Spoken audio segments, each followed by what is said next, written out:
while back that we were here for the reboot series.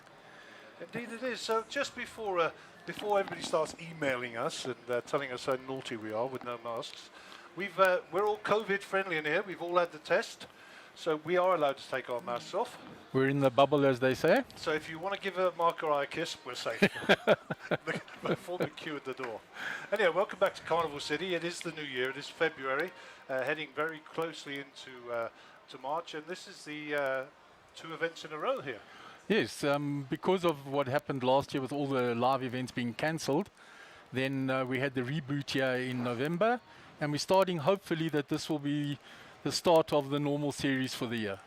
Inshallah, God willing, as they say. So we're gonna do a poker news section as normal, as become the custom, and then we're going to be going straight into the 6K freeze, I think, event number one is Mark. Yeah. That's correct. Day 1A of the 6K freeze. Okay, so before we go any further, I think we have to get the sad news out of the way. What do you think?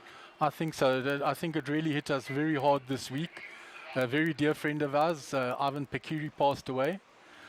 Condolences go out to him and all his friends and family in this difficult time. He will be missed on and off the tables. He was a true gentleman. He was a regular winner on the circuit. For sure, WPT and Monster Jam. And not only that, back in 2010, Carl and myself were in the Final Four when Ivan won the Royal Rumble in Swaziland, and he's won many other events like that. Of course. So, deepest condolences, and our thoughts are obviously with the family, of course. And he'll be missed, and I'm sure we'll have a few moments of remembrance by the players and Mark and his team throughout the weekend. Yes, I see that Mark and them have posted something for him, and I think most of the other poker groups and that have posted something for Ivan, because he was very well liked and very well respected. Indeed. Okay, so God bless you, my friend, and we'll see you at the great reunion in the sky. All right, running on to other things. Players running halt. Multiple satellite winners leading up to the event, Mark, and you've been watching these closely, huh? Yes, I've been keeping an eye on it, Gaz. We've had a couple of people that are running extremely hot. I think the hottest of them all at the moment is Chandra Deeb. Well, yes, I saw her last night, actually, take another one down. Yeah, she's won multiple sets. I think I've lost count at the moment, but it must be in excess of 8 satellites that she's won. So she's one definitely to be watching for the week. I think early on, the old boys, Daryl Schaff and Kevin Khalil, put a few under the belt for the old boys. I just ran into Kevin in passing just now. And of course, Norman Rebello, he's come out of exile from Portugal and decided to grace our shores again. Yeah, Nolan's is the one that's currently on hot form. He's won in the last few weeks. He's been winning a couple of satellites. And the brothers Brooks, Alvin and Harold, always the gentlemen around the table. The gentlemen of poker. They've Mr. also won. Harold and Mr. Yeah. Alvin Brooks. Obviously, I've seen them winning a bit, and we will be seeing them grace our tables. Yeah, they've won a lot as well. And talking of old people, John Abrosi. Yeah, Johnny Reed's also been running, and he ran hot in the November series. He won the warm-up event. He cashed the main event, finishing in the top 4, and he cashed 2 other events. So he was running extremely hot in the last series. And he's led it up with multiple satellite wins leading up to this series. Indeed. And of course, another lady who's running well is Mariette Language. Yes, to keep the ladies' flag flying, Mariette's won multiple satellites as well as our good friend Al Naim Lam. That's it. So a real myriad of players of all age groups and all abilities, shall we say, heading from the satellites into the various events. So other news around the place, I think. I don't like talking about this guy because I'm not a fan, but you could talk about it. Yeah, I'm not a great fan of his motor racing, but he's extremely well-known world run. Lewis Hamilton played in November on GG Poker under his real name. Now, most celebrities play under a pseudonym unless there's an ulterior motive. So the speculation is that he's possibly going to join Daniel Negreanu as a GG Poker ambassador. He didn't do all that well. He finished 113th out of 132 players. But I'm sure he will get coaching and his game will improve from there. I suppose if Mercedes made playing cards, it might be different. Something like that. Dear. Yeah, so Lewis Hamilton steps into the poker fray. Sir Lewis Hamilton, I believe, these days, eh? Yeah, so after all his Formula One circuit winners, yeah. Okay, so Chris Moneymaker started the boom back in 2003. And was immediately recruited by our friends at PokerStars. Correct. They parted company late last year, I believe it was, and he's now risen again. And ACR, America's Card Room, have taken him on, and they're calling him their patch man or ambassador. So All right. Mr. Moneymaker is now, sorry, the pitch man, should I say, is now America's card room's ambassador. Yeah, well, you know, Chris will always go down in history as starting the boom in online poker, crossing over into the live field with his win at the World Series of Poker. Yeah, and you know, credited of course with the boom, credited of course with many of the players that we see here today, starting or playing poker. So you know, Chris Moneymaker is will forever be remembered for that feat, of course. All right, moving on to other news. Us older people will remember Full Tilt Poker. Yeah, you know, Full Tilt had a long history of poker and that, but then of course with all the Black Friday, etc., that went around, and this that it's left a bad taste, and I don't think they ever fully recovered from that. Yeah, and I think just for the punters out there who don't know much about Full Tilt Poker, they were one of the original online, if not the original online forums or platforms, and that began back in 2004, and it was co-founded by a chap called Ray Bitzard, Jesus Ferguson, who was a world champion, of course, and Howard Lederer, the professor, and of course not forgetting that there were also people on the back of that like Phil Ivey, Daniel Negreanu, for example, etc. Anyhow, along came Black Friday back in 2011, Correct. and that's when the US federal government shut down online gaming in America, for those who don't know what we're talking about. And then came all the controversy. Now, the Negreanus and the Ivies got out of that pretty quickly, stepped away from their sort of ambassadorships and their sort of franchising with them, and that was left with essentially Jesus Ferguson and Howard Lederer to pay the guys their money. Yeah, they took the fall for most of it, and Howard Lederer took the most flack, I think. Indeed, but they never paid the guys. That was the point. Correct. And the money just hung around and whatever. And then eventually PokerStars decided that they were going to pick them up, and they relaunched the brand in 2012. And up until a couple of days ago, you could actually play on Full Tilt Poker. Yeah, you could actually link either of your accounts from Full Tilt or PokerStars became actually linked at a stage until they banned South Africans from playing on there as well. Well, quite. I mean, I used to play Stars, as you know, quite a lot when I lived abroad. But when they come here, you go through a VPN, and then if they find you playing through a VPN, they immediately ask the questions. And if you're in a country they don't recognise, then you don't get paid. So cash out your chips and move on to somewhere else. Anyhow, the news is that as of today, Full Tilt Poker will no longer exist. Okay. PokerStars have transferred everybody's accounts to the PokerStars site, and Full Tilt Poker have gone through this whole transition process, and of course now nobody's on there, and they've shut it down. I think it'll be better for PokerStars in the long run, disassociate themselves with the Full Tilt name, and they can move on, because there's a real boom in online with the whole COVID situation worldwide. In actual fact, a lot of the states in America have now legalized online gaming, not just online poker, online gambling as well, and many others are looking to join the fray so they can actually get revenue from it. Indeed.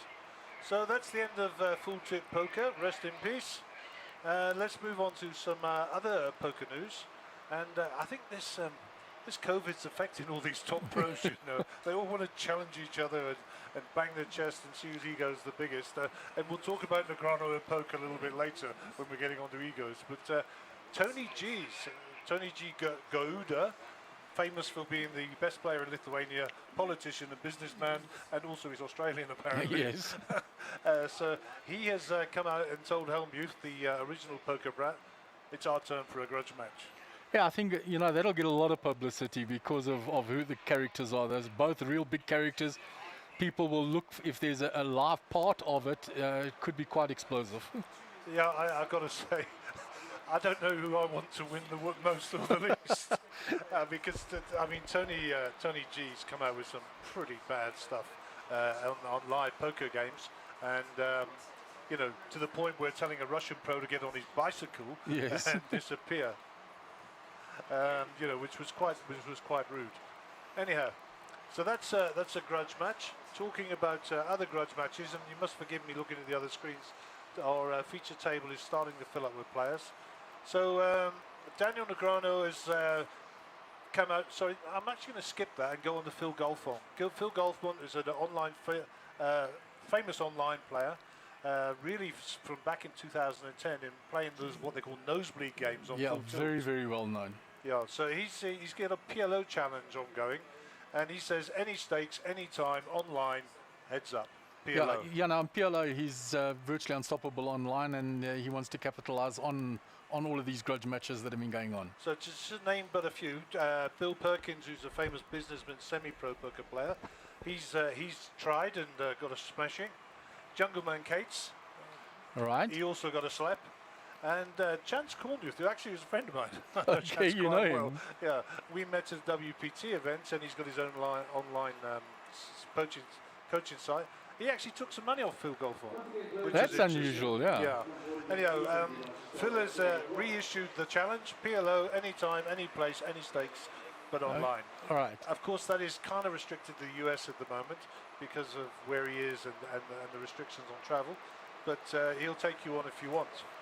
Anyhow, we still don't have 6 players or 7 players at the feature table. So let's talk about Polk and Negreanu. First things first, it's over, thank goodness. Yeah, you know, a lot of people watched it. It was the hype for a long time. And of course, the younger players were all rooting for Polk with his big online reputation and the newer style of poker. I think us oldies secretly were rooting for Daniel. And, you know, I look at Mayweather when he fought McGregor. McGregor went into Mayweather's field going into the boxing ring. It would have never happened the other way around. Sure. And Negreanu going to online was the same thing. When they played live, Negreanu cleaned up against Polk.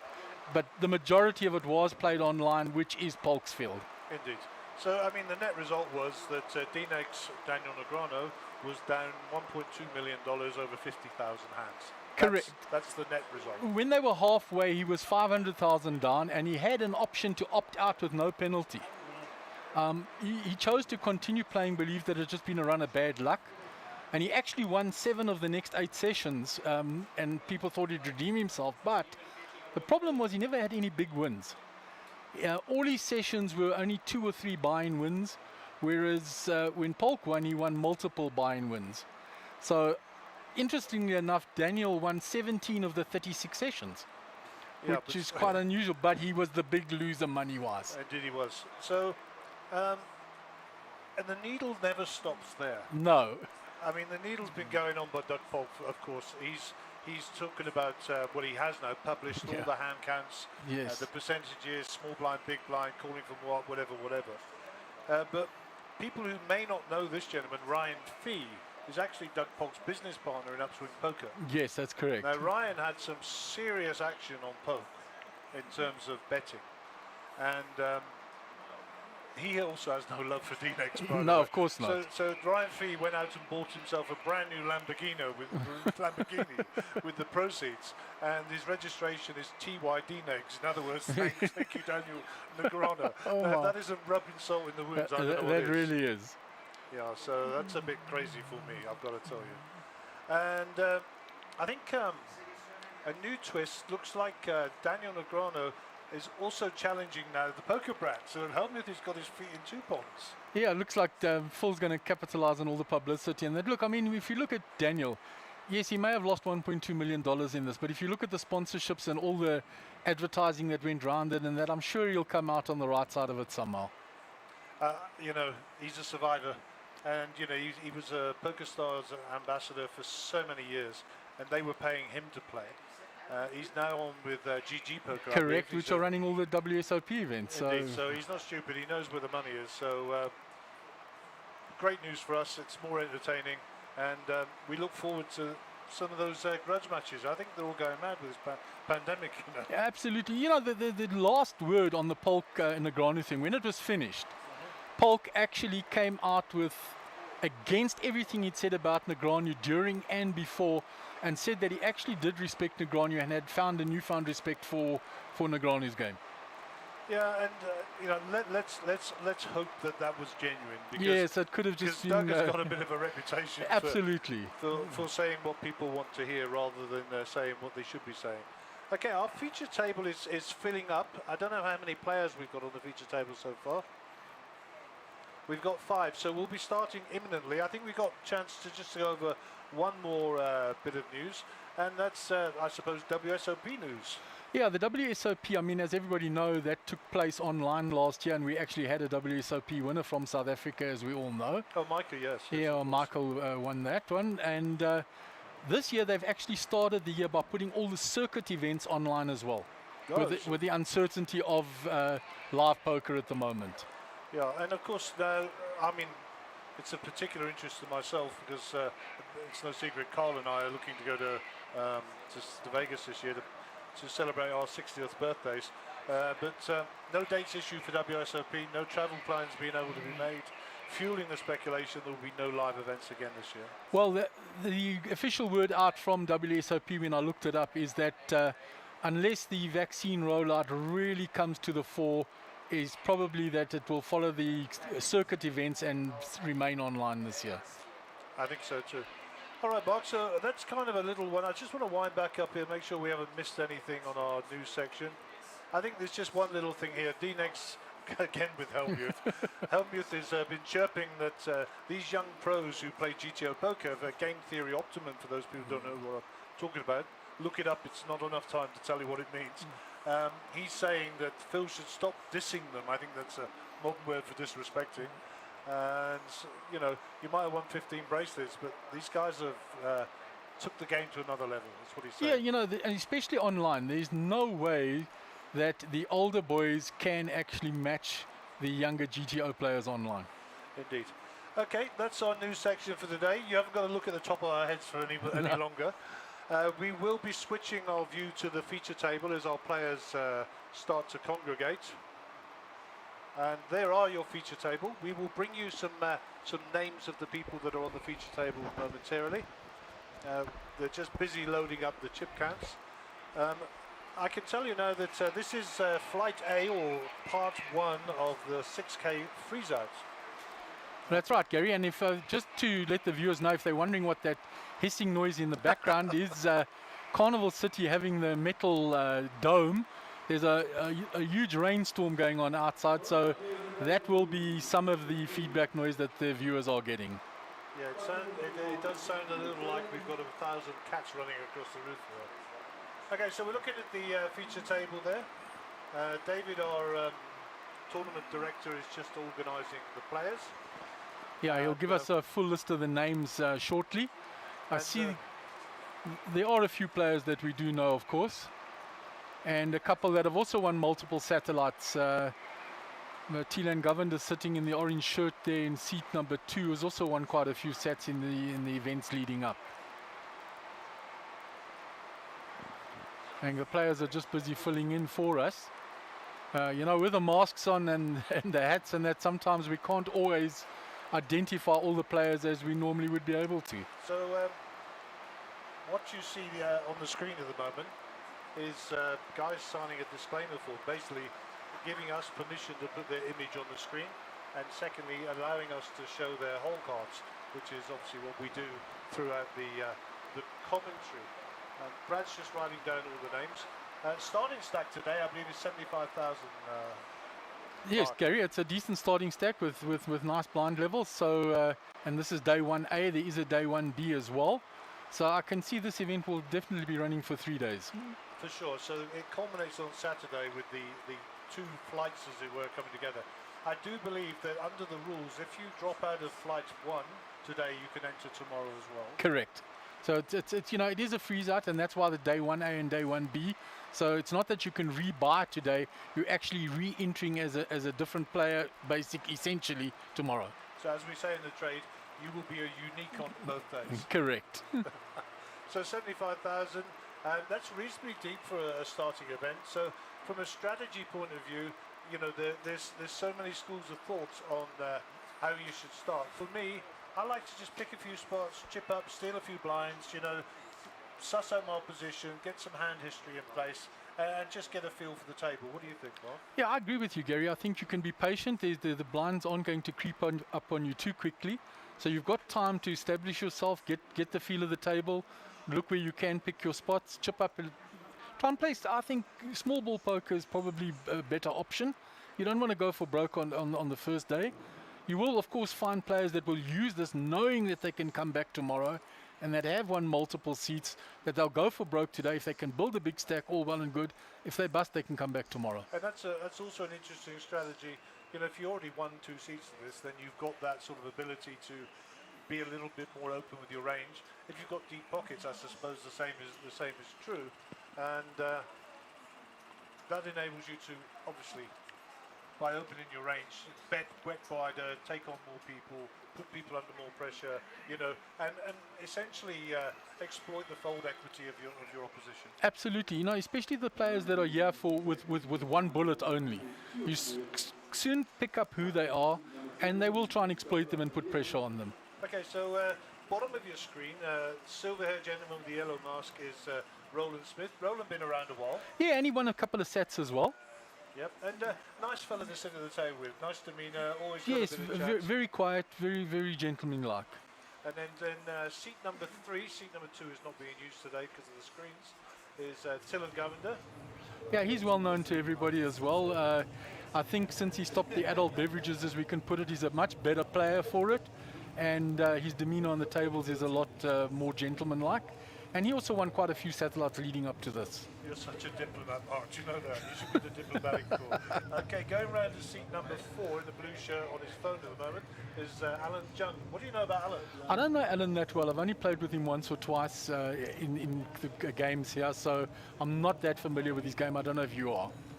Not really, much the same. So a bit of an unknown quantity in seat number 4.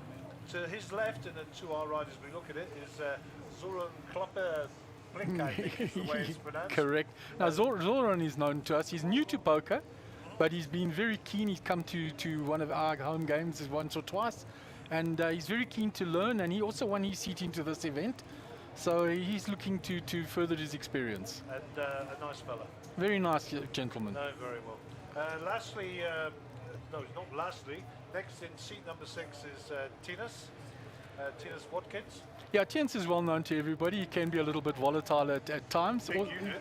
Yes, and he doesn't like to be pushed around on the table, and if he gets a bad beat, he's surely going to let people know about it. And he's also won a few sets leading into this. So the satellites were extremely successful, Gary, and they've brought a lot of players to us. Okay, so Tinas, and then the last player will be Lum, and he will be in seat 10, and he's currently sat out. All right, you know, Lum, he doesn't like to come in too early when the blinds are low, so he'll probably come in the next level or two. Okay, so we're off and running here at Carnival City, and looks like we got our first hand, and I'll let you describe the action, Mark. All right, it's basically just small blind on big blind, limped pot around, and the action's going down there with Tillen with Jack 3 of hearts and Roland with Ace 9 of spades. Neither player's hit anything on the flop, and blind on blind to defense, and yeah, and there's a bet and a call. I can understand the ace high betting, and now he's found top pair there, and I think another bet and he should end it here, because Tillen hasn't got anything. It's just a speculative call by Tillen to say, I don't think you've got anything, I'll defend, see what comes on the turn. Indeed.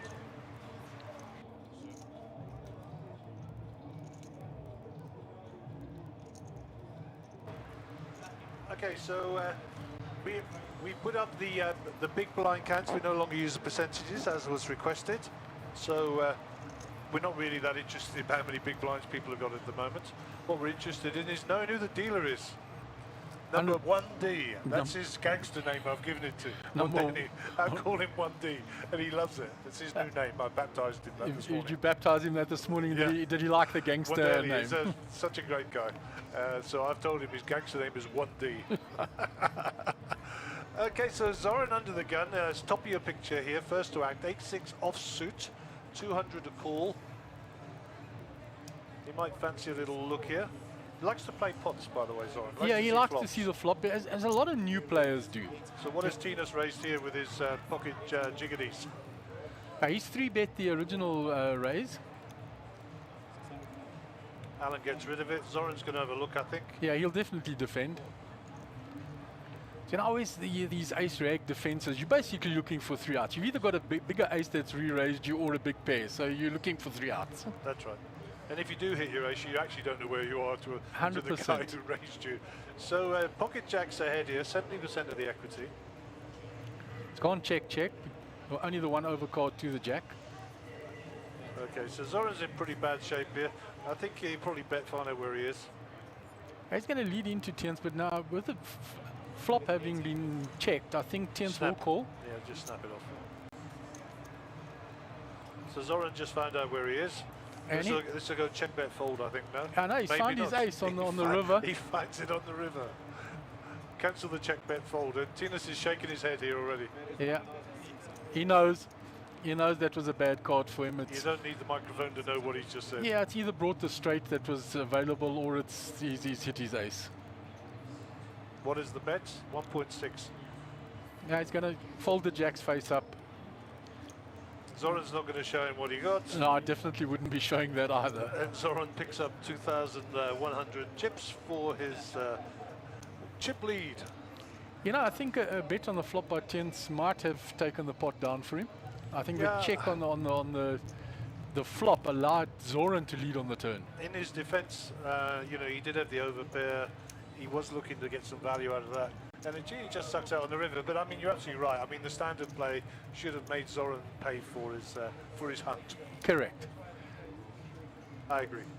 Okay, so we're off and running. This is hand number 3 of Carnival City, February, March 2021. Where is the year gone, Mark? Gee, Gary, it's flown away already.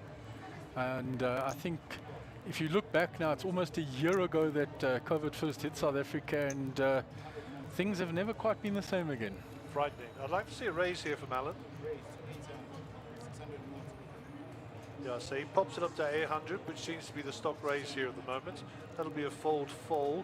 Ace-9. Roland might fancy having a look at this. Roland in the cutoff here, so late position. And Tiens has called as well. He likes to call once he's put chips in the middle. Soldiers in the field, children out to play. And that might actually price in Tillen with his junk. Yeah, it has, and he's got position because he's on the button as well. Okay, so 4 players to the flop here.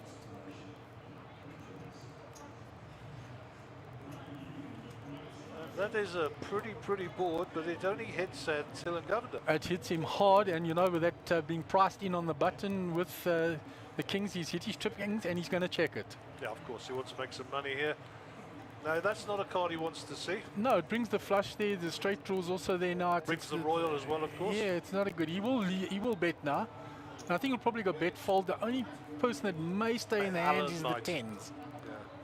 Yeah. Alan doesn't have the 10 of spades, unfortunately. Yeah, I think if it was the 10 of spades, it's a snap call. I think without he might get rid of this, you know.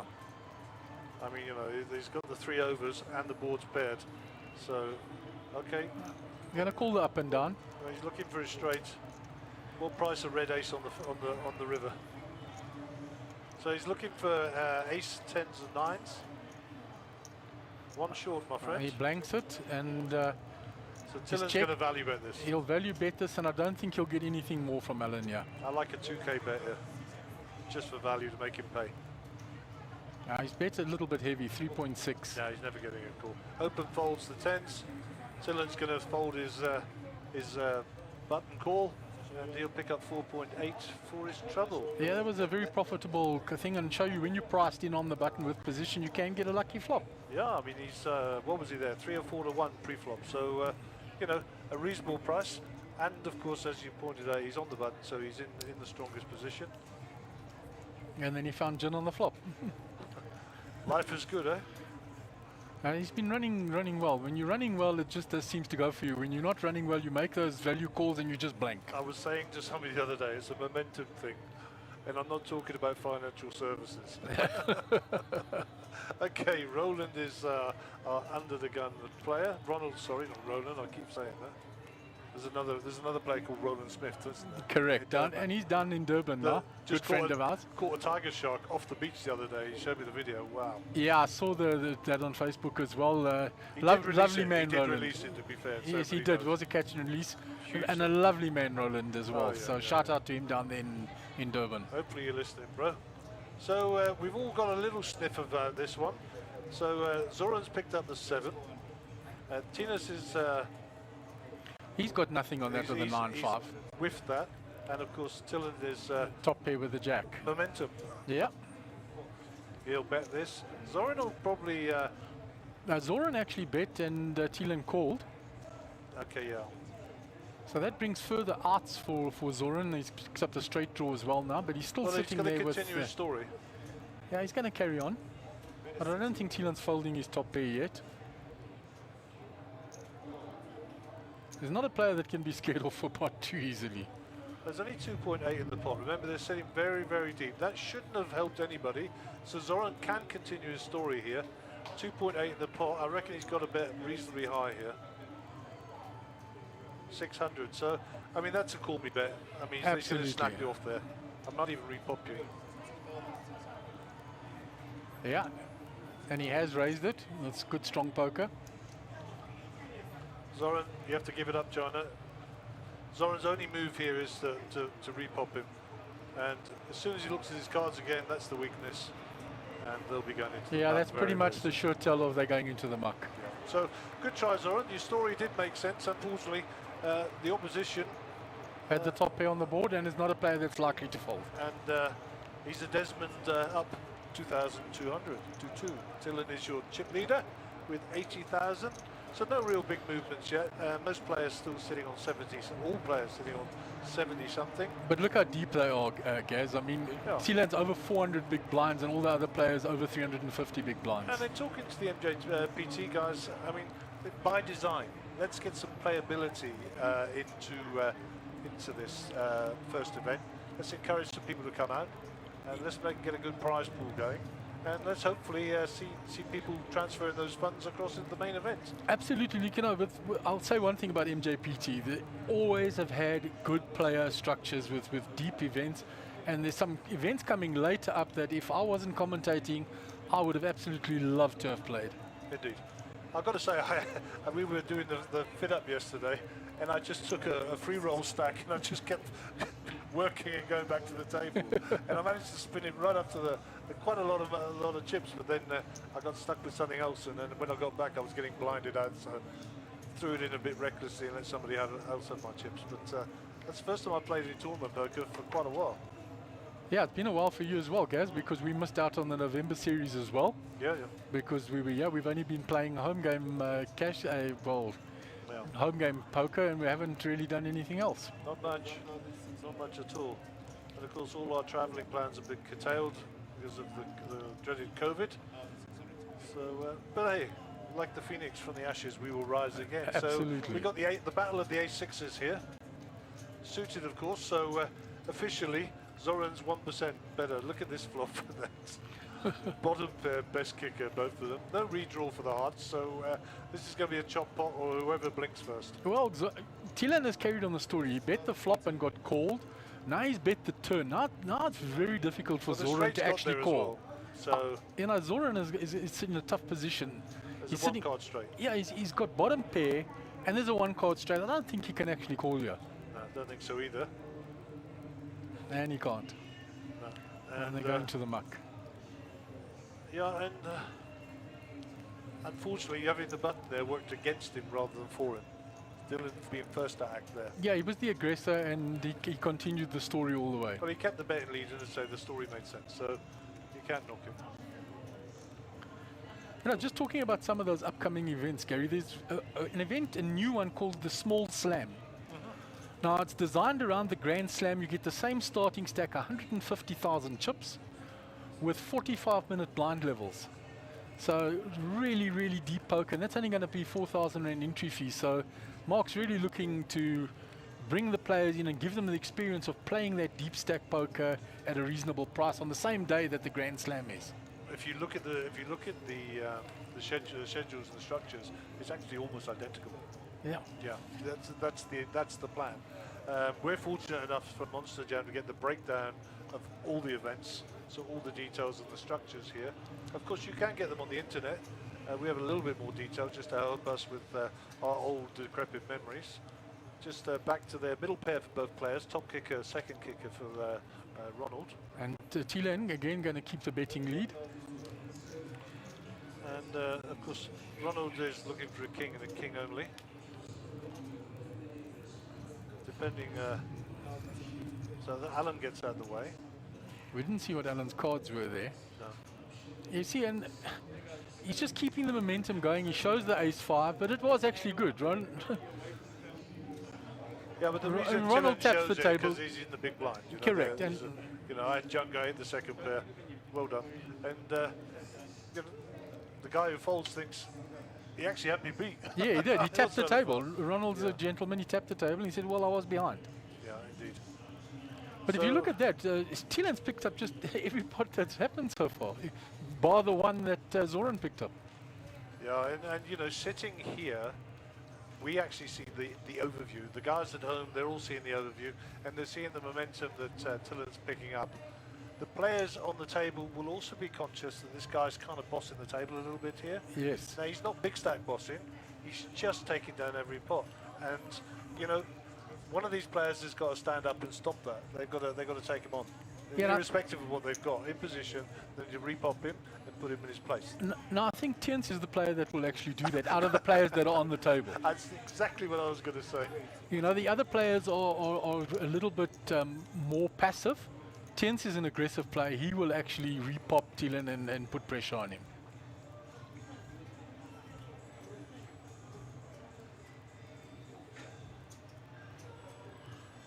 And Mr. Govender's good run continues. He's gone in with Queen 10 and hit top 2. Like I say, it's all about the momentum, brother. I checked that flop, which was quite dangerous because it's allowed Tiens in now to pick up the up and down on the turn with the second pair. He's going to bet out Tiens won't fold here. Snap call. There are some opportunities And here. Alan has called as well because he's got the lower end, 7-8 up and down. The dummies end, as we call it. Yeah, only a 6 will really help him.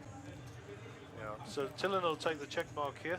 10 grand in the pot. So this is the biggest pot of the day. It'd be interesting. Tillon is first to act here in the small blind. So got to 10 look grand at in the his- pot. I reckon a 5k play here. I think it needs to be round about that to chase everybody away. No, he's put a bit more in. No, 3. No, 3.8. Just under what you were saying, Gaz. I mean, Alan obviously can't call here. No, he's got bottom pair. He's well, second. Tiens can make the hero call here. It's going to cost him money though. He's either going to call or he's going to pull the move here and re-raise. And if you look at the bottom right of your picture, Tien's already got the call carved out in his hand. I'm assuming he's got the call made. So Alan could actually repop this.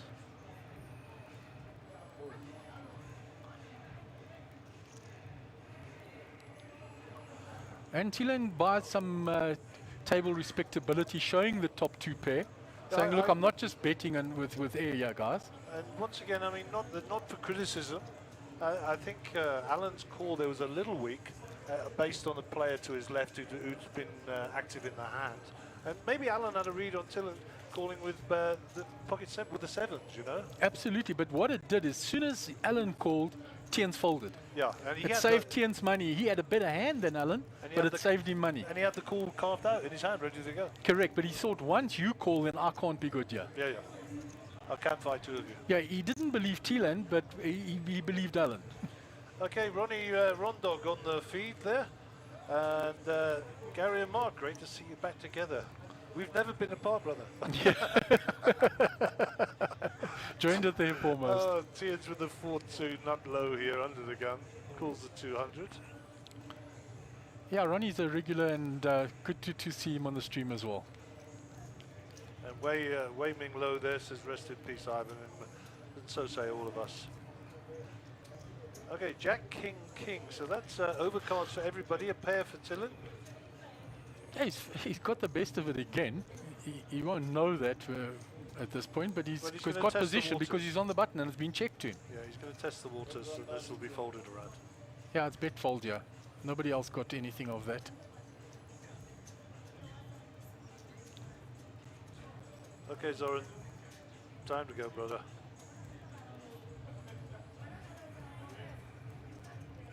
He's got backdoor diamonds. That's all he's got. Yeah. So Zoran wants to see a turn card. Yeah, he's Venus looking, gets out of the but way. he's looking for runner, yeah, because But he's also maybe lining up for For a his turn, move. a turn or a river bluff and rep and rep the king, you know. Now he's picked up the flush draw. Okay, so his backdoor diamonds are on. Gonna check it. I think I would have liked to bet there. If he bet there, he would have put Thielen under pressure. He's letting Thielen keep all the pressure on. Yeah, Thielen's probably made a reasonable side. You had 2.8 there, so third of the pot. Sorry, half of the pot. Zoran's got to make his mind up here. Yeah, I don't think a call works for him. He has to re-raise here. Yeah, for sure. He's just flat called. Well, a flat call still sends alarm bells to Thielen. Red, but the wrong red. It's wrong red, but a straight has arrived. Is Zoran if he checks, Thielen might check behind you. Yeah. You know, you can see it. He's weighing up. He's saying, yeah, he's going to check behind. So safe option. He's going to see that he's got nothing. He's going to come Thielen. He's looking. Oh, you've got nothing. I actually do win. He wasn't sure that he was ahead there. Yeah, and I think Zoran, who's a good pal of mine, I think when he watches his back, he'll realise that you know, he had the hand for the taking. His story would have made sense with a nice, you know, just under pot-sized bet on the river, and you know, Thielen can't call that down with second pair. No, I don't think he could have. The diamonds was there, the straight was there, the kings were there. There was a lot beating Thielen there. Yeah, and the fact that he flattered it, you know, was almost an alarm bell. You saw Thielen kind of sit back and think, yes, what's going on here? Well, you saw him on the river. You're shaking his head. He said, I don't know if I should bet you. It's just safe. I must just check. Yeah, for sure. You know, he was in a quandary. So a decent sized bet, I think he would have folded. All right, so Ronald, bottom left of the screen, is the under the gun player. He's got 6-2 offsuit. And Thielen picked up Jack 7 here. He's calling everything at the moment because he's hitting everything. No, the great Doyle Brunson used to say, you're going to rush. And you play every hand after you're winning pots. It worked all right for him. Okay, so raise to 800. 600 a call for Thielen. And Zoran wants to see the flop as well with his king 9. So off we go to the flop. Ace 7 king, best of it for Zoran here. He's first to act, so I like a bet here. Let's not limp in here. Let's get some money in the middle. Let's build a pot. Yeah, it was a limp pot, so he's not putting anybody on an ace. That's it. He's going to bet. Snap from Tinus with his gut shot. He needs a 10. 8's no help to him. 8 of spade brings obviously another flush possibility on board here. 2 hearts, 2 spades. Zoran's still good. Well, he's checked it now because he got snap called by both players. And Thielen's in position here, and he's reaching for chips. If he can rep the ace, he can get rid of both of them. It's up to him. Zoran has been on the wrong end from Thielen several times here, so believe it or not, I actually think he can fold this. He doesn't want to fold because when you've had the worst of it for a while, he's thinking, I've got second pair here, I can still improve. He's going to call it. So he's going to flat that off. And now Chen's saying, am I priced in to go for my gut shot here? Of course, it's easy to flat he's call there when you're 75,000 deep, of course, as well. Sure. So, you know, now it's still early on. Still a lot of play in. So that's a brick. 3's no help. So Zoran has actually got the best hand here. Don't check, don't check. He's going to check. Thielen can rep the 8 and rep the ace here and get him to fold this. I think it's 9.6 in the pot. I'd like to see a bet of 6,000.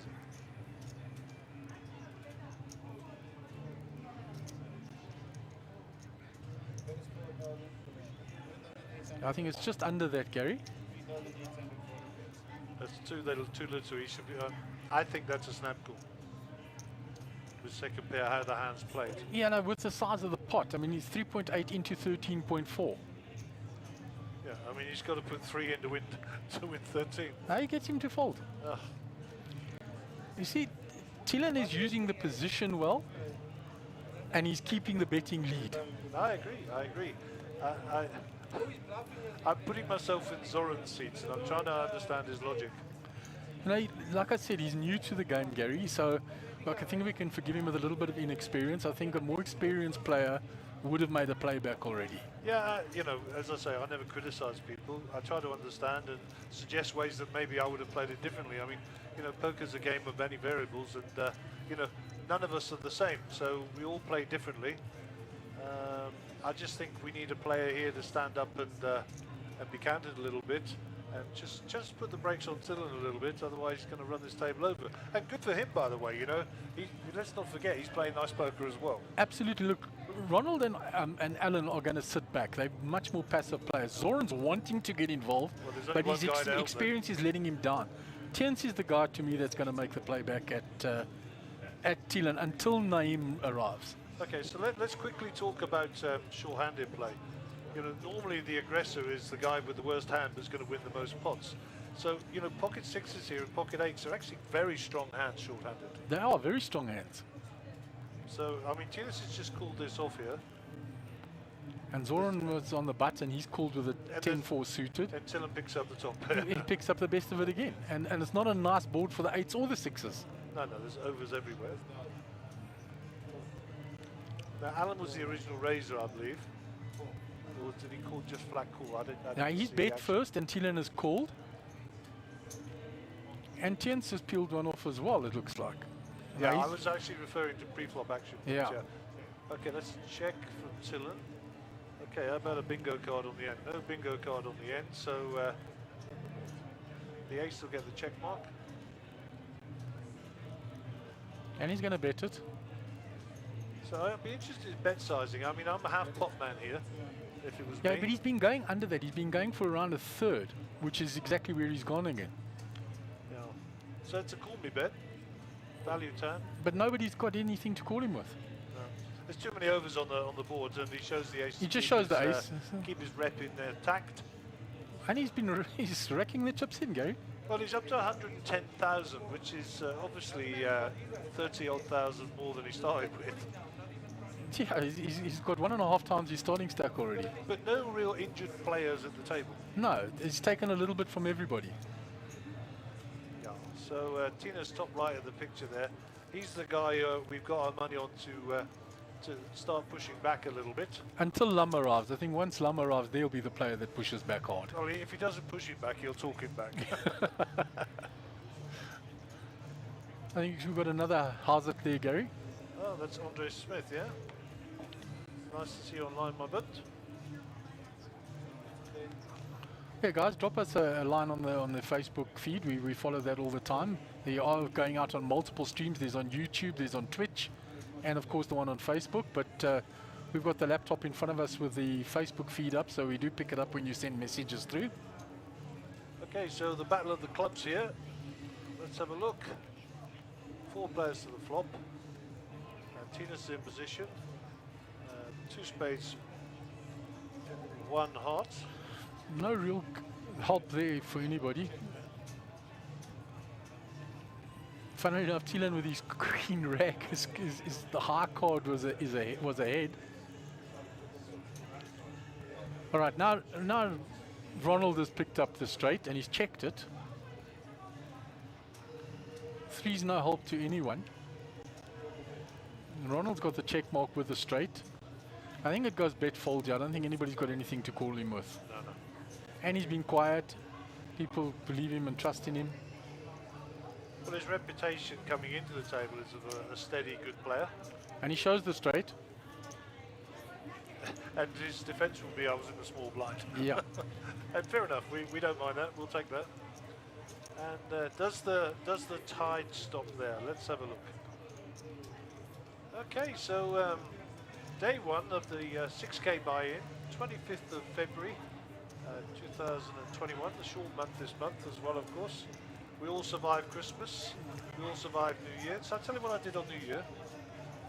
We had a mega party. Shelley and I went to bed at 9 o'clock on New Year's Eve, and we woke up the following day into a new year, said Happy New Year, made breakfast and got on with life.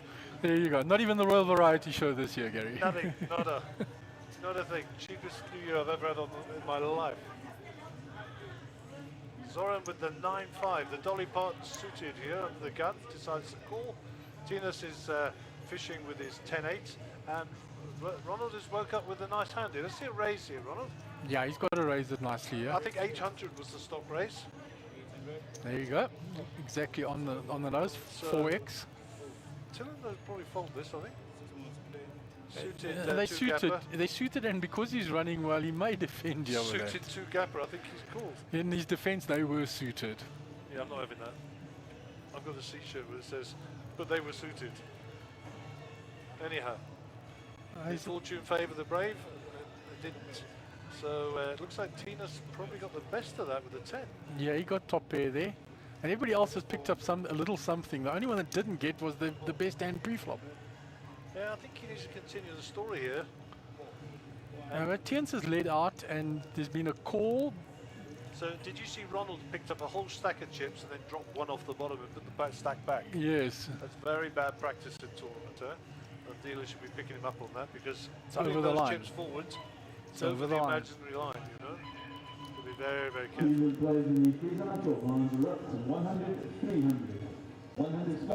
Tiens is keeping the story going. I think Ronald has to get out the way now. He's got 2 overs and that's it. Thielen has picked up a gut shot draw to his bottom pair here, and he's staying in. Zoran has got second bottom pair and he's staying in. So no surprises then. No, so Tiens just needs to survive the river. And there's the 5. Zoran's going to pick Zoran's now got the best of it, and he's going to check it, and it'll go check, check all the way around, and Zoran will win the hand. Yeah, and you know, once again, I think Zoran needs to take that to value turn a little bit. The way the hand played, I think he has to put himself on the best hand. You look at Tiens, there it is. He doesn't like it. Staring up, shaking his head. he's starting to boil now. Yeah, now the bubbling is coming, and he's going to push back hard soon. So we have a chap called Lenny Sinden. Let's go, Mr. Governor. And he says, hey, Zo, let's go, my friend. Zo must be like a pseudonym, I suppose. For Zoran, yeah. So he's supporting 2 of the guys out there. 2 of his mates on the table. So nice to have you with us, Lenny Sinden from the Stars Festive Celebration. I have no idea what that is. Me neither. You see, old people, new technology. Okay, we're coming up on hand number 13 for the day. Venus, top right of your picture is the under the gun player. Is it me or has he got bigger during lockdown? Tiens, I think he stayed the same. He's always been that unit size. Guy, He's a big man. And I'm not talking FAT, I'm talking muscle. Yeah, he's a big man. Yeah. Okay, so Tinas is disgusted with those cards, gets rid of them. 7-5 for Ronald, they'll go in the mug. Round to Till and Gavindu. I don't think he's folded the hand yet. No, he hasn't. He's playing everything, and it's suited again. He's going to play it on the button. His only thing is, will he raise or just limp in? If we were playing blackjack, he'd hit another 6, you know that. Yeah, absolutely. And he's raised. Yeah, that's reputation repton. Come on, Zoran, this is your moment, my friend. Alan Jung's got the 10s. And he's just flat called. And Zoran is also only flat called with the jacks. He had to 3-bet there, Gary. I know. Overcard on the flop. Everybody's going to go to sleep. He who hesitates gets sloshed. And you see now Tillen's in position. He was the initial raiser. Zoran's going to lead out, which could save him now. I think Tillen repped the ace with his pre-flop raise. Well, he might fold these, huh? He's got. Yeah, but the price is so small as well, and he's hit bottom pair. And he's got backdoor spades, but he's lining this up for a bigger bet. Yeah, and he's going to take this pot there. It's gone bet, call, call.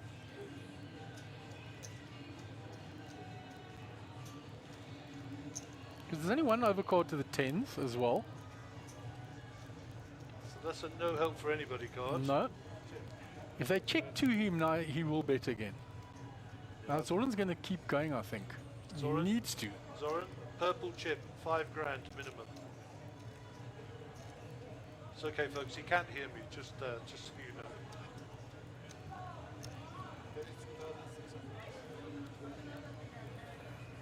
Now, Tillen's going to get out the way. It was a small bet. It was only 2,600. It's going to keep Alan Jung in. Yes, he's going to keep him in with the 10s. Looking for the miracle 2-outer. He could also rep the ace. 8's no help to anybody.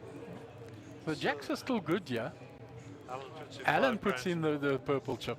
That's a good bet there for him on the river. And the reason he's done that for the folks at home is that Zoran has shown a bit of weakness when he's been pushed. I don't think he's going to get rid of Zoran here. Oh, he is. What a great bet by Alan John. Hey, hey, hey. That was a very good bet there. Check, call, lead out on the river, take the pot down. And Alan John is sitting there thinking, I won that pot. He's not thinking there, I bluffed that pot. No. He actually thinks he had the best hand there. He does think he had the best hand. There was only one overcard to his tens. He didn't realize that there was a bigger because Zora never 3-bet pre-flop. Exactly.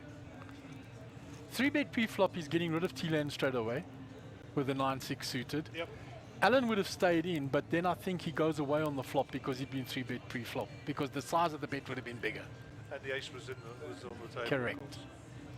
All right, let's have a look what goes on. Ronald goes back to systems normal after his ace-queen moment. No, Gary, we're not 6-2. criticizing, just our opinion on the players we see it. Tillen decides to call with his offsuit 6-2. Yeah, he's calling everything. He's not going to stop calling until he hits a dry spell. And rightly so too. Tinas has got the Lebo aces here, so let's see how he goes in the big. So another limp pot. So 4-4 king. Hasn't hit anybody. The jack high is still I was good. going to say, believe it or not, Tinas' jack eye is good here. There's Zoran's 10. Zoran has now got the best hand. Tins picks up the gut shot. He's going to lead out. Tins will call with his gut shot. Tillen's got to get out the way. He's got nothing going for him there. So Tians is looking for a jack or a queen. Paint, please. That's not going to help him. It's a blank for him. So Zoran needs the bet, and Tinas Yeah, it's going to go will bet fold. Now, Tins is getting frustrated. He doesn't like this. He's bleeding chips. He got rivered in the one pot. You can see the frustration levels are starting to creep in. Yeah, I'm glad it's not UFC because he'd probably have to kill everybody. Just kidding, folks. Non-contact sport poker. Yeah, especially with the screens in now, you can't even touch your neighbor. Yeah, I suppose we should mention the screens. I mean, some of the tight shots we like to get on players' faces are difficult, but we will be continuing to try. And of course, if you are looking through multiple screens at a player, we're just trying to bring you the best pictures possible. Yeah, we do pick up a bit of a reflection. If you look down at Alan's cards there, it looks like he's got many more cards than he actually has because of the reflections through the screens. Double mirror in a barber's shop. We've all done it.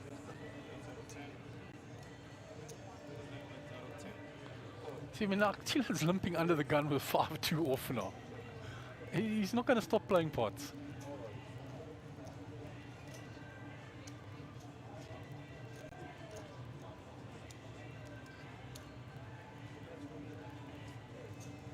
Okay, so 1D is sorting out the cash, and we're going to see ourselves a little flop. Tinas with Queen 6 hits his queen, but Ronald hits his king.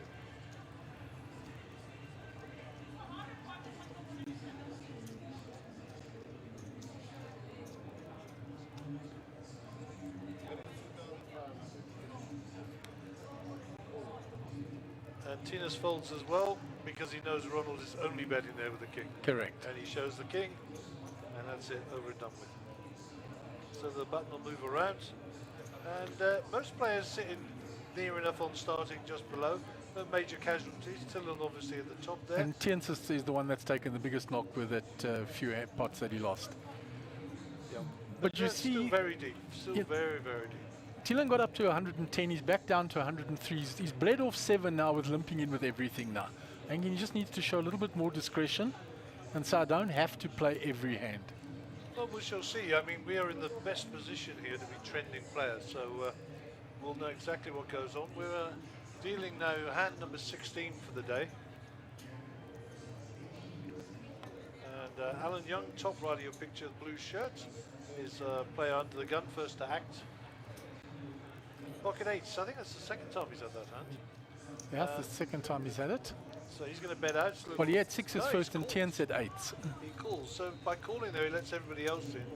and they're all the limpers. While he's set mining, he's thinking, I'm not looking to create a big pot here. I want to see if I can spike a set and get paid. Well, Tillen's got one of his outs, so there's the first problem he's got. So he's only got one to make his set. And if you look at all the other hands, he probably would have got rid of all of them if he had have had a decent raise. Okay, so Pocket Eights is still out in front here. Only one overcard, but he's going to check because of position. Okay, so that brings the overcard. Of course, Pocket Eight's still winning here. Nobody's sorry. Zoran is now percentage-wise second here. Yeah. So Alan's eights are still ahead, 61% of the equity. And now he's going to bet. He's decided that it's time. Now, Zoran's got the flush draw, so he's calling. Yeah.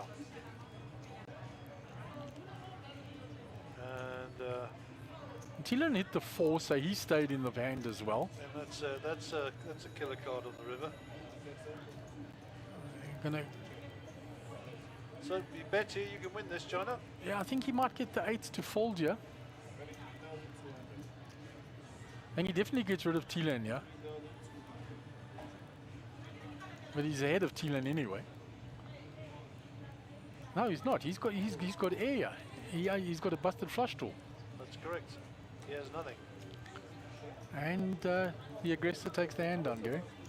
As I said, short-handed aggressors normally don't have the best cards, but normally win the hand. That's the secret. You heard it here first. No charge. Free coaching from Gary Allen. A little plug for G1 poker coaching there. Alan Young staring to the sky. You had the best hand, brother. Don't watch the stream back, you'll be disappointed. Nice bet by Zoran there to get you off the hand. And I'm pretty sure Tinas is getting bigger. Yeah, he's puffing look, up now. Look at those shoulders. That's the sign of a man who who pumps irons, eats broccoli and chicken. Unlike us pub athletes, eh? Pub athletes. Okay, off we go. We're off and running. Hand number 17. Zoran, right of picture, ace 10. He's our under the gun player. Quite a strong hand, short-handed, so he's going to come out betting.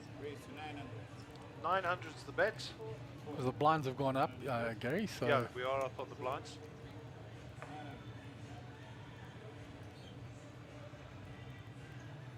the stock raise was 800. Now increased to 900 with the increasing blinds. So I think it's 1-3 on the blinds. No antes yet. So Tillen's actually got a nice little pretty hand here to defend the small blind. And I he's- actually like the defend here. Tina's just got the suited king, so he's flush fishing.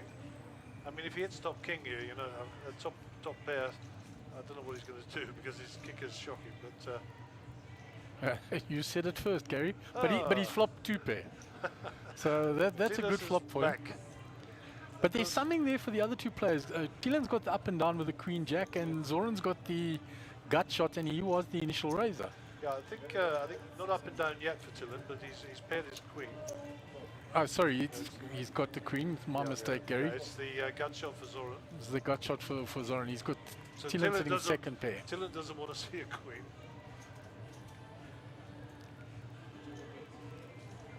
Nothing really changes in the hand with that. No, Tillis has been quite quiet, so he needs to bet here and just protect his hand with the 2 hearts and the 2 spades on board. What's he made there? 2-3, 2-5, something like that.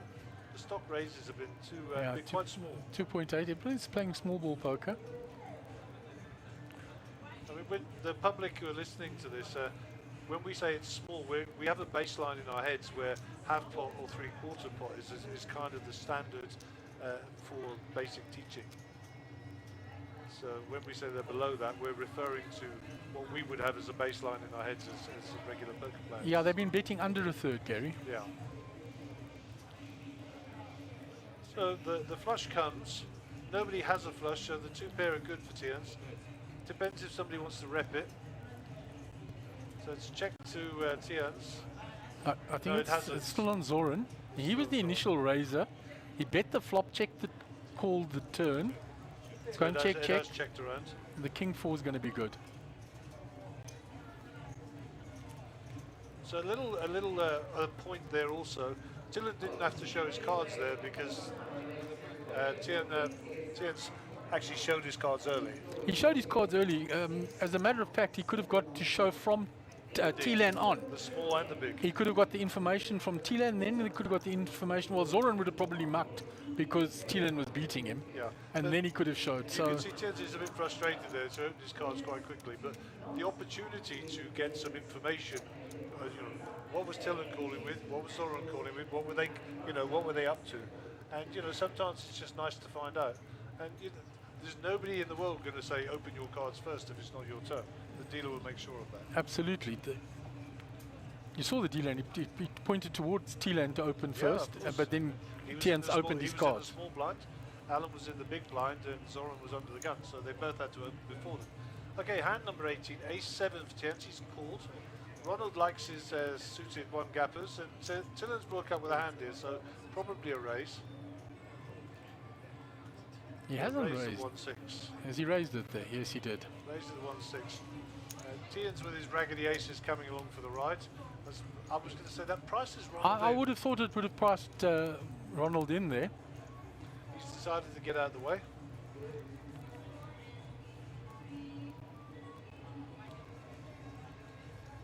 It was a good fold by him. He wouldn't have picked up anything on that. Yeah, and on also that flop. he would have been in early position, so I suppose he's considered that in his action. Now Tien's has checked here. Tilan has continued because he was the original raiser. And And you'll Tien's is see top right of your screen there that he's got 3 outs and they're all 7s. and he can't. So Tilan raised. He continued the story when it was checked him. And he takes the pot down with the best hand. If he was bluffing with the best hand. As it happens, he was not bluffing. Okay, I'm not even going to try and pronounce that. We need somebody who speaks a different language. Krush and Chanel Matthijssen. Lenny Sinden's giving a shout out to them. And to Krush's twin brother Lazan, Xavier Matthijssen. There you go, see? Krush and Lazan are twins. Regular poker players here as well at Carnival. They love to come through to all the sets and that, and maybe we'll see them in one or two of the events. I know who they are, I just can't pronounce the names. I'm here for the English, he's here for the rest of it. Yeah, well, that wasn't Afrikaans either, Gaz. No, the no, Matthijssen part is, but Yeah. not the rest. That's the bit I wanted you to translate. Okay, Ronald with the King 7 under the gun here. Looks like he's just going to flat this off.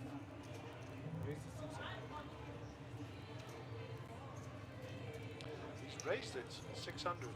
Tillin with the 2 picture cards. Alan needs to raise here. Yes, indeed, 3-bet 1.2. Back to Roland, who's going to call it off. And Tillin's priced in here, 2 picture cards. It would be rude not to. Yeah. 3 players to the flop. Lots of paint out there. What price, no paint on the flop? Yeah, you heard it first here from Mr. Dulcet Tone Gary Allen. Oh dear, nobody got anything as usual. So that's it, Alan. You have to continue the story for sure. And his ace king will go bet fold, I'm sure. Yeah, and he's got repping a position. pair. He's on the button. Ronald doesn't look like he wants to fold. I've got king 7 suited, but you've got no back doors, and Tillin also. So well played, Alan John. And the best hand wins, of course. Well done indeed, sir. Tillin back up to 114 here. Tina stand at 52. So now at 52,000, that's a third of his stack gone, basically. Yes. So now it starts to hurt. You start to notice. You start to chase. Yeah, and he's looking back. I got rivered in a big pot, and it's this and it's that, and it's frustration levels. And he's a temperamental player as well. So all of that will be bringing him to starting to make an aggressive play or two very shortly. Yeah. And if you're watching this back, Dinas, I didn't say you were temperamental. Mark did. I've known Tien's a long time. I think I'll get away with a comment like that. Just kidding. Just kidding. Okay, Tillin's going to be our under the gun player. Orange t-shirt to the left of your picture. This is hand number 20 for the day. Time flies when you're having fun, Gary. Indeed it does. Local time just coming up to 12:56, nearly 1300. So for those you need to eat, this is the time. Okay, Tillon decides he's going to just call. Alan calls with his 6-4 suited. Zoran's priced in. Ronald needs to raise here with his 9s. He just checks, and we're going set hunting. But one of his 9s is sitting with 10s. Okay, so the 9s are out in front, followed closely by the pair of 7s for 10s.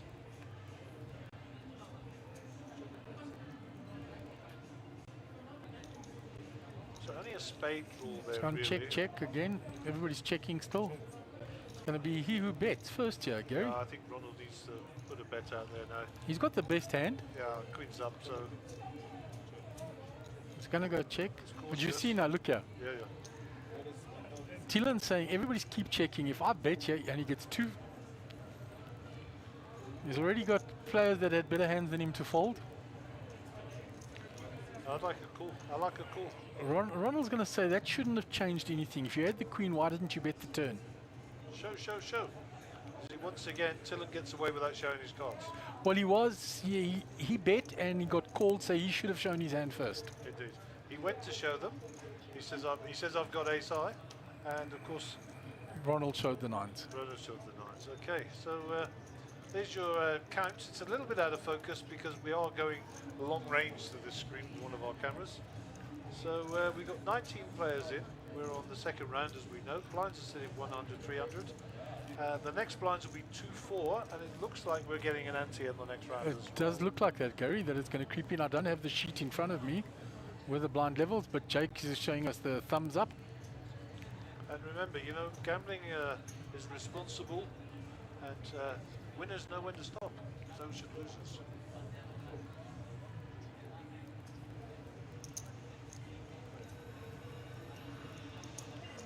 Right, on to the next hand. Everybody limping in so far. 3 ways to the flop.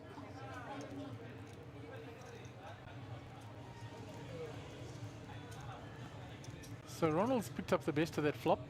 He's got second pair. I think he'll bet out on this because there was no pre-flop raise. And bets and everybody will fold. It's a simple hand, as they say, very quick.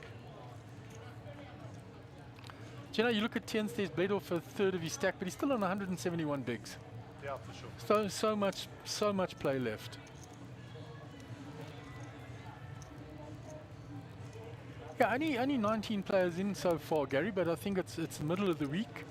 A lot of players have got the option to come tomorrow to get into the event, so it might fill up a little bit later. With a big starting stack and the slow blinds, they can come in a level or two later if they wanted to get the morning in at work. Lum is, of course, sat out. He hasn't actually sat down yet. He is allocated to this table, and they're not blinding him out because he's not actually sat officially yet. He said, don't put my chips yet. They just haven't sat there. And there he is. Mr. Lum, is he arriving in the corner there? No. Somebody is. That didn't look like Lum, though. Well, that is Lum with his glasses on, trust me. There he is. And now the table will become a lot chattier, Gary. And Tillon will not be stealing many blinds. Lum is a seasoned player. And we shall see some of that very shortly. So Alan pairs his 9 here with his ace-kicker.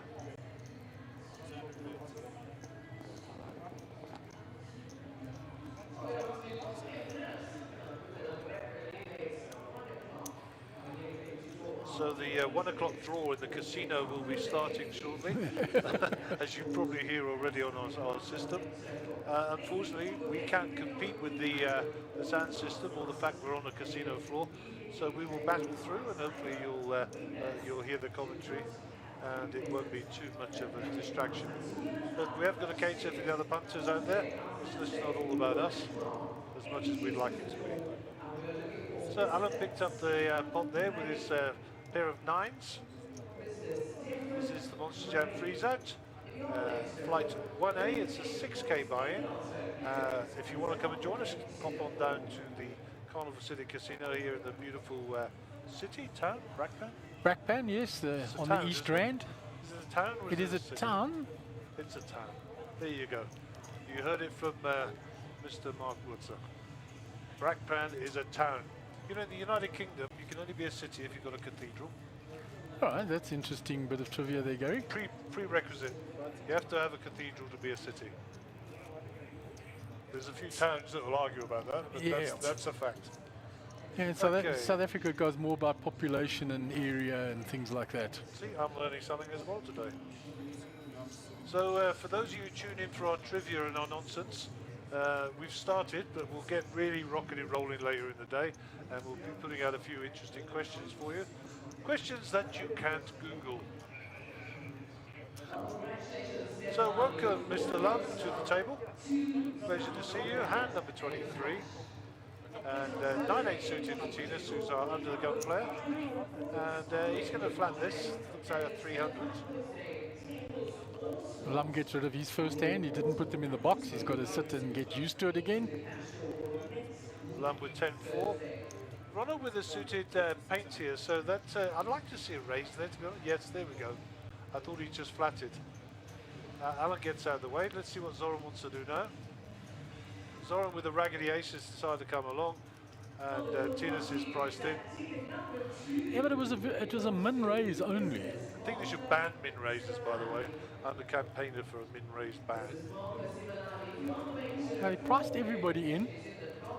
The ace high is still ahead. I was going to say the ace high of Zoran is unbelievably ahead here. So Zoran's going to pop a bet out and he's actually not ace high, he's the 2. Tinas is having none of it. But he's got the gut shot. And Ronald says, I've got my cards are far too pretty. I've got backdoor straight, backdoor flush, and I'm staying in. Yeah, and he always floats 1. If you've noticed when he's raised, he does float the flop if he's missed. Got to make the story make sense, you know. So that's not going to help. Yeah, Zoran's pair of 2s is still way ahead, yeah. Of course, it's a pair of 2s, not an ace high. Yeah. It's gone check now. And now he's got 2 pair, and he'll definitely bet now. He'll think, if I was good on the flop and everybody just called and then they checked the turn. Got to go to value turn. This is going to go bet fold. Bet fold. Yeah, he's bet small into that size pot. I think he wants to go to value turn, but he's not going to get called here. No, nobody's got anything to call him with. He can't call him with king eye. There's no way.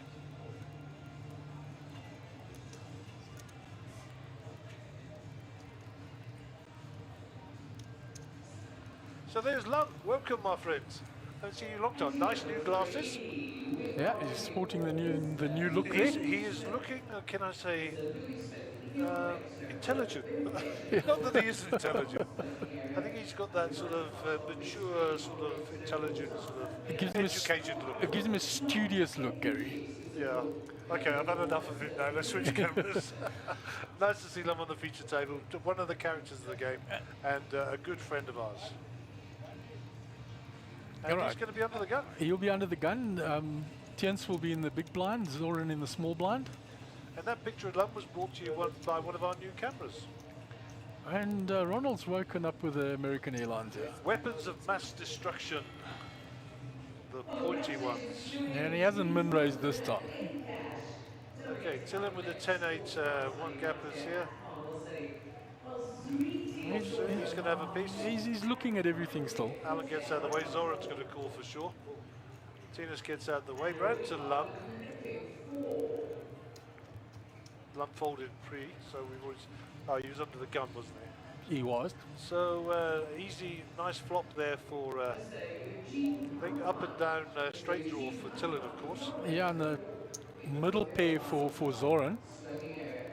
So he really gets a piece there. Ronald needs to bet out here quite big. Yeah, there's come a big re-raise there. Yeah, for sure. He has to put $5 grand plus in it. 3-2. He might just keep hold of one player. It's a min raise again. Tilan's looking. I've got up and down. Yeah, he needs to put more in if it's a min raise though. He didn't put enough in. Yeah, Zoran 1.6. Ronald's gone to 3.2. Yeah, he has now, but on the table he hadn't. Our software is just giving him the min raise. Yeah. Of course, he prices the other players in straight away by just min raising there. that's going to make these other two a bit happier. Yeah, Zoran's now in the lead. And he bet the flop he's going to continue. And Ronald's going to be giving chips away here, I'm afraid. Hardest thing in poker, folding aces. See, now Tilan is 2.6 into a 19k pot. He's hit the second pair and he's still got the up and down. No, he's calling all day here. There's only a flush draw always with it. I mean, there's a made hand out there, but he's got to call. What price a jack or on the river? Oh, the queen. There you go. So Zoran is there. I mean, this is a slowdown card because a lot of the straights get there. Obviously, the flush gets there as well. Yeah, it's going to go check, check. Now, Mr. Governor, do you steal it here? No. Discretion, the better part of valor there. Two pair. He's Two going to pair shows aces. Until it doesn't have to show his cards. He's not going to. No. Aces cracked. You heard it here. It only took us to hand 25.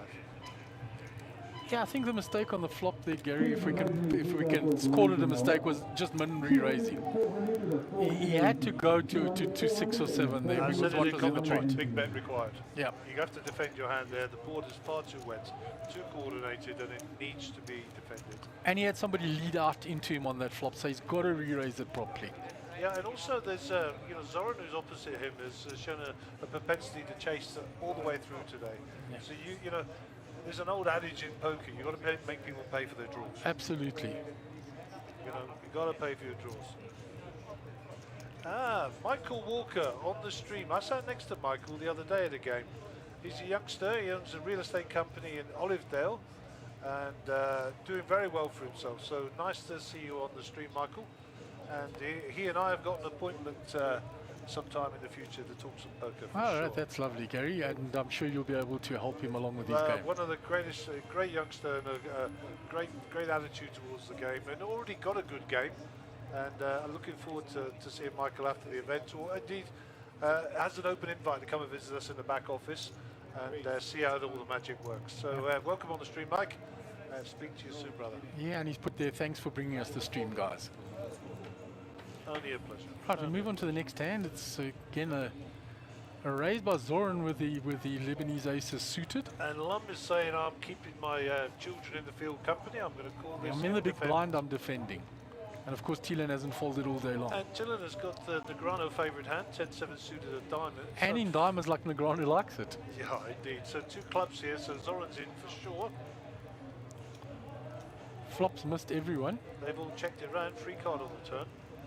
6 of hearts doesn't really help many people. No. Wouldn't surprise me if this checks around The again. jack high is still good here. No, but he's also got a flush draw. Yeah, he has got the flush draw. So his outs are obviously factored into that 84%. Yeah, but because he was the pre-flop raiser, checked when the double aces came on the board. When he bets the turn, everybody folds. Yeah, for sure. They think he's got the ace. He just checked the flop to try and get us there. Yeah, and look at Lum there. His little hand there. He's watching what's going on, getting a feel for the table. I think he'll probably know most players from satellites and stuff on this table. Yeah, I think he's played with There won't be everybody around the anybody table. new, put it that way. You'll know Tian's best of all. But he'll be very familiar with Ronald as well. Right, we move on to the next hand. Lum will be in the small blind, Ronald in the big blind, and we're waiting for Mr. Governor, who's under the gun, who's looking in his bag, come back to his cards. King 3 suited, he's going to limp in.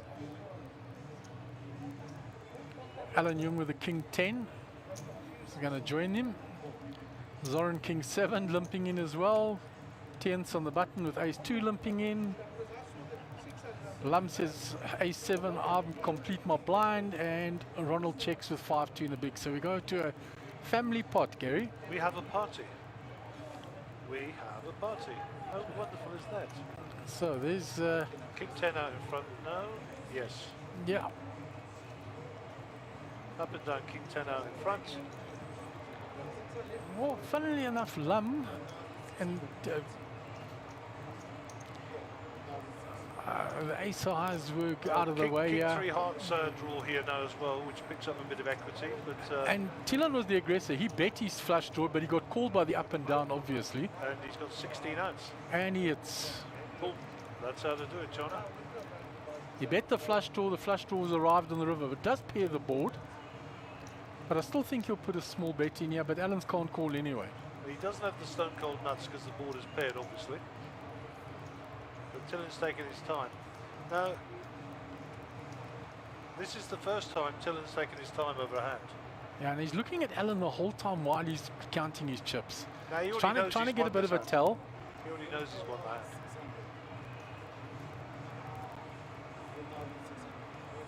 And I think that in itself, you know, is a tell that he took a bit of time, Yes. you know?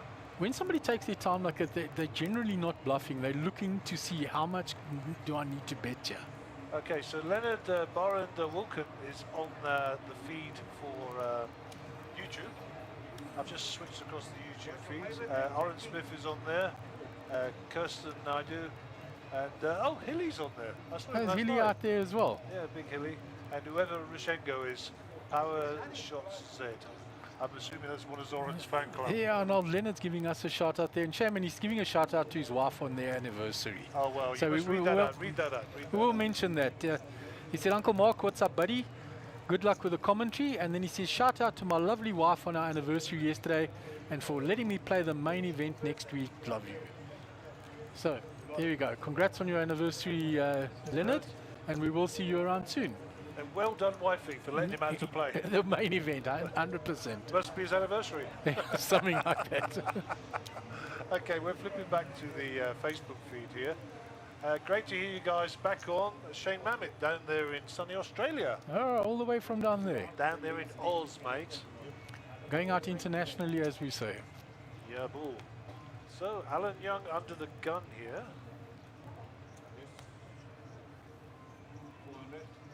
And shout out for Shane to his beautiful wife Candice and the kids as well. There you go. It's late down there, 8 hours on, so they must be in the afternoon, in the evening even. Yeah, I think in it's 8 the hours. evening there. In the beginning, ning. I actually, talking about Australia, spoke to my good friend Marius Langer yesterday. He was playing a tournament down there and sent me a picture. They've got no restrictions whatsoever. It's poker as normal. Showed me a picture of all the tables, all the You must players see the sitting rugby there. matches, my word. Yeah, it's 100% normal. But he said they've only got one quarantine case in the whole of Queensland. Well, you know, Australia was originally a prison. You know that, eh? So they keep them locked up. You know, so the reason it's a prison is because it's a massive bloody island in the Antipodeans. And you know, when the British Empire existed, far be it for me to talk about empires, but if you were a naughty boy, they used to take you down there and just leave you. So most of the Australians are descendants of criminals, basically. I mean, in rugby parlance, we call them the crims, you know. True story, when one of my mates was immigrating to Australia, one of the questions was, do you have a criminal record? And he wrote cheekily, I didn't know it was still a prerequisite.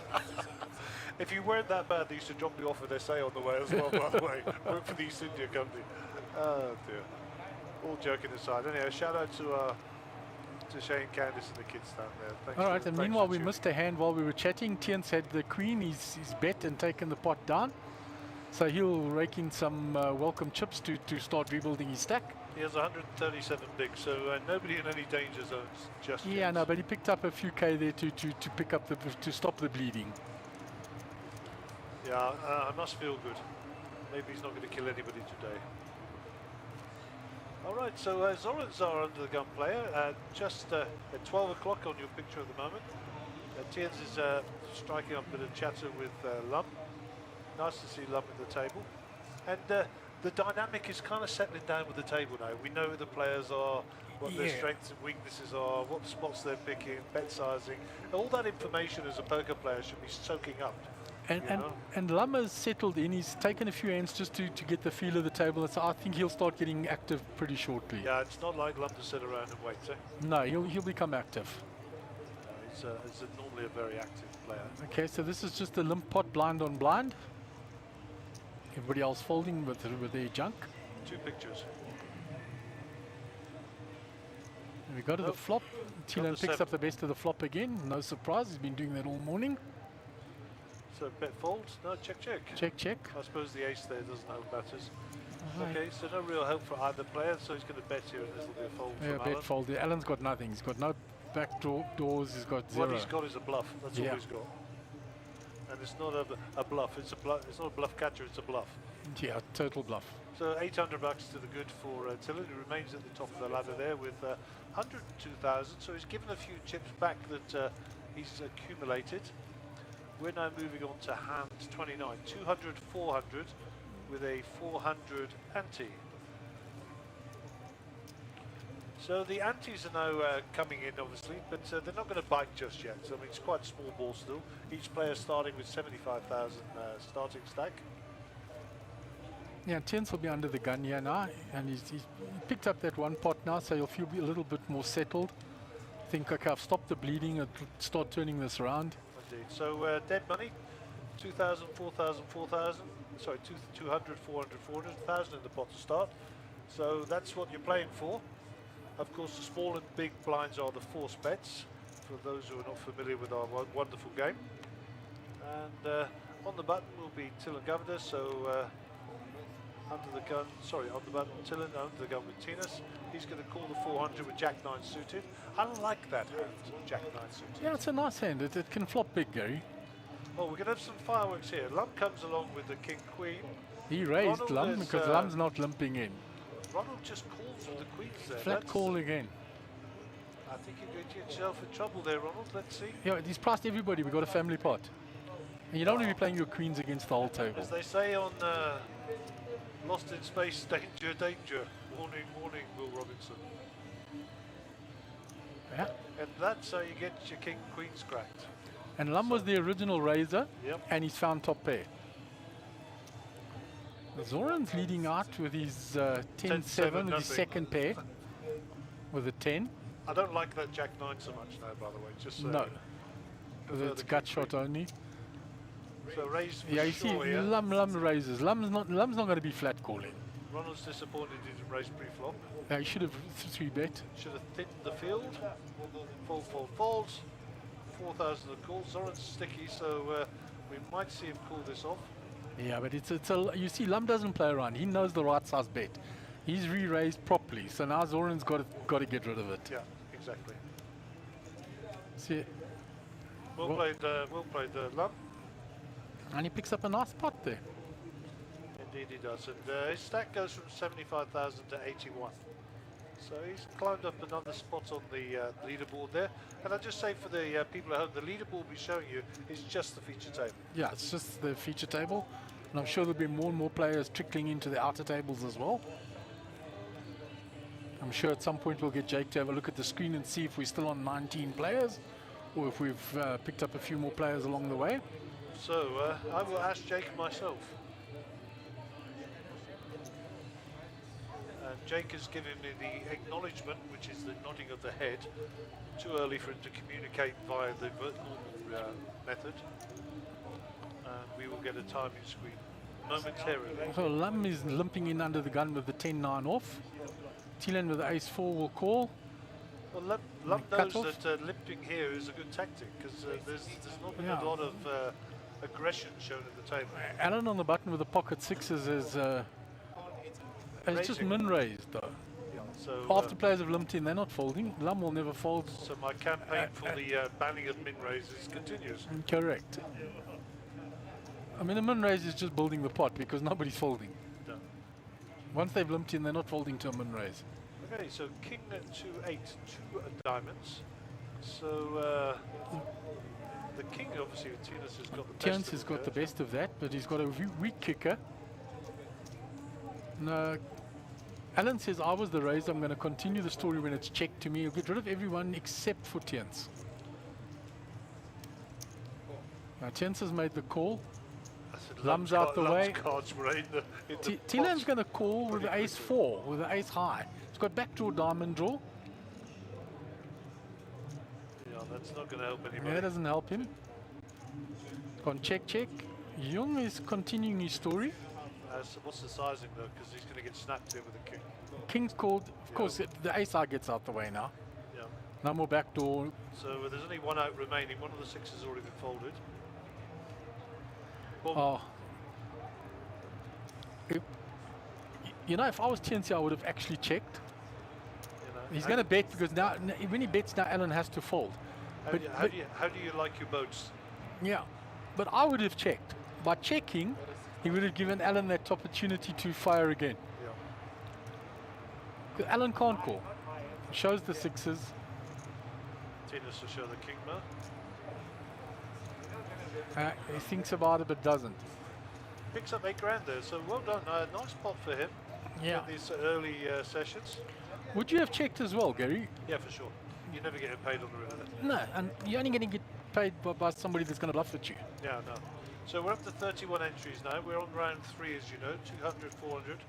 400 on the ante. Blinds that will be up to 600 on the ante in about 15 minutes. Well, that's creeping up nicely, Gary. It's already 12 players more than the last time we looked, which wasn't that long ago. Yeah, and we've got no players out yet, so the average chip stack is still 75,000. Yeah, so that's all the information we need. Thank you very much. Next break's in 45 minutes and 12 seconds. All right. To be precise. Hand 31, 2-4, 400 on the big blind ante. And Ronald, who is bottom right of our screen, is first to act. So Ronald with the ace-8 under the gun. Folded. He folded that.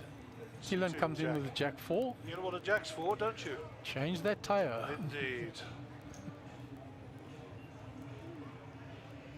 Queen 9, Zoran. He likes Yeah, that he's on got the button. better of the spades there if the spades do come. And Tians has got the Star Wars hand. May the fours be with you. But unfortunately for him, Thielen's sitting with one of his 4s. So he's only got a 1-4 left in the deck for him. 2 spades and a 4. Action flop. 9, 5, 6, 2 hearts. Doesn't really hit. It's top pair Zoran. only for Zoran. Zoran gets the 9, so yeah. It didn't hit anybody else really. Gonna bet his top pair. The 4s will go into the muck quickly. Not so quickly.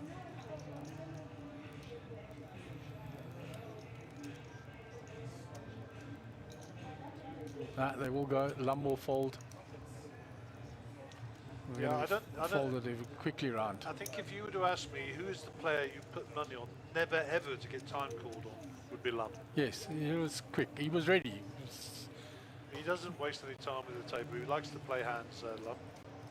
And you know, and that's not a tell with him because it doesn't matter what he's got. He likes to play Yeah, quickly. with big hand, junk hand, they're all getting played the same Yeah, way. he gets frustrated if people take a lot of time as well, and I understand that. But you know, people always say to me, you know, how long before you call time on a player? Well, the book says an unreasonable amount of time. So if you're sitting on hand number 1 and you've got 100,000 in front of you, and the blinds at 100, 200, and you're taking 10 minutes to make a call, that's unreasonable. It's ridiculous. If you're taking 5 minutes, it's ridiculous. If you're taking 3 minutes, it's ridiculous. But if you're at the World Series of Poker final table, it's heads up, and you've got second pair, and you've just been raised, and you want to take 3 minutes, you can have 4. Exactly, that's not problem. unreasonable because it's a huge call. Yeah. So it's relative to the tournament, relative to the situation, relative to how many players there are, and relative to the history of the hands that you've played already. Because if you've been tanking every hand, then you deserve it. And there are players that do that and they get extremely annoying. And normally on feature tables, they just want their face on the telly. And yeah, ace-5 here for Alan. I like ace-5. The Pocket 3s for yeah, Tiller. Limpton. And the suited ace-5 as well. And Ronald's going to fold this. So 2 players under the gun and a hijack. And Thielen raised with the 3s. and Alan's decided he's coming along. I And like the suited ace-5. ace.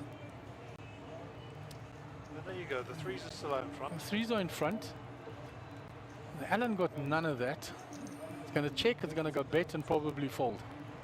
Because there's nothing there for Alan. He's got a backdoor diamond. That's it. Well, Ah, he's he's decided he's looking. going to have some. Surprised me there by calling quickly.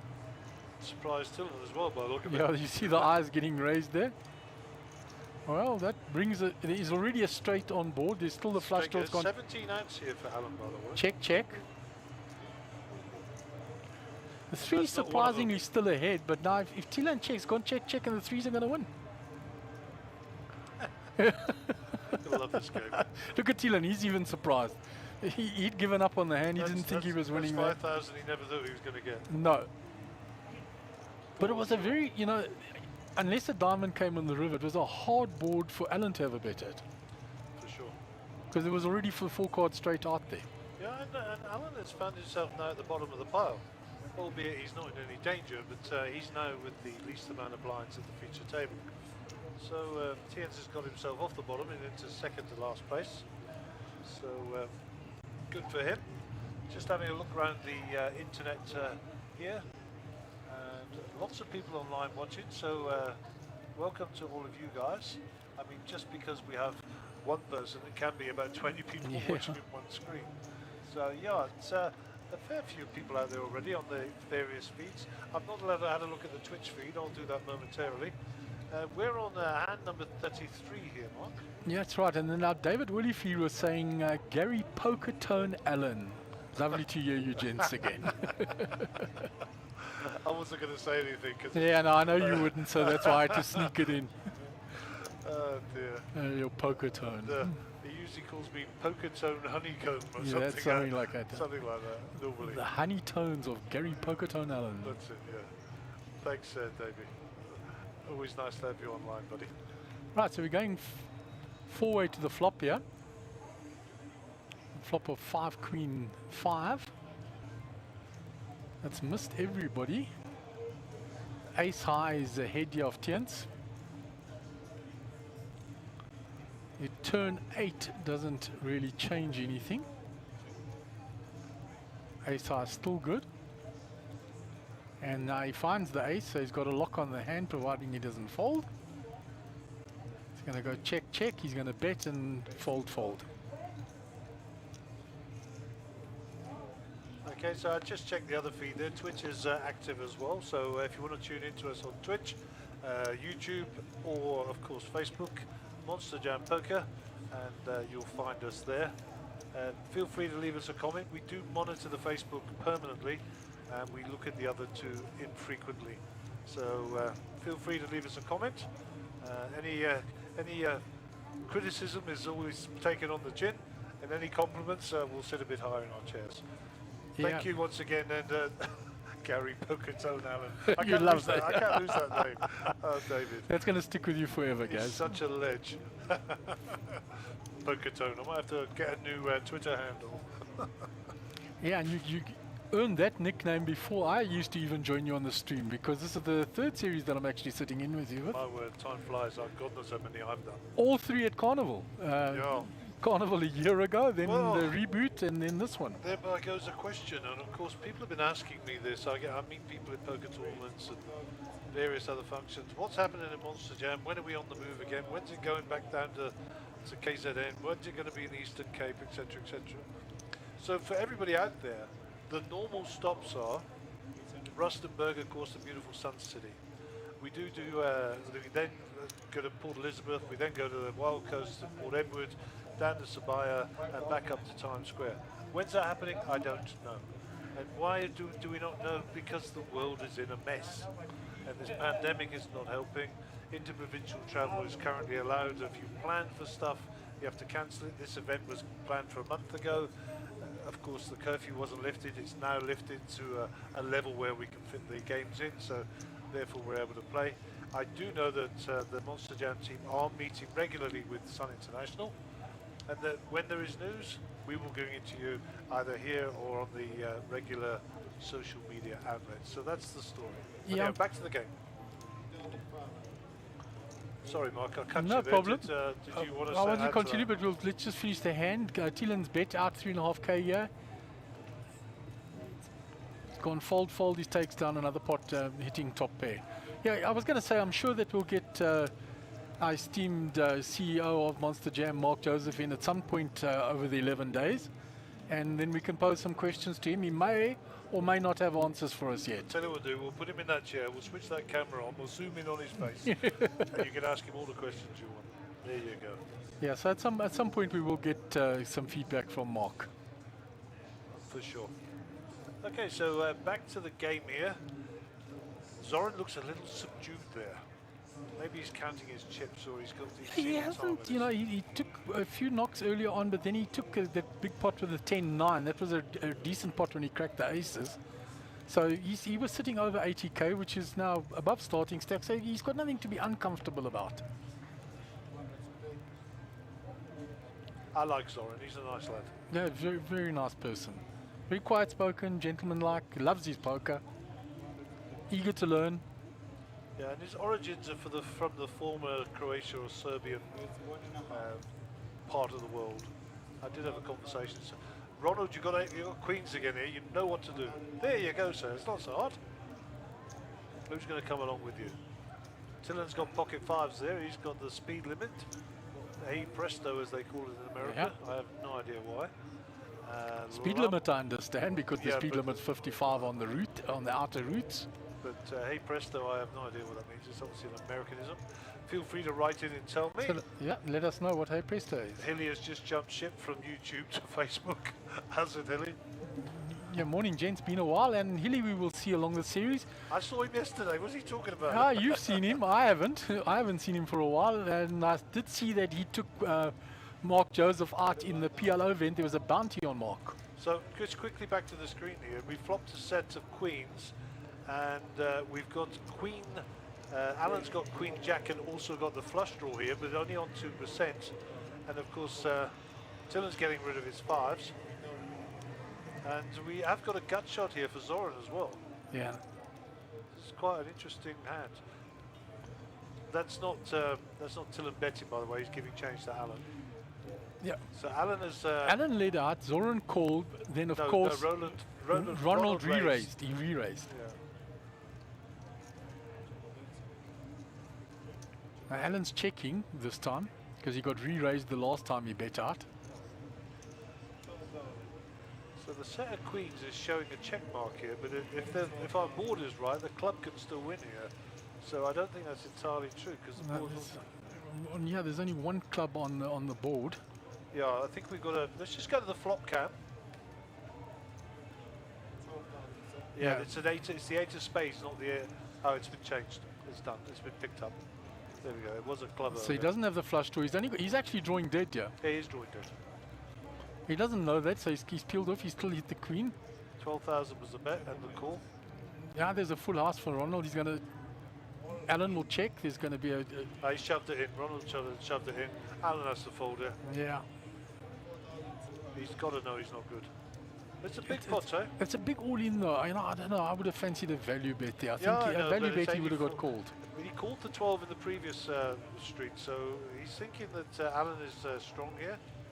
Maybe Alan's got a set of sevens or something like that. Yeah. You know, he's not going to put him on a queen, but he can put him on an ace and 2 pair. I mean, Alan knows he has to fold here. It's for his tournament life almost.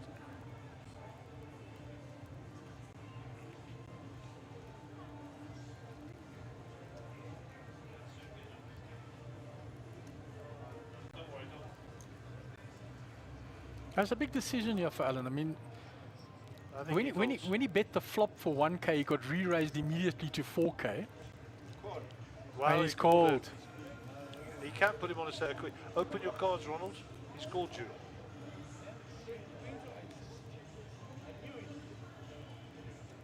Tillen said, I knew you had queens or aces. So the dealer will just count up how much Ronald's all-in was. He had him covered. He had him covered by the looks of it, so we lose a player from the feature table. And Alan is eliminated. Alan, you've been eliminated. Goodbye. Yeah, I questioned the all-in there, but he got paid off. Yeah, I think the fact that Alan called 12 grand on the turn, so therefore Ronald put him on a pretty strong hand. Now, I don't know what the history is between Alan or whatever. Alan's asking if he can rebuy at the table. And this is a re-entry tournament. Yeah, and he just got told by David Rolfe, no, you can come tomorrow. Yeah, if it's a re-entry tournament, which is tomorrow only. That's why it's called a freeze out. Yeah, so a big action hand there, Gary. Indeed. And our first casualty. Our first casualty bites the dust. But I like Alan's play today. He's been okay. He's played nicely. Don't really know much about Alan, so I look forward to catching up with him, and hopefully he watches back the commentary and you know, has a look, and everybody gets to fine tune, you know. 300, 600, 680. 300, 600, 680. So you heard it there, 300, 600. The 600 ante. So the price of poker is going up. Big Davey announcing over the intercom. Everybody could hear that, I'm sure. So our software showed that Alan Young came sixth. He didn't actually come sixth. It just means he came sixth on our table. Yeah, it was our first casualty on the final We will delete table. him in the fullness of On the time. feature table. Yeah. So I don't know if we'll be getting a replacement now, Gary. Probably only at the break when they shuffle the players out. We shall see, sir. We shall see. Oh, they're still five-handed, and we're playing six max at the moment. So So I believe we got one more level, and then we're going to take a break. So we'll see that. I don't know what the level's 30 minutes, I presume. yeah, so at the end of this level, Gary. Yeah, so I'm saying, I'm asking you, I've got it written on a piece of paper here. It's 30-minute levels. Yeah. Absolutely. And you said when we were halfway through the previous level, you said 45 minutes to the break. So That's so it. there we go. Cool stuff. Right. Right, we go four-way to the flop here. Naeem has hit top pair with his from the big blind with a 9-6. He's bet out. Zoran has hit bottom pair with an ace kicker. He's probably going to call if we go by the history from this morning. He hasn't been folding much as soon as he's hit a piece of the board. And he does indeed call. All the other players are out the way. So we go two players to the turn. King doesn't change anything. Lum has checked very quickly. It's gone check, check. The jack again doesn't change anything. Lum has checked. It's gone check, check. Oh no, Zoran is betting here.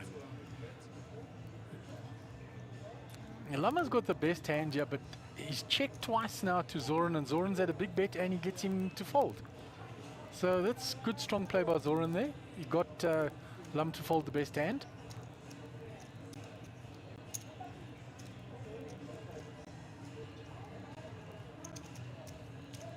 Right, so Ronald Smith, after that, taking that very big hand, is now 206 big blinds. He's our chip leader at the feature table with 124,000. Tilan, who's been motoring along quite well, 181 big blinds. And Tiens is currently the short stack at the table with just over 50,000.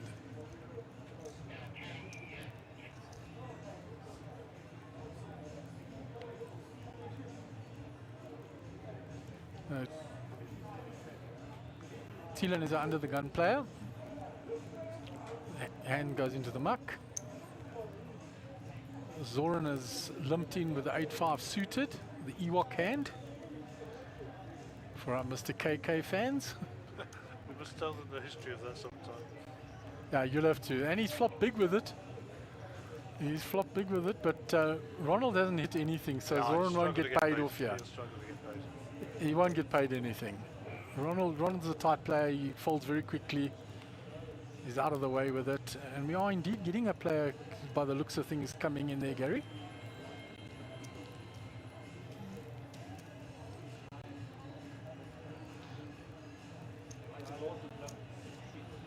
So who has stepped in there? Can't see quite yet. Is that JP? Can't see quite well. It looks like JP, but it's not. It's not JP. It just looked like it initially. It is JP. It is. It is indeed. What's he got a plastic bag around his head? I did say my initial look was that it was JP. Never trust him, he's a criminal lawyer.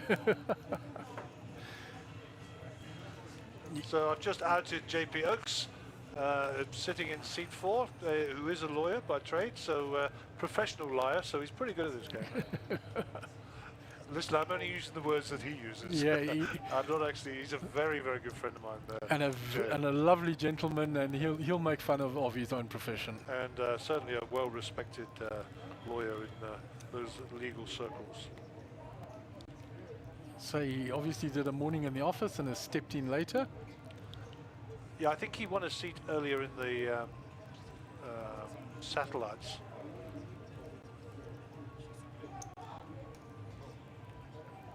Now with players like JP, if they win a seat, they're going to play day 1A, because if they bust or can't build a big stack, then he can re-enter in day 1B. Yeah, for sure. And JP will be no stranger for the feature table. You know, a lot of the Grand Slams and high rollers. absolutely, we'll see him in all of those later in the week, I'm sure. Pocket Queens going around. Yeah, those queens have been around twice. 3 times. Yeah, twice for Ronald and the first time for Tilen now. That's right. And Tielen's raised it up fairly well. Zoran's looking at a big call here with a 9-8 off.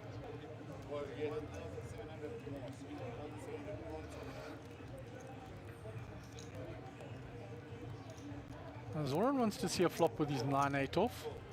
Tens with Jack 8 suited says, I'll come along. Ronald gets rid of his 9-2 suited. So you've got 3-way to the flop, Gary. There's a killer for your queens, eh? Yeah, you're not going to like that when you've raised and you get 2 callers. Well, the good news is there's 2 aces there, so it's Yeah. less likely somebody else is going to have And one. it's checked to him, so he's going to bet. And people know he's not betting the ace there. So, you know, you've got to work this one out, Zoran. You've got nothing. He's not betting the ace there, but he's betting something. Yeah, they've got to go in the muck. Tinas will see. And Tens has got nothing. He's got no spade draw, no straight draw. It's gone bet fold. Right, so Tilen up to 187 bigs, 113,000. Ronald still out chip lead at the table. Zoran 141 bigs. JP's obviously on the starting stack. And Lum just over the starting stack. Tien's currently our short stack at the table.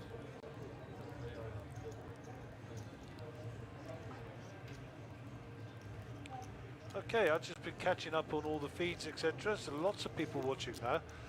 This huge rainstorm's going around is probably keeping people indoors.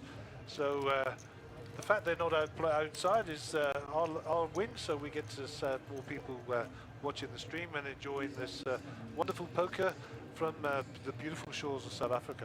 Yeah, and a big shout out I must give to Cardstream for always bringing the streaming out to everybody. I think you guys do an amazing job, and to all the tech team as well. We might as well thank them early in the week before Gary says I'm not allowed to give them too many compliments.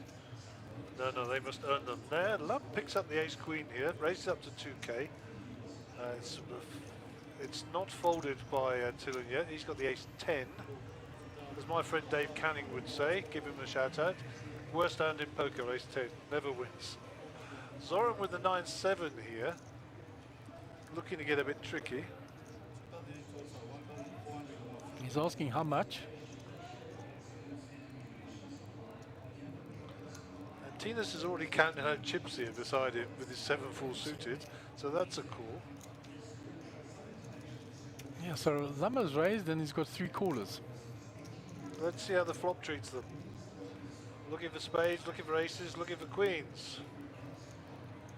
10-5 king. All right, so Tilen has actually got the best of that flop. Ace 10. Unfortunately, it's not top, it's second top. Yeah, and so he's going to check it. And he's wary that Lum might have something here. Lum is going to continue, I'm sure. Yeah, and Lum has Yeah. has got the gut shot as well. That'll be for about 4 grand, I would have thought. Yeah, with the gut shot. 5.5, yeah, that's what I like to see. Nice work, You Lum. see, he puts the pressure on Tilen. He's not underbetting like the other players have been doing. He's telling everybody he's got ace king. That's what he's telling them. You know, I bet pre-flop, I've been very quiet. There's my ace king, I've hit the top pair, I've got the top kicker. Now you must go away with your silly little 10. And he does. And there we go, folds around, nice poker. See, and it's the difference between underbetting the pot and betting a proper size bet, Gary. And, you know, with respect to all the players at the table, Lum is probably the most experienced here and showing the fact. Absolutely. He's never going to be underbetting the pot. He knows what size to put in there. All right, of course, JP's got a lot of experience as well.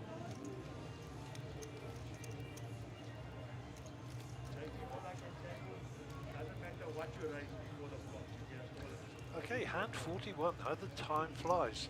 I'll get my friend Jakey here to have a look at the timing clock in a minute, so we can see what's going on with the time. I don't keep a clock running in front of me. And there's another comment from Andre Aaron Smith there for you, Gary. He says, love the commentary, boys. I should be working more and watching less, though. Laughing face.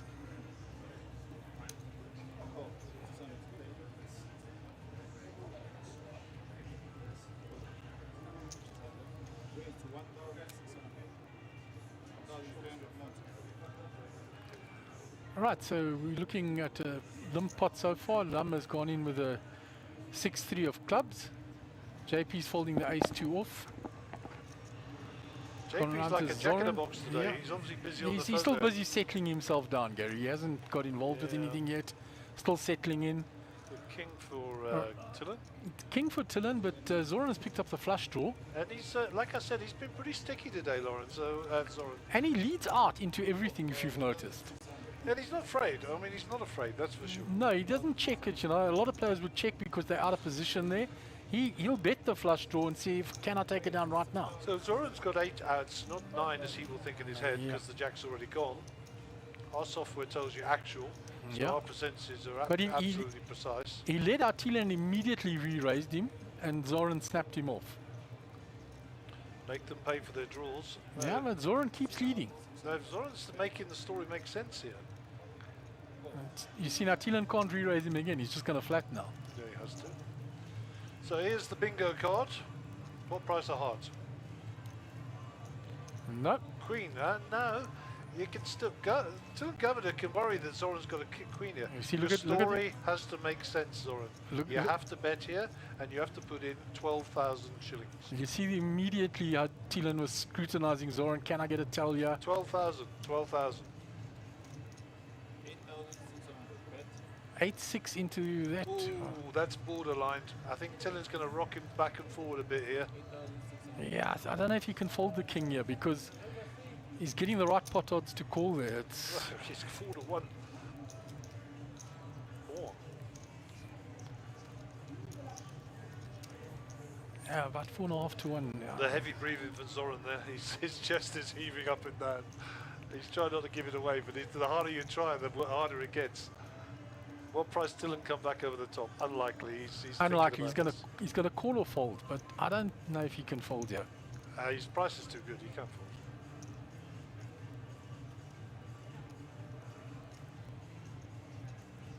He nearly put it in. He's undecided. If he'd have put 12 grand in there, he'd have folded by now.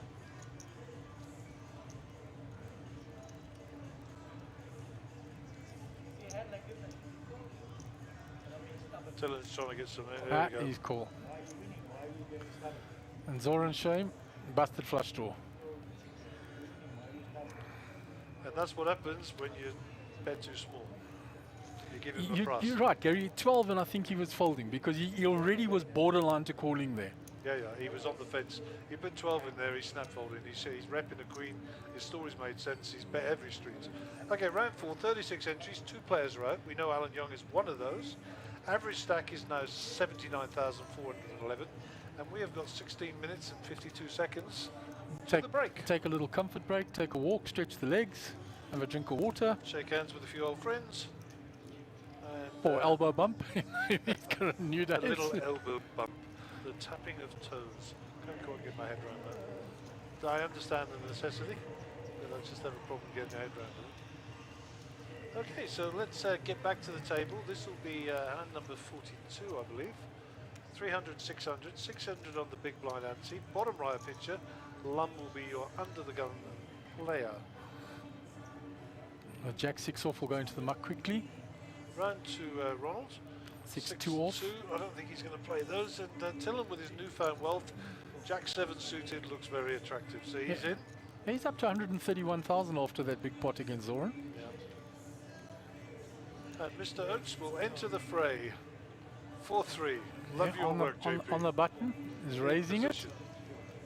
using the position. He says it's limped to me. I'm on the button.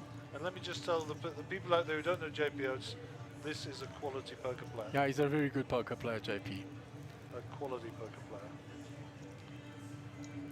Okay, so 3-4 is the nuts at the moment. Yeah, it is absolutely. He's got the best of that flop after raising from the button. Nobody else has got anything.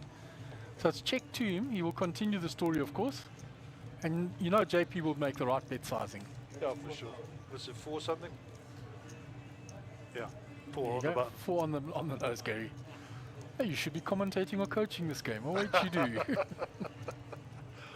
Yeah, but you know, that's just that's standard. Yeah, that's standard. Absolutely standard. And once again, I'm going to reiterate for people out there, we're not criticising the other players. What we're doing is complementing the more experienced player. Correct, you can see, but Lum and JP both know exactly what the bet sizing should be. JP looks like he's had his head sharpened. I think if Henny Apple turns up, we might have the Battle of the Baldies again today. Battle of the Chrome Domes. Yeah, that's he's had that proper shine done today, that one. I'm sure Henny must be out there as well. He also played quite a few of the sets. He did win 1 or 2 seats as well. Trust me, Henny Apple will turn up. There's no doubt about that. And always a pleasure to see Henny at the table. And I'm sure we'll get contingent from KZN coming up. And Clive Kikia arrived at 10 o'clock this morning. All right. He sent me a cricket story, which I'm going to tell later on in the week, from the departures lounge. And I was getting in my car as he was boarding, and I know that someone went and picked him up at the airport at 10. All right, so Clive's on his way up, plus I'm sure some of the other KZN boys will be up. The Cornelis and the Governor contingent, no doubt. I'm sure some of the PE and Eastern Cape boys will be up. Oh, for sure, for sure. Because we had young Gareth did very well in the last series. Yeah, very, very nice. And then went on to play at WPT as well. Yeah, I'm not talking about that one this year. And I'm sure we'll get some of the Cape Town contingent up as well. Moaz and Ahmed and them will, I'm sure, come join us. Moaz newly married, apparently. No, not Moaz. Who got married recently? Oh no, Gio's having a baby, I know that. Yeah, Gio's had a baby. Well, they had the baby now. Yeah. Congrats, by the way, to Mr. and Mrs. Zanetti. And hopefully Eugene will join us for the series. He didn't join us on the last one, and I've Solly as well. I've got to say that Clive has been goading Eugene on the poker groups for some time. Every time he signs off, thank you very much, Eugene, hope to see you soon. Yeah, he's been... There's a little bit of friendly rivalry between the pair, which is great. Yeah, it is. And Eugene, I love him to death. He's a top boy. And a Great player. fantastic player. Great player, great player. And hopefully we see Solly at this series as well. Yeah. Tillon surprisingly here as King 10 and 92% of the equity. And of course Bozo down in Cape Town is our main event winner from the Reboot series. Indeed, I actually think he's moving back up this way soon. I did speak to him briefly between events. He alluded to the fact that he might be coming back, but I have no facts as yet. Right, and Tillon picked up a nice pot while we were chatting there with the top pair and the flush draw. Betted strongly on the turn. There's a little view of what's happening out there, and a few familiar faces. Yeah. Of course, Nick and Gareth in the foreground. Yeah, we can see Nick and Gareth there. And we can see the Battle of the Baldies going on in the background. Vegan Das drinking his coffee there. Best player in Lithuania. And then looks like Marcello next to Leonard there. got Kevin Khalil there with his back to us on the left-hand side, of course. And there's Chandra as well with her back to us. Just behind the orange shirt, Henny Apple to the left there. Told you the Baldies would be here, didn't Yeah. So quite a number of the players out there. I? Awesome, awesome. Wonderful to see. And 44. Tillon Governor to act. 136k now after picking up that pot.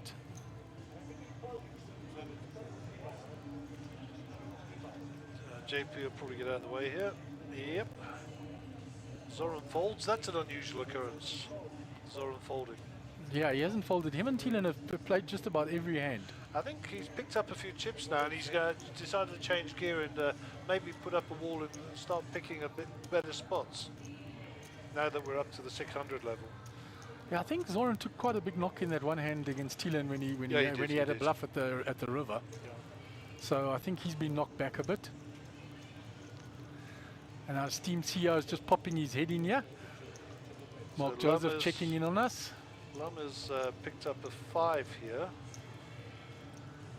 And Lum's got a full house here, but that board is a bit scary for me. Yeah, he's got the full house here. He's going to bet. I don't know. I don't know. I can put anybody else on a 5 or a 3 out there. Sorry. So I don't know. It's only ace-3 combo that's going to be anybody out there. So Ronald's got ace-2 here. And what Ronald's doing is chasing a straight. Of course, he's drawing dead to a Yeah, straight, you see, this but, is the problem when there's trips out there already on the board. It's almost pointless chasing a straight. yeah, the 9 is a blanket, to be honest. So Lum's 5 is a winner. Everybody's check, gonna check. Lum will show his full house and take the pot down. Yep. All the other players show the ace there. Ace is no good.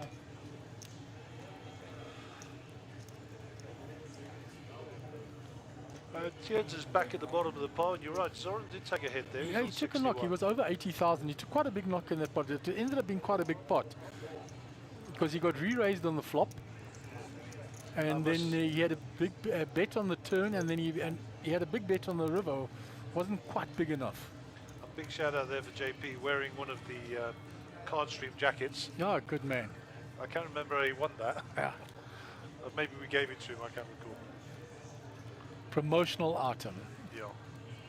There's only about 5 of those in existence, and one of them's on the back of my chair here. Yeah, I can see. There's yours. You're going to say if you find a manufacturer wide enough, possibly I can get one. I think this is the biggest size they make. I don't even know what size it is. You can see. I'm just having I a look always in order here the for you. biggest. 4XL. That Yeah. would fall a little short, Gary. Yeah, and I'm a big oak as well, eh? Yeah, So, 4XL is not a small shirt, No. but not quite the walking billboards that I wear. I'm taking the Fifth Amendment, Mark. Just move up a bit. So Lum with the ace queen suited. Zoran is limped in. Lum will raise it. He's not going to allow the limping with that strong hand.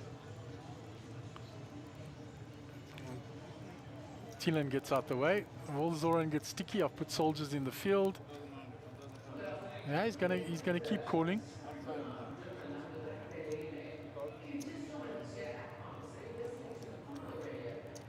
So we go two-way to the flop. Lum has position as well, being on the button. King 8-3 rainbow. Zoran actually gets the best of the flop with his second pair. And he will bet it. And he's led out on every single flop if he's found a small piece of it. Lum's having none of it, by the way. He's going to peel one here for sure. And he's re-raised it. Yeah, he's re-raised. You see, that's Lum, his strong play. Raised to 6,000, so another 3.5. Second pair, you know, Lum is repping the king here all day, of course. He's saying I raised with ace king. Not ace queen. Zoran is asking what's it happen, he's just going to fold this. Yeah. You see, and that's strong play by Lum again. Yeah. Good, strong, experienced player.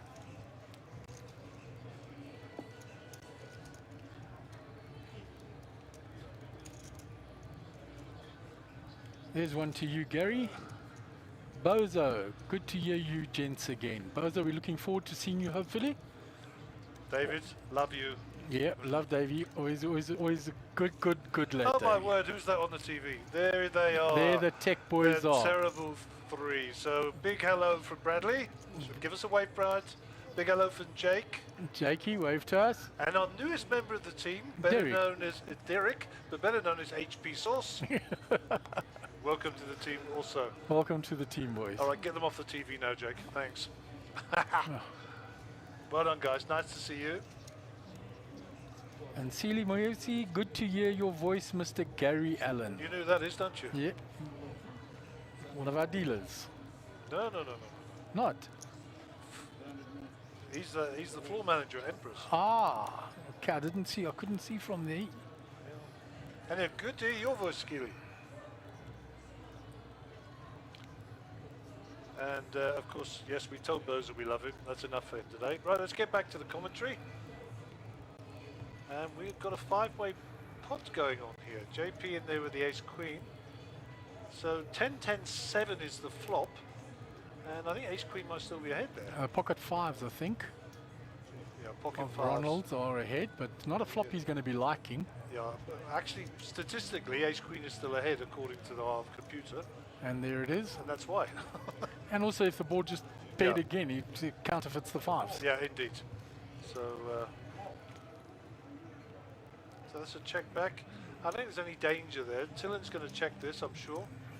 JP's going to bet it, and everybody else is going to fold. Yeah. There's nothing for anybody to call with there. JP brings with him a good reputation, of course, for those who know him. So I don't know what Zoran's thinking about here. The only thing he can do is make a play. He's got 2 pair with a 3, but I mean, seriously? He's just going to call it off. I don't believe you. Yeah, he's called it off, which will make Ronald get out the way because he can't think if it's been bet called, my 5s can't be good. Yep. Tillon folds. JP will put a turn over his cards. Tillon can't call. Tap of the table. Thank you very much for the donation. Yeah. And we'll move on.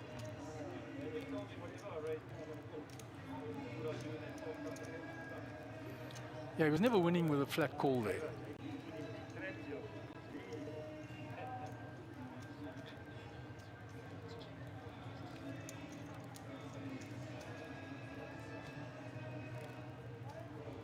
Got a comment on the YouTube channel there, Gav. No, this is a personal message. Okay. And it comes from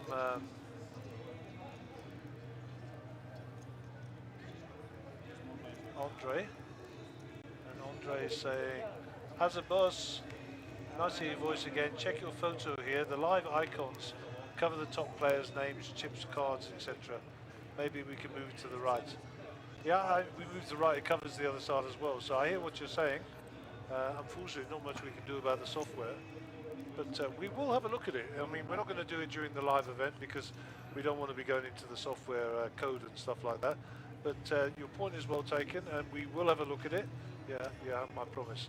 And good to have your support as always. All right, that's on the YouTube thing. Does it do it on Facebook as well? If we just go, no. That's the same. It's the same, yeah. That's So, the same picture we're sending out. So we're just checking all the feeds. right, meanwhile, we're going 5 players to the flop here.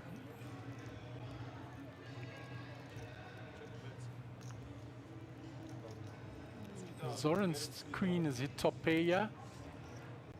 There's a second pair for Lum with his jack. But he's going to fold it quickly. So Tillon with the ace-3 is hit bottom pair. He's going to call. So the field has been thinned down to 2 players from the 5 that saw the flop. There's top pair with a weak kicker here. 5 doesn't change anything, the queen's still ahead. Zoran will continue betting.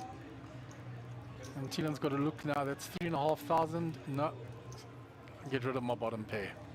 So Babette Neathlin's online. Lovely to see you guys back. Babette is probably one of our best fans. Yeah, a regular to your streaming long before I was doing it with you, Gary. And trust me, a lovely other half, Mr. Graham Hawkins, won't be far away either. So big shout out to Babette. Thank you for your support.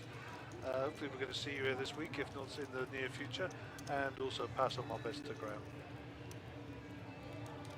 Okay, so hand 48. I'm getting hungry. Are you getting hungry? Yeah, I'm getting thirsty, definitely. I know we've got the water sponsor again, but you said they don't They've have run the out of bottles, so... The bottles have not arrived. So they're willing to give us the water. but Shame. only once they get bottles. Yeah, good old Aquavita. So shout out for those guys, eh? They've supported us through thick and thin, but as they say, the imports or the production of the bottles has slowed, and it's all linked back to this pandemic. So as long as the guys are safe, we're happy, and thank you for your continued support. Right, so JP again is showing that he's not going to, if it's limp tube on the button, he's going to raise the button. He's got ace-2 off. He says, let me thin the field of some of the limpers. Tillon with the 8-6 suited, he's not going to fold. He's called, and Zoran called with the king-8 suited. Ace-8 on the flop. There we go. This is my prediction. Right, let's see if Gary's clairvoyant as well. There's the ace. I got one of them right. You got one of them right. But there's a little something for Zoran. He's picked up second pair. Yep. And if he's true to form, he's going to lead out again, And which he's doing. I've just heard the beep in the background, which means it's 1 minute to the break. And we will actually see a change of people at the feature table during the break. So my guys will be taking names and chip counts, and then we'll be programming our computer, and we'll be seeing some new faces. So that'll be exciting. Right, so Zoran true to form led out on the flop with his second pair. And JP with his ace, even though it's only got a 2 kick, he says I was the initial raiser. Re-raising. Get called by Zoran, yeah? Only 4 outs for Zoran because an 8 was folded by Tilan. These are the players in the quiz. Picks up the flush draw as well on the turn. 11 outs. So outs increased from 4 to 11. So the black 8, the 8 of diamonds, and the And king he's, of and clubs. he's betting quite strongly this time. 3-5. And not as strongly as I thought. He threw it in, but JP's announced. calling this off. He's 3-5 to win 20. He's going to re-raise again. Yeah, I mean, there's always a call there. JP still is high raised initially after you lumped. Well, he's got a lot of outs here, Zoran, Yeah. so he's going to be unlucky to miss. And he does, he Like blanks. he just did, he just blanked it. Zoran has to tell the story. He's JP. led every street. JP's now observed the fact he looked at his hand. Checked. JP a check back here. I don't think he's. I think he's a lone ace. No, he's looking for some chips. He's saying you're not strong because you had to check your hand. That's. So that was going to be a sick bet if you put those yellows in. Yeah, he's not. Do I bet or do I just check? I've got showdown value. Yeah, Yeah, check. Thought so. Shows the king 8. The ace is good. And that, they say, is that. So we're going to take a short break, and we'll be back within, I think it's about 15 minutes, and we'll have a change of the feature table. All right, Gary, we'll see our viewers after the break.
and we've shuffled the feature table.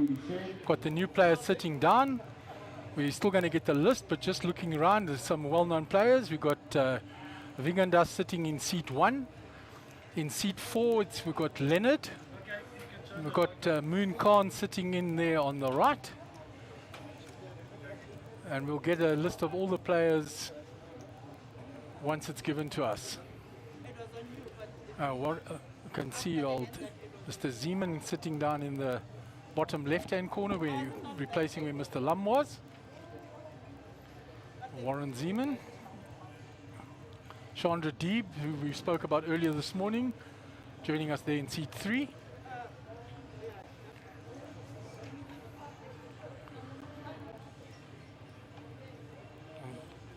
Blinds are 400, 800 with a 800 big blind ante.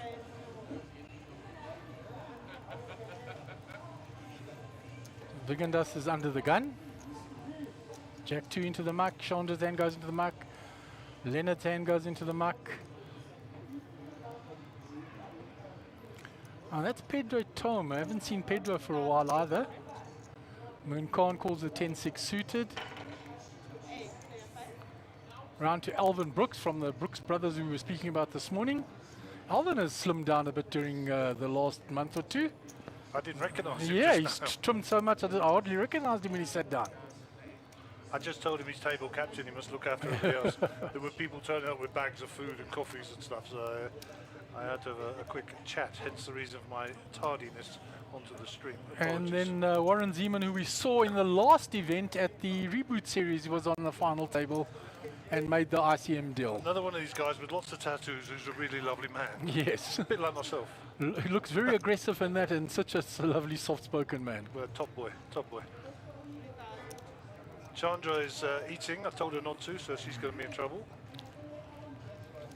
And the reason we don't like people eating at the feature table, just for the folks out there, is number one, it gets on the cards and it gets on the table, and it's not pleasant for other people. And number two, it's not good optics. Yeah, it's not good at all. And like you said, those cards are expensive, so so you're going to make them all grubby and greasy, and we have to have multiple card changes. It's going to become a costly affair as well. Well, we did have a competition last year that you can't Google, and it was how much did one of those decks cost? And I think the closest person was $158. Yeah, To leave the rest to your imagination. That's US, by the way. and they were under. Yeah, exactly. Okay, so Leonard calls the 800 here.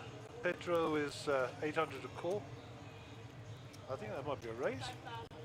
Yep, that's a proper raise. We haven't seen Pedro's cards for some He's obscure got them reason. in the box, but not squared nicely. Well, we are sweating. As they say in the World Series, this is our Jack Link's beef jerky hand. And I'll do my Norman Chad impression. Interestingly, Norman Chad will not be commentating with Lowell McLaren on the 4-hour World Series final table for 2020 going out on ESPN. Well, that's very interesting, because they've been a pairing for a very, very long time before WSOP. And it's the young lady, Kirschecker. I can't yeah. remember her name now, her first name. She'll be doing the commentary with him. The word on the street is that Norman was not well. So if he is not well, Mr. Chad, we send you our best. And wish him a speedy recovery. Yes, the commentators union. Okay, Leonard, our under the gun player, top right of picture there. Was also a satellite winner. Chandra, the satellite queen. Good, she's only using her left hand for the Yeah, cards. Vigandas won a few sets as well, and his good buddy Wojciech. Yes, I saw them both yesterday. So Pedro calls looking to go set mining here, crab hunting with his threes. Moon, of course, is going to be a very active player always. Moon known as 9-6 the nuts online. And he has those two little bullets there stuck on top of his chips, which officially shouldn't be. Because they're metal on your table for the RF readers. Yeah.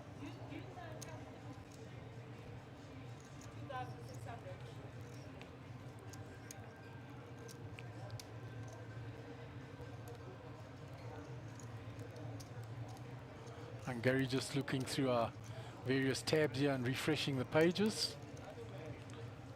Yeah, we've had some serious rain outside, so, you know, Sometimes we lose internet and stuff here.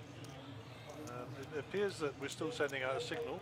We've got green lights across the board, so Yeah, YouTube is there. maybe it's just one of the other feeds that's the problem. Right, we can't see Alvin's card. He's got the option here. He's going to put out a bet. Warren Zeman with the King 10 has got the gut shot. Will let go. The 3's going to the muck very quickly.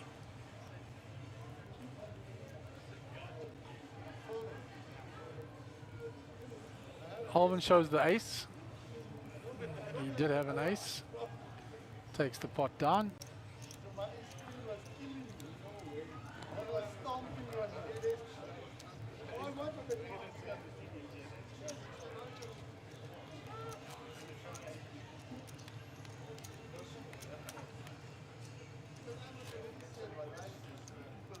Meanwhile, we're going to move on to our next hand. Chandra will be on the button. Leonard Dupree in the small blind. Pedro Tom in the big blind. Moon Khan will be under the gun player. And Moon holding court as usual. Yeah, and him and Alvin sitting next to one another. Alvin always friendly and full of fun and laughter there. That'll be quite a chatty corner there. Yeah, I always refer to Moon as the Pakistani ambassador to South Africa. His cards go quickly into the muck. Alvin with a 6-4 offsuit. It's on 157k already, which is virtually, he's over double the starting stack already. Warren there with the Jack 9 suit. He's going to come along and play here a little bit. And he's quite low already. He's down to 26,500. Raising it up. Vegan Das on the button here with 101k. Folds his Queen 8. And Chandra was 7-6. Going to give up a small blind. And it looks like Leonard's going to defend his big with his King 10. Two pairs to the flop here, Mark. Yeah, the two short stacks at the table. Interesting. Clashing here now. I'm predicting a big hand here. We're going to get a queen on the flop. Oh, Right, no queen, but the Jack 9 that was the original raiser has found the best of it. he has indeed. So top pair, reasonable kicker, going to come out firing. And Leonard has not really got much here going for him. No, he defended his big blind with the King 10, but he's got nothing to continue with. Yeah. Speculative call. Unfortunately, the speculation ended there. As you see, I said they were the two short stacks at the table. They both got 38 bigs. And Alvin is our chip leader at the table, 157, 195 bigs. So Hilly's telling us the picture keeps freezing on Facebook. I've just tested this, not us. So if you want to try and go across to YouTube, that's working perfectly. Or the Twitch feed as well, perhaps.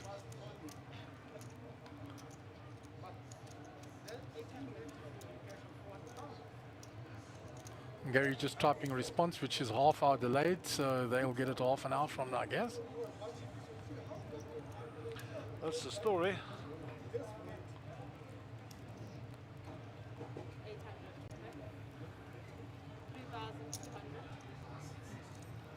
Right, meanwhile we go on to the next hand. Moon with a Queen 10 under the gun. Is raised. Alvin with 6-2 suited. So I've got lots of chips. I'll see a flop with that. Warren's card's going to the muck. Chandra's card's into the muck. I think she's more interested in getting her food eaten. Pedro with a King 8 suited says, I'll defend my big blind. And I think that's a fair defend, to be honest. He's got average, just on average stack. And let's see if fortune favours the brave. 2-7 Jack. So funnily enough, Mr. Brooks' 2 is ahead, yeah? yeah, he's got a couple of little ducks there. Yeah. But Moon was the original raiser. He's going to continue his story. Yeah, I mean, you can rep ace Jack here, you know, Jack 10, Jack Queen suited. All those sort of combos are out there. It's whether or not Alvin believes them. He's bet 6,000 into the pot, If there were two hearts out there, for sure he'd be calling. which was just over a half pot bet. And Moon's stalking it up as usual, so these are going to muck from Alvin, I think.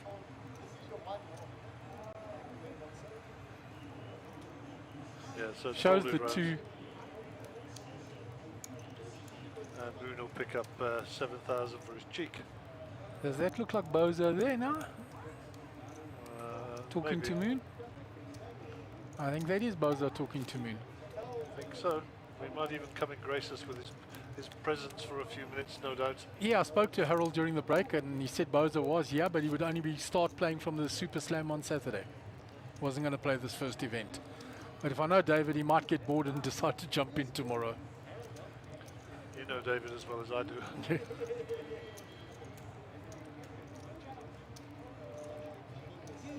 Okay, so Alvin will be our under the gun player, right of picture. First to act.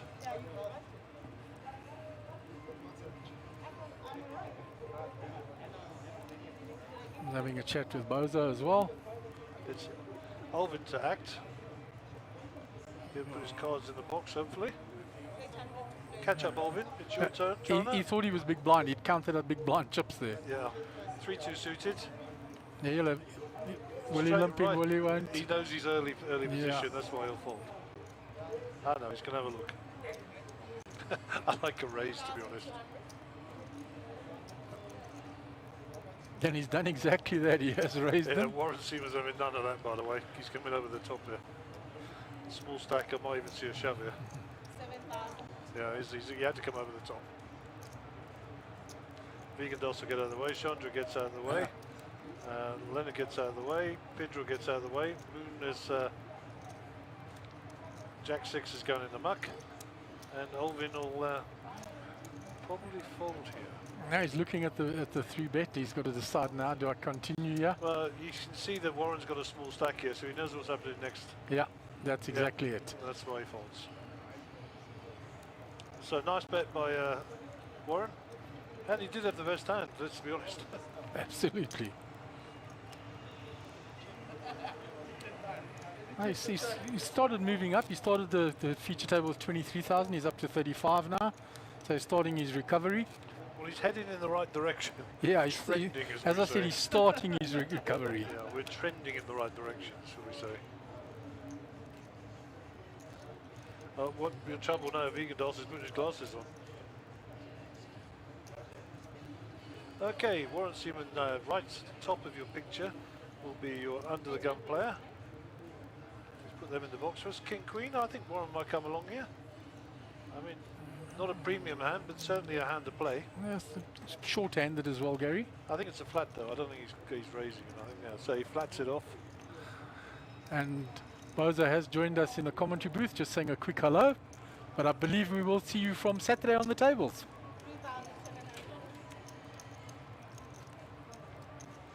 3,700. Pocket nines for Vegan Das here, so he's raised it up.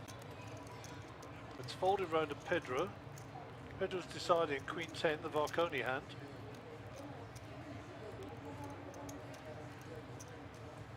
He's going to come in as well. 3,700. Well, I don't know that he's priced in. That thunder and lightning is getting Yeah, it's hectic getting outside. very heavy. We had a lot of storms out on the east end the last few weeks, Gary. I spoke to my wife about 10 minutes ago in the break, and she's in the local guest house here, and she said they lost all their power on the first storm. So yeah. Okay, 2 clubs, 1 spade, 10 high. Alvin Brooks takes the lead. Sorry, Pedro as well. Yeah, With the king kicker for the king Alvin. kicker puts Alvin well in front. Yeah. And he's got backdoor clubs as well. So Alvin's going to bet his 10 with the second top kicker. Now, Vigandas was the original raiser with his pocket nines. It's been a strong bet. He's got to decide, do I come along with the nines now? Are the nines still good?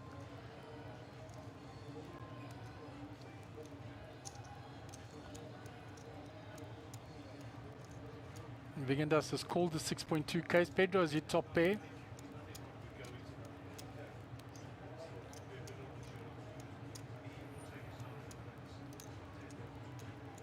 Now, looks like Pedro has re-raised quite heavily here, and he's actually second to Alvin. He's check raised with the queen. I don't know if that's right. Did he actually raise that much? Yeah, he's raised to 23 now. Well, the bet was 6.2. Vigandas called it, so the pot was already very big.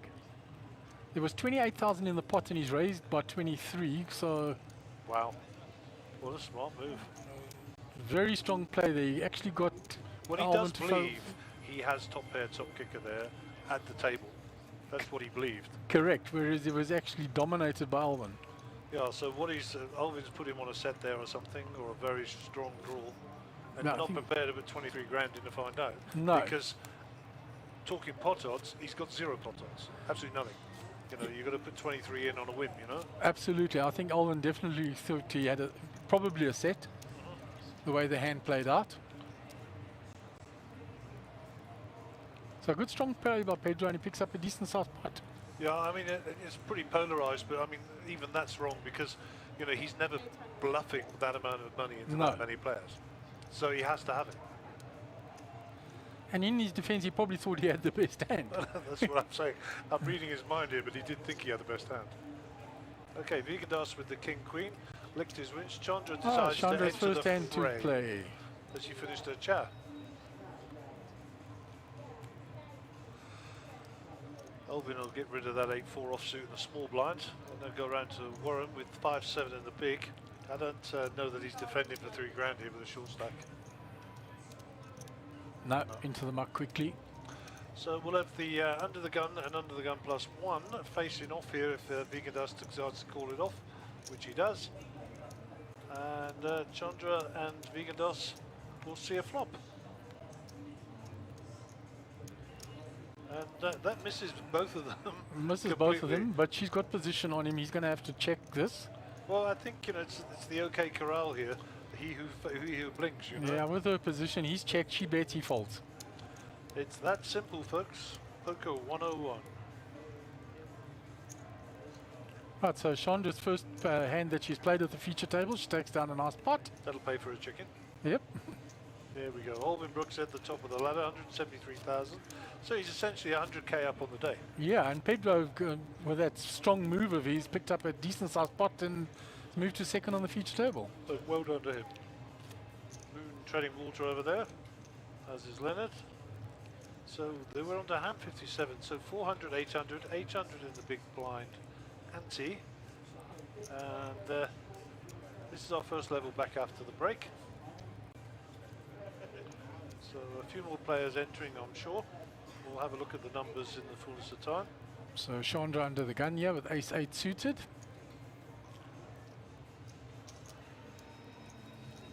She's just limped in. Pedro's come in with the jack-9 off. Moon's got a raise here.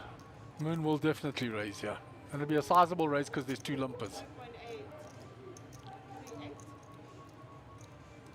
It's made it 3.8. Yeah, no limping on this this table.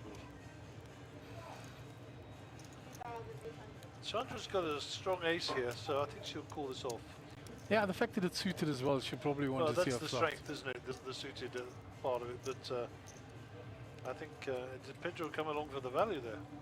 Jack Yeah, I nine. think he's come in with the value again. He came in with the value last time and paid off. There's your ace. That's going to get Chandra in trouble. Yeah, and second pair for Pedro. So it's check to Moon. He was the original raiser. He's hit top pair. He's got a decent kicker. 4,600. It's not a huge bet Snap into call. that pot size. Snap call.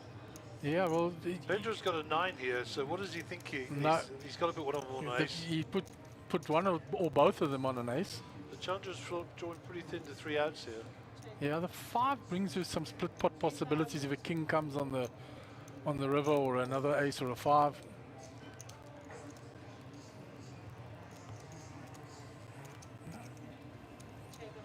There's 10 no is help to her. 8,000. She leads out and quick call by Moon. She shows the ace. Moon will show his better ace. And Moon picks up a nice size pot there, Gary. Does indeed. 54.5k in that pot. Very nice. 30k profit. And you can see Moon moves quite a bit up that leaderboard of ours, up to 104,000.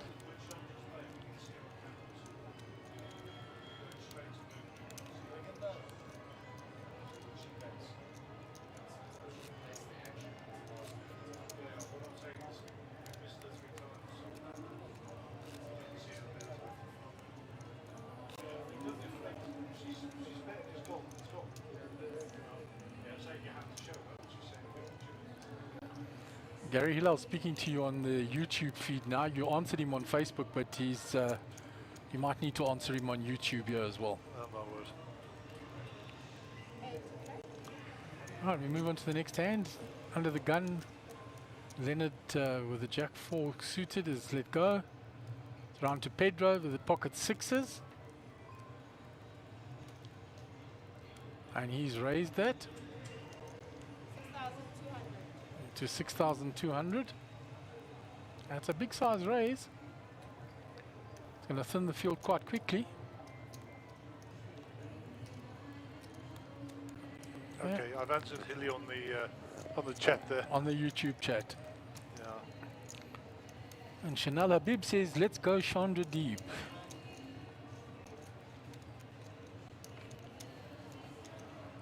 There's your runners and riders. Looks like Warren is now bottom with the 37,000.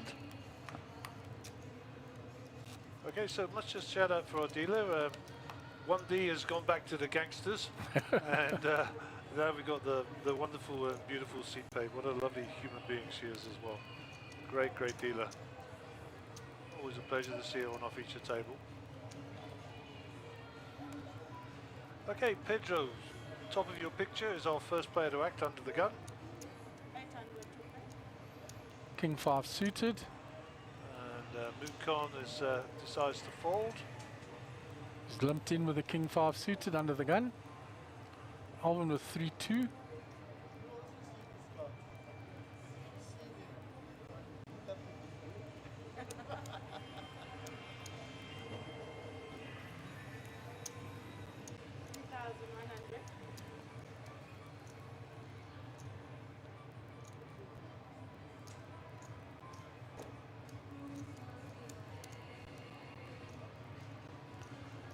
Vigendas coming along from the button.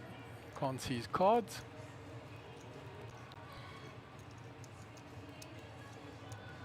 Leonard Dupree in the big blind with the King 2 suited. Is he going to defend his big blind? He's done so.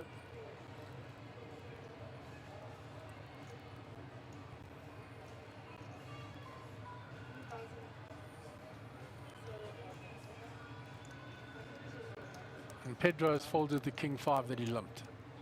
Right, we go to the flop. So we don't know what Vigendas has got here. We're sweating with Vigendas. Yeah, the other two players haven't found any part of that. So Vigendas is on the button, so he could have anything here. I'm going to give him a weak ace. Ace 5 I'm giving him. Now, Warren was the raiser with the 8-6 off. He's using cut-off position to raise. So he's going to continue the story and bet here. Oh, Vigendas is in the tank. And this is one of those new camera angles we were talking about. Unfortunately, the screens are in the way, but looks like he's going to make a play.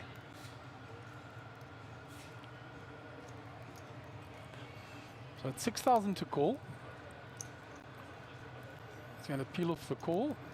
We still don't know what he has. So Warren's essentially sitting with 8 high. Now he picks up a number of outs. The up and down draw on the turn.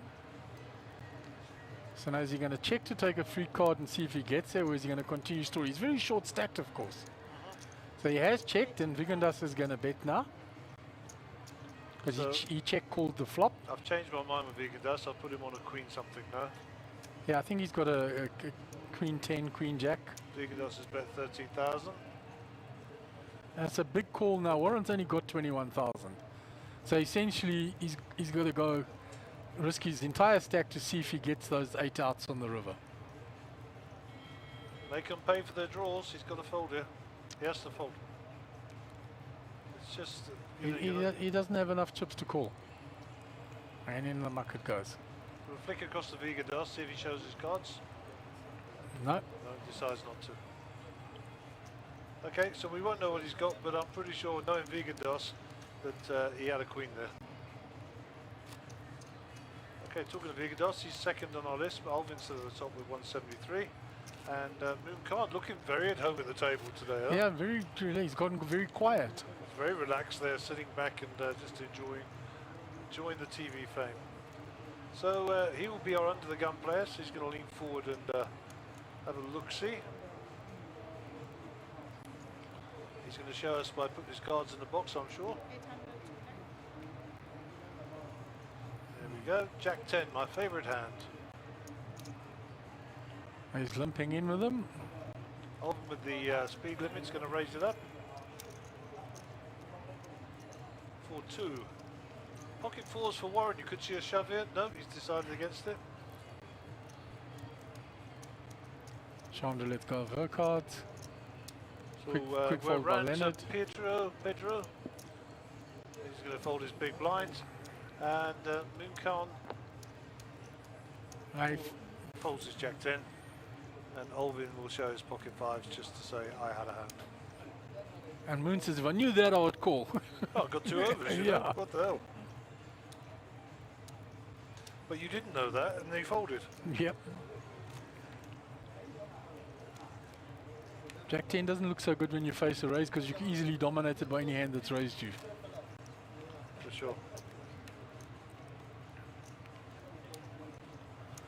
So, probably going to only get this in half an hour, but the Facebook feed does keep pausing itself for some reason and buffering. We're watching on all 3 feeds, and we're going out fine on Twitch and on the YouTube channel. So feel free to switch across to that. Looks like a FB problem. That's the good thing, Gary, that we do have the multiple platforms so that people can switch between and can reach as many viewers as we can. I think Mr. Zuckerberg doesn't like poker. That's what I think. Yeah, it's normally the Facebook one that we have problems with. Don't know why. Absolutely don't know why. I mean, we, without getting too technical here, we send out the feed to all the different platforms and they receive them. If sometimes they buffer, not much we can do, you know. I mean, we're watching it here live and we're watching it on the stream. Right, so we're going 4 ways to the flop there. 2-6-2 flop. Moon with a 6 has found top pair. Going to bet it. Alvin gets rid of his. I think the ace-4 will have to let go. Jack 9 will have to let go. Moon shows the 6, takes the pot. Right, the button moves. Pedro will be on the button, Moon in the small blind, Alvin big blind, and our short stack Warren will be under the gun. So I was asked a question during the break, what time do we finish this evening? And on the official, well, on the operational documents that we have here from Monster Jam, it says 11 AM to 10 PM. Right, obviously it was at 12 o'clock it started today, to 10 PM. Now I did speak to Caitlin earlier, and Caitlin said they're going to try and finish at 9:45 for people who've got to travel to the other ends of the earth. Yeah, so it gives them an hour and a bit to get back home. Yeah, quite. So interesting. But the police are taking these curfew things and mask wearing quite seriously. They tried to arrest me this morning for not wearing a mask in the shopping mall. Okay. Telling me it was a criminal offence. I was on the phone and I forgot to put my mask on. You know, it happens. But that's a story for off air. We're not criticising the SAPS. They were just doing their job. Pocket 6s for Leonard here. Let's flick the camera to Leonard. Sorry, but it's Alvin Brooks to act. Yeah, Alvin's and the big blind was raised by Leonard with the 6s from cutoff. King 10. He's defending his big blind. He's got chips. And I think if Leonard hits anything here, the money's going in for sure. The trouble is with 6s, overcards are going to be a plentiful. There Oh, we that's go. a nice flop for him. That's money in, Leonard. Alvin's going to check, and I think Leonard's money in. That's my prediction as also. 5,000. Oh, just Ah, just 5,000. Alvin's going to call it off. Says I've still got 2 overs.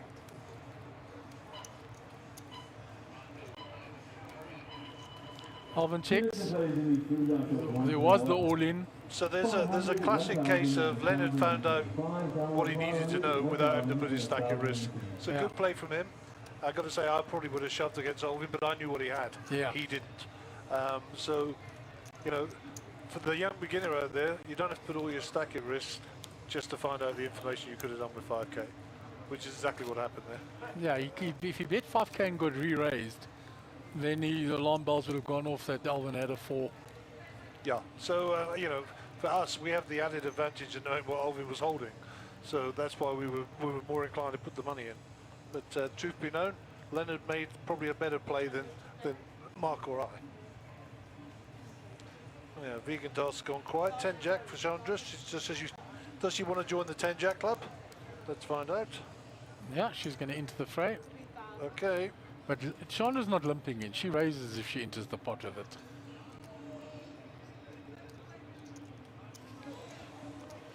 Alvin will defend his soldiers in the field. And Warren does with a 7-6 suited. Alright, so we go 3-way to the flop. And there's a juicy flop for everybody. Yeah, a little bit of something for everyone. That's a proper Heinz 57, that one. Okay, Jack 10 miles in front, of course, here, but Chandra won't know that with the king on the board. Yeah, and Alvin's going to bet the 8. And, you know, he could be repping the king there as Yeah, well. Warren can't continue. He's got a gut shot to the bottom end.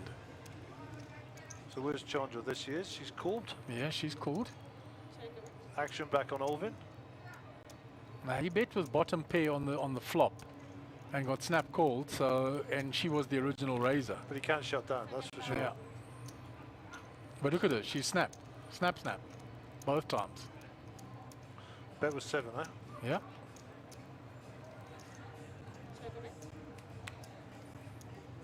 Alvin bets here, she can get away from this. She can, but he's not going to like that king either. She snapped him at every field, but he's going to go 10. She's called. Snap called. She's waiting for him to show. Shows the 8, she shows the 10. There you go.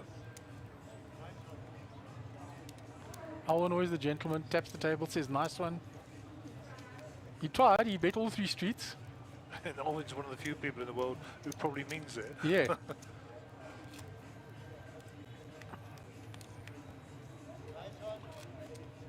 Okay, incoming messages, no. Not there. I think the Facebook one is still frozen, Gaz. Yeah, it looks like it. YouTube's working perfectly, and Twitch was working fine just now as well. So you're just checking the Twitch feed as well.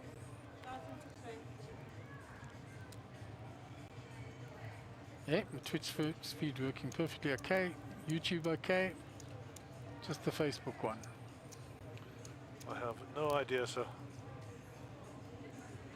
So if the other 2 platforms are working perfectly, we know where the problem is.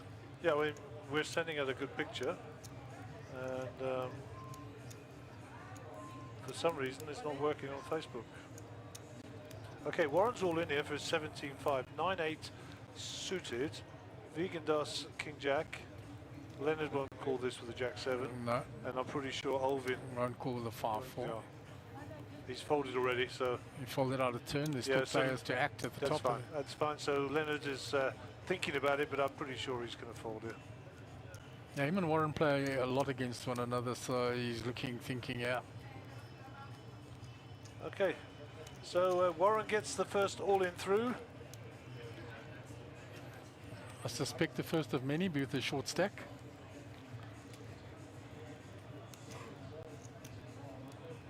I've Moon Khan on top of there with after Alvin bled off quite a few chips. He's gone down from 195 right down to 104. He's taken a few knocks now. Oh, for sure. And that pot against Chandra was quite a big one. Yeah, he put a few chips in there. Now he fired all 3 streets. And they had to get progressively bigger, Yeah, I of thought, course. you know, I mean, I'm not saying he's made a mistake, but 10 on the turn, 10 on the river, you're priced in, you know. It's you got to raise the river as well. Rep the king. Okay, Moon's got ace 10 here, so maybe we'll see an open from him. No hijack.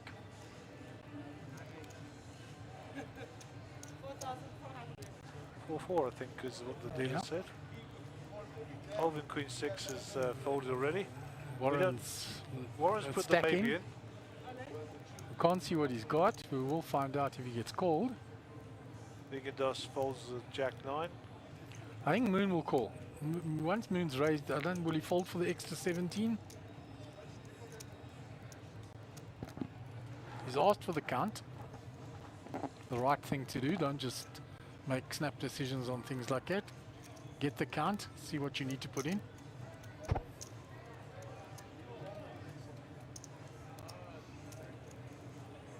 Yeah, I told you, Moon will call that if he's Okay, so what has he got there? Ace King, Ace King. Ace Jack. Ace Jack versus Ace 10, so he's well in front. So Moon is ton hunting here. So we didn't pick it up on our thing, but Ace of Clubs, Jack of Hearts for Warren Seaman. The flop brings out split possibilities now for Moon. There are some split pots. There's already a split now if no one else improves on the river.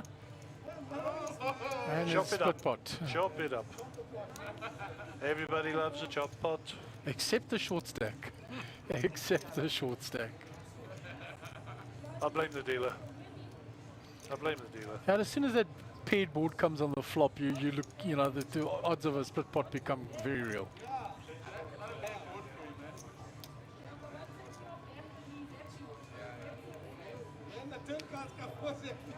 Just so much the players hoping to continue to wear your masters and raise anger by please.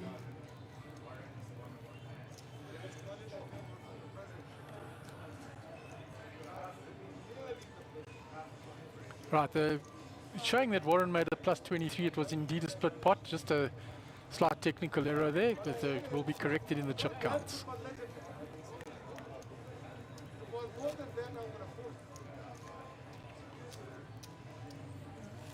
As they say, sharing is caring. Right, we move on to our next hand.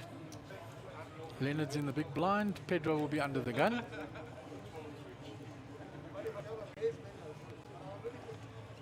So action on Pedro.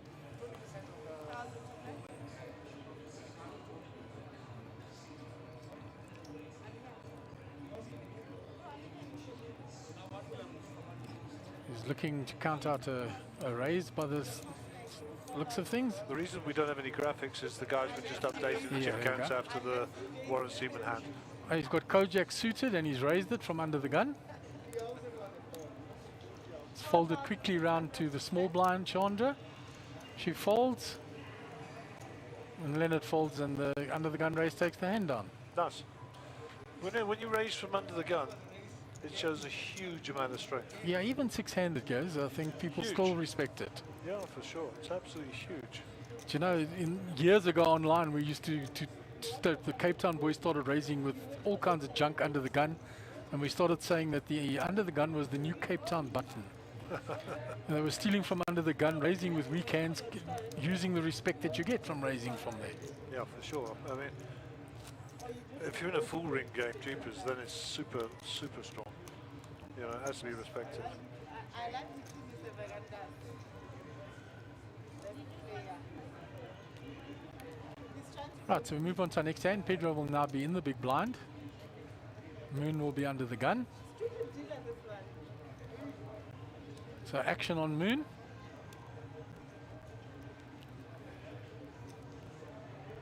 Puts his cards in the box, gonna fold. 10-3 off. Action on Alvin, folds the 8-3 off. Warren quick fold the 7-5. Vingen does 6-3 folding to Chandra on the button. Is she going to use her button? Yeah, yes. She's raising from the button with Queen 5, using the position. Let's see what Pedro's got. It's Leonard's okay a to quick call. folder. He also doesn't hang around. He's like Lum. It's quick action. And nice steal from Chandra using the button. Easy game. Easy game. Yeah, just sticking to the basics. Fold it round to me on the button, I must raise. That's standard. She's a very strong player, Chandra. She knows what she's doing. Been Oh, yeah, around for on the sure. circuit for a long time. For sure. I mean, you know, one satellite is nice. 2 satellites is coincidental. 3's lucky. Any more than that, it's got to be something. Eh? Yeah, when she's running to 8 satellites, then she's doing what you and Carl did at Times Square that Yeah, year. jeepers, that was embarrassing. You guys went on such a run there. 11. Shouts of "it's rigged" were being called. Yeah, unfortunately, it's very difficult to rig poker. Live poker, yes, very difficult. Very. Yeah, that was a roll and a half that year. Speaking about your good friend and partner Carl, is he joining us for the series? Oh yes, he'll be at the weekend, I'm sure. He's not playing this first event then. No, he won't play this. He's busy with a proper job. Are you going to play the Super Slam on Saturday probably? Possibly. I know he's up at the weekend. We didn't really discuss what events he was playing, but he'll certainly be here for sure.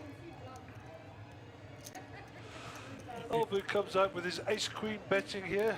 Ran to Leonard, who's calling this off, I believe, with his Jack-10. Wants to get in the club.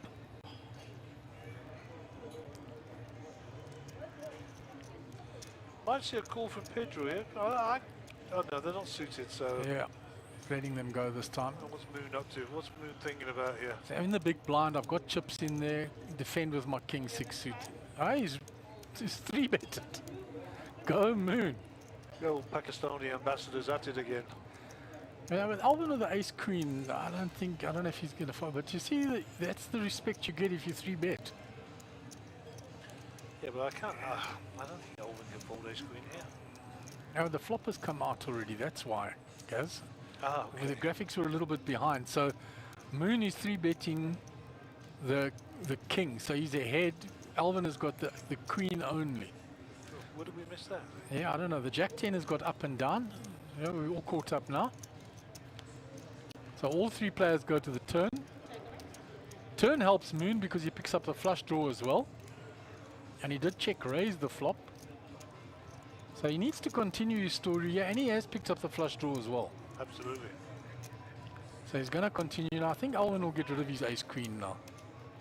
Because it now starts getting very expensive. Well, he 22 just and a half looked thousand. down at his chips to see how much it's going to cost him. But Yeah, it's a huge... it's a big bet now because of the 3-bet on the flop. and also he's down about 40k since he sat down. Yeah, a little bit more even, Gaz. I think he's down probably 80k or so since he sat down. And Moon gets his brew. Fold, Yeah. fold. Alvin shows, Moon just shows the king.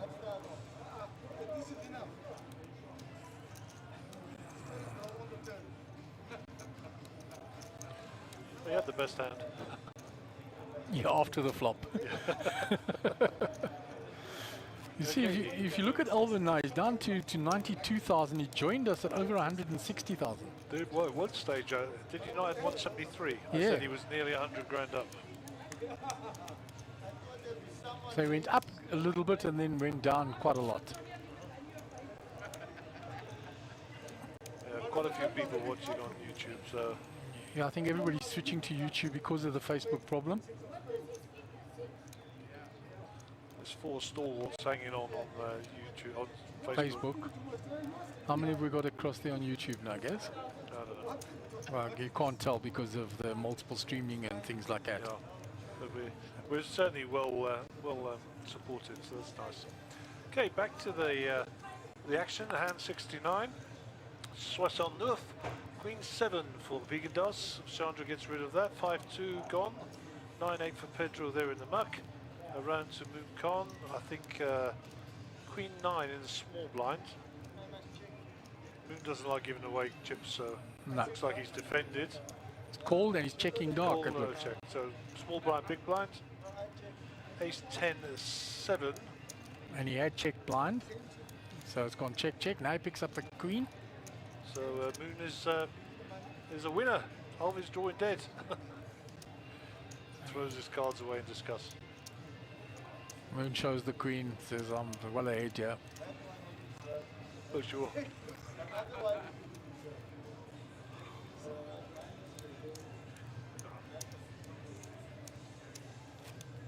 Right, so Moon's up to 112,000, which is exactly 112 big blinds. 1,000 big blind at the moment. Absolutely.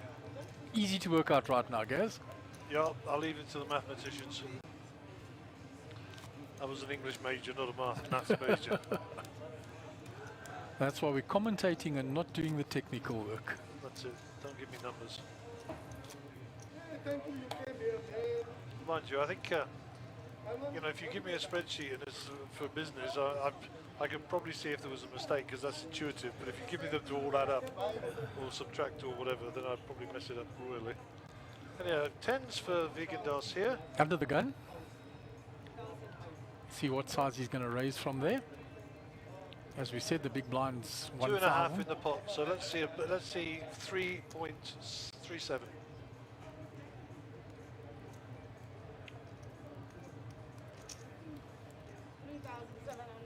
Oh, exactly on the button. I actually have to make a confession.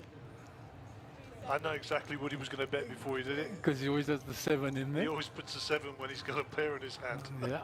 There, you heard it here first. 3-7.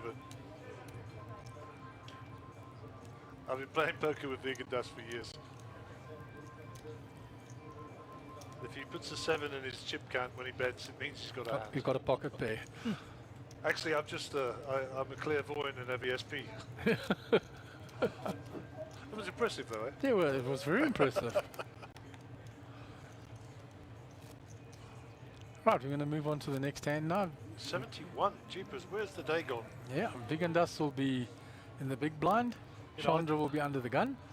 I deliberately don't wear a watch when I do these events, but of course we have plenty of clocks around the place. I mean, it's just after 15:09, Yeah, which is, for those who don't speak 24, it's 3 p.m. and 9 minutes.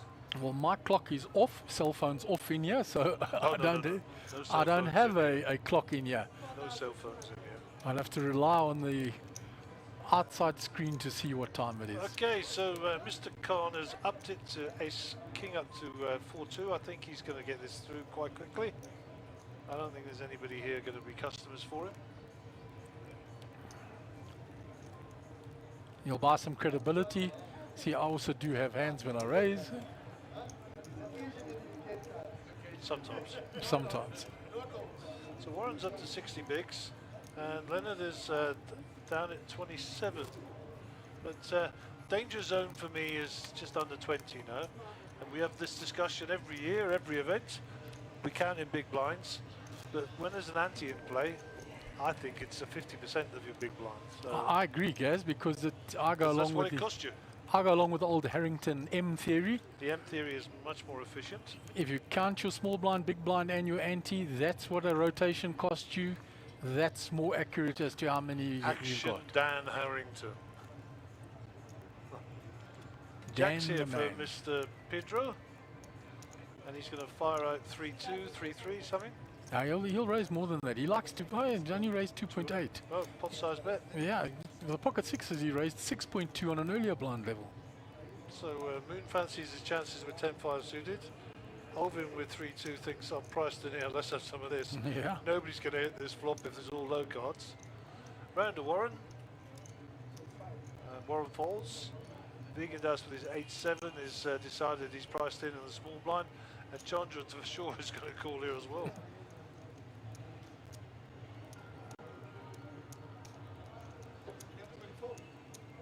That was the I'm 4-1 my money and I've already got the big blind in. And of course her ante, which makes it a lot easier. King at 9-4. So a little tiny bit here for Alvin, but the Jack's miles ahead still. Two spades, of course. No diamonds. The 9 for Chandra, second pair. Checked round to Pedro. He was the initial raiser. He's going to bet. Well, you know, And they're going to expect Chandra him to. will call with the second pair. So she's not put him on the over pair, so she's looking for a 9 or a 7. Only 4 outs for her after everything that was folded. And that's not one of them. Two And pair now. that really doesn't help her. 2 pairs for both. One check now though. Jack. That'll do. Oh, There is the boat for Mr. Pedro. Mr. Pedro's going to bet. That's a value bet. yeah. She's Anyway, going to call you that get straight paid. away. 6-5 pocket jacks. Boom. Massive hand. Massive hand there. I Can don't I- know how much more he could have bet and got paid. But, No, I don't think he get paid with much more. Look, he got nervous on the turn because she check called the flop, but of course maybe putting her on a king because the bingo card for him on the river, and he's hoping she's got a king then. yeah. Please don't have a please don't have a king. Oh, please have a king. Yes. The story changed quite quickly. Oh, please have 2 pair. I like You're getting a bit chilly in here with the air conditioning, Gaz. I see your jacket's gone on. So Rican Naidu says, who needs Norman and Lon? We've got Gary in chess. Good show, lads. Oh, shout out to Reegs, you good boy. Good boy, Regan. Awesome. 1,000 to play. Okay, under the gun player to your front. Pedro is going to show us his cards, I think. Nice cards. Jack Queen suited. Pretty cards for flopping. Yeah, very pretty, and especially six-handed, even prettier. So it's limp round to Warren.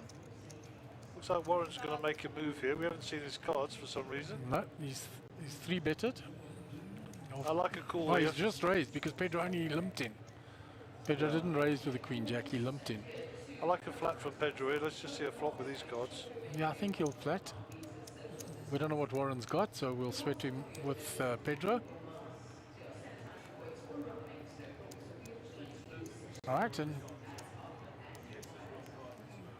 Pedro's found top pair. He's going to check. He knows Warren will continue. And Pedro moves all in and gets Warren to fold. Wow, Strong play by Pedro every time.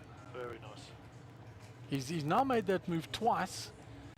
He got Alvin to fold the best hand earlier, and this time I think he actually had the best of it.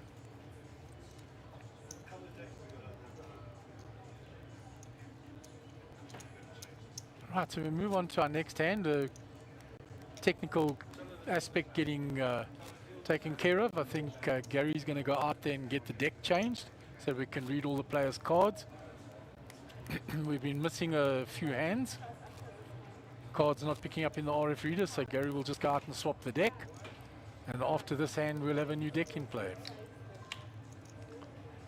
Meanwhile, we'll complete this hand.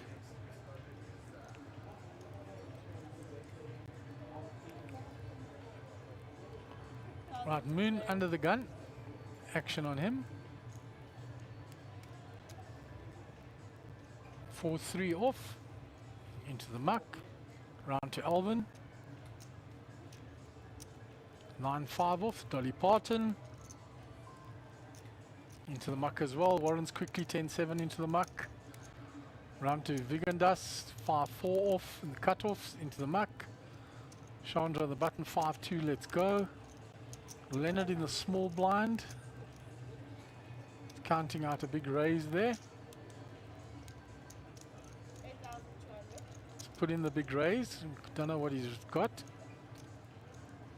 I'm not picking up Pedro's cards either, so the change of deck will help us.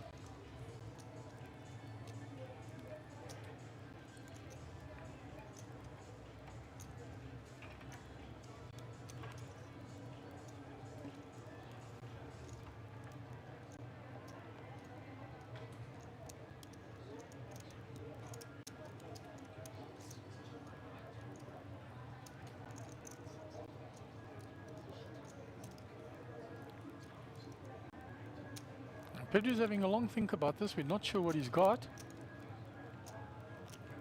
Is he looking to re-raise, put him all in? Ah, he's just made the call. So we can't see either player's cards. 6-8 ace flop. It's gone check, check. Another 6 on the turn. Leonard puts the bet in. 10-1. It's gone all in call.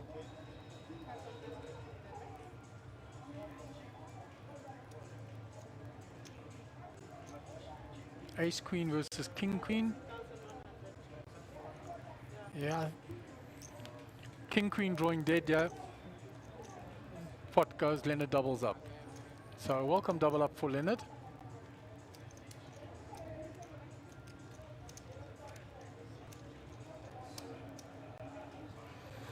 So Pedro making a move there on a bluff and got caught with Leonard holding the top pair with a decent kicker. And Leonard gets a nice and welcome double up. Moves back to 51 bigs when he was hovering around the 20 just now. So he'll be quite grateful for that.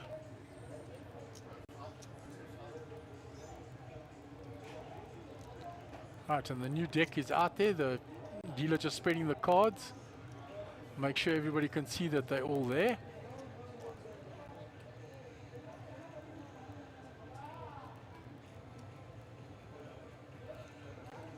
And we'll go for the shimmy shuffle now. So we'll just have a short break in the action whilst the new deck is being shuffled.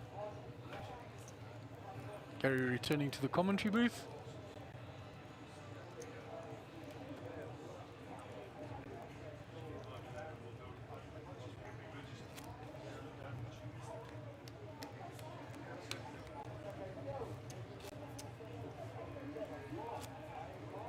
We've had 74 hands already this morning, Gary. So been quite a busy day so far. I'm back. Yeah, Gary's back after getting the deck changed for us because we couldn't even pick up either of the players' cards in that last hand. Did you actually see them? There was an all in, yeah? Yeah, we saw King the queen action and versus ace everything. queen. No, we saw them on the flop cam, Okay. but we sweated until all the money went in. Yeah, I was obviously watching it live, so I did see that. But Pedro tried to pull a move there. Yeah, he did and got then caught this time. It's worked for him a couple of times. This time Leonard played the ace queen very well. Well, you locked that one away in the memory bank, I'm sure. Yeah, and then he got a welcome double up, Gary. Yeah, for sure. So Vegan Dust hasn't put his cards in the box, or has he? He has. It's a brand new deck, ladies and gentlemen at home, so maybe Vegan Dust has got lots of electricity in his body. Or he just hasn't squared them nicely in the box. They should pick up if you hover over, but we'll see. A nice flop for Pedro at the moment, unless there's a queen sitting over with Vegan Dust. And Vegan Dust was the initial raiser, so he'll continue his story. 3-7, 2-7, 5-7. 5-7. You heard it here first. I shouldn't give Vigados the secrets away, but it's pretty obvious, this one. Yeah, if anybody watches the stream and plays against him enough, they know. So, bet and call. 3 on the ring. Pedro's going to check. Vigados is going to continue firing, which will make Pedro's alarm bells go off now, saying, look, when I called him and he continues, I've got to maybe put him on that queen.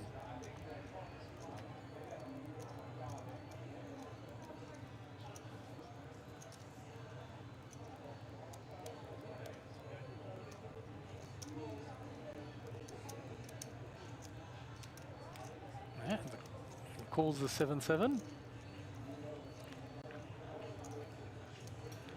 7 still no help for Pedro. It's gone check, check. Shows the jack. Viganda said queen. Queen 10, I think, eh? It looked like Queen 10, yeah. So if the 10 had have come, would have cost Pedro a lot Queen of money. 9. Queen 9. Queen of hearts, 9 of diamonds.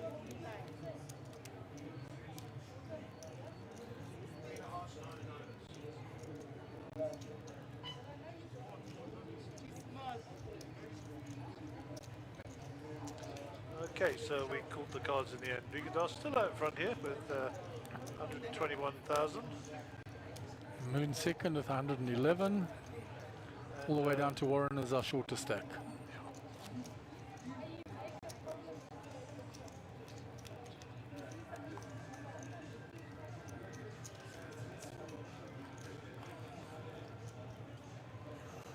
Right, we move on to our next hand. 7-4 offsuit. Goodbye. Yep. Under the gun, 7-4 off, short stack into the muck. Right, the Vigados. King 10, he'd probably play that. You're reaching for the chips. He's just limps in. Fold, fold, fold, fold to Pedro. Moon is raising it up from the small blind. 600, 1200 with 1280. Alwyn, let's go. So you will have heard David in the back there. 600, 1200 with the 1200 ante from the next hand. Big and Dust will make the call. We'll go 2 to the flop. Ah, he folded. It looked like he counted that calling chips and then he folded. It did indeed. Folded the worst hand, best hand. So there you go. Aggression winning. So if he had have raised instead of limping in, Moon would have just flattered with the Queen Jack. And we could all have been very different, as they say.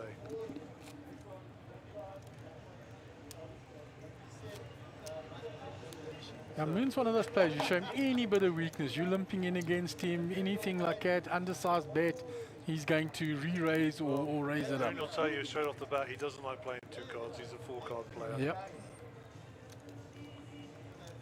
He loves a little gamble, Moon. 4-card gambler, not 4-card player. Yeah. Top boy, top boy. Yeah, but he loves his Omar. Right, to Chandra with Ace Queen. So we'll see a raise here. So 3-8, I think. Is that what you meant, was it? 3,800. Yeah, 3-8. That was pretty clear from Sipe. Then it's folding the Ace-5. Pedro, Jack-9 is called. Pedro likes to see a few flops, eh? Yeah. Notice that in his game. But those Jack-9s, Jack-Queens, Jack-10s, he likes all those hands. Yeah. And Moon's priced in here, so, and he's obviously in position, so we'll see a flop 4 ways. 4 Queen 2. And Chandra's Queen is looking in pretty good shape. Yeah, here. it's in good shape there. There's nothing really threatening to her Chandra there. should be checking. She's bet. Well, she's got 3 other players in the hand, so Yeah, there's a reasonable sized pot already. should take that down. So 13k to the profit. And then she only had Pedro behind her because the other 2 were in the blind. So if she That's right. checks, there's no real value for her there. It's better for her to lead out. And as you can see at the bottom of the screen there, 6, 12 and 12 on the big blind ante. Now they started as our 2 short stacks. They have chipped up slightly on this feature table. Alvin's the one that's gone majorly backwards. The other ones that didn't show. I was speaking to Alvin there just now when I was changing the deck. He came and spoke to me. I said, geez, you've done some weight, Alvin. He said he'd been very, very sick. And the doctor, he recently went to the doctor, and the doctor said, if you lose another 2 kilos, you'll be at your optimum weight. He said, the only way I'm doing that is to get sick again. Shame, well, I'm glad to see that he's looking well again then now, because he has. He didn't say what was wrong with him, and I didn't ask. But he dropped a he's been significant very amount of unwell, weight. yes, very unwell. He was full of smiles when I saw him out there. Normal, friendly self, Alvin.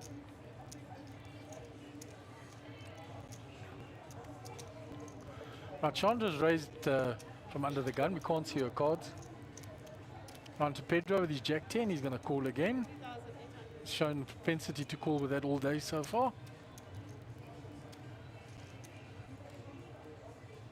So round to Vigendas in the big blind with the Ace-2 off.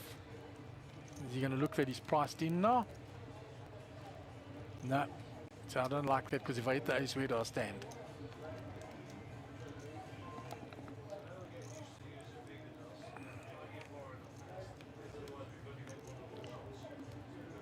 Right, so we go to the flop.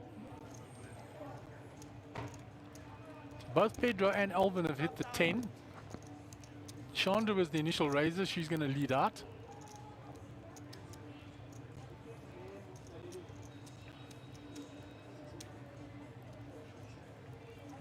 Pedro folds the 10 this time. He believes Chandra with her table rep.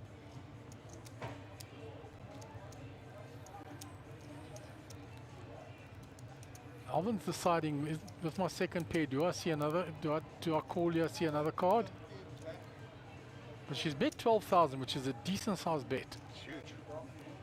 And I into the pot, it was the pot size bet. She had King Queen. King, Queen. So King, Queen, King of Spades, Queen of Clubs. Yeah. Alvin's happy he folded now, because if he picked up his 2 pair on the turn, he would have been in serious trouble. She would have had a bigger 2 pair. Which card's there? King of what? She had King Queen and he had Queen 10. Yeah, what was the King and Queen? I couldn't King of see the Spades. King of Spades was there. And the Queen of Clubs.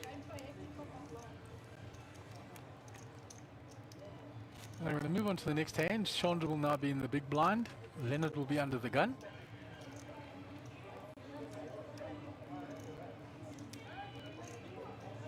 And the reason I asked about the cards is if we just monitor if that card comes up again is not showing, we know we have a problem, but it shouldn't be. It's a brand new deck of cards, but Yeah. you never know. Electronics, huh? Right, so to Leonard under the gun. 6-5 into the muck. Pedro's quickly into the muck. The king 4 moon. 8-5 suited. Says I'll come in for a call. Alvin's definitely going nowhere here. Alvin might even raise from there. Yep. I actually quite like a raise from there. 3-6. And has done so. Pocket tens for Warren. Yeah, I think Oh. he's 3-betting big. Here we go. Alamessa, the whole lot. Yeah, and it's a lot more for Alvin to call with a king jack. Yeah, I'm pretty sure Alvin will put this in a muck. Let's spin the camera around onto Alvin. Moon's 8-5. I'm sure going into the muck quickly. Yeah, he's just he's pretending to think about it here, I think. Alvin's, good luck. Alvin's saying I've got to in calls. 2 overs for Alvin. Mooncalf folds. There was a jack folded by Chandra from what I saw. So we got ourselves a 55, 99k pot. Yeah, 61-39 because of the cards that were folded. All diamonds, no diamonds. Oh, it's a diamond for the tens. So it's a king or a jack on the river only, and the queen is a lock for Warren. And Warren will win the hand. And gets a nice big double up. Let's put the money balance. 7,000 you got exactly. Raise 3-6. Make it 7,000. Add a 5 record. Nice. So a nice big pot there for Warren with the pocket tens. Well done, Warren. Back in the game. Up to 100k. That'll move Alvin quite significantly down now. He'd already taken quite a few knocks and he's now at the bottom of our pile. Well, Our fortunes can reverse in a short space. join the table 173,000. Currently has 24,000. Yeah, he's easy. Well, actually, more than that because it's the big blinds 12 now. So, yeah.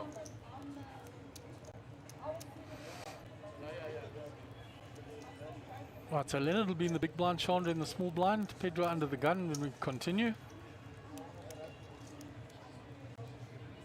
On to hand number 80, I believe, guys. It is indeed, sir. And number 80. Okay, Pedro left the picture. 8-5 offsuit. They're going in the muck.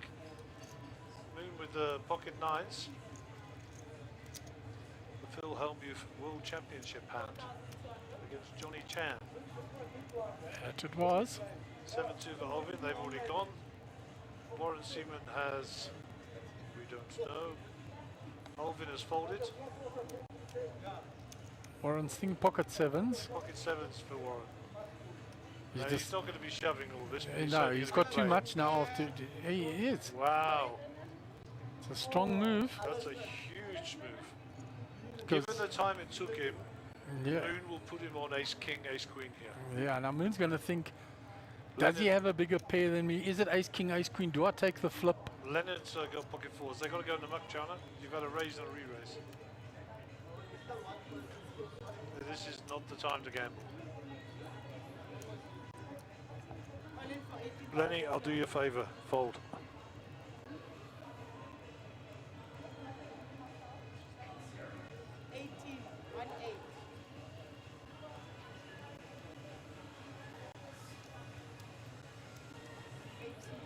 I don't think that Lenny calls here.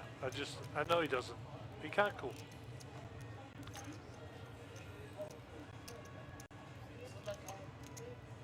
Why is the all-in only 18 when he just doubled up? He's just raised. He went all in.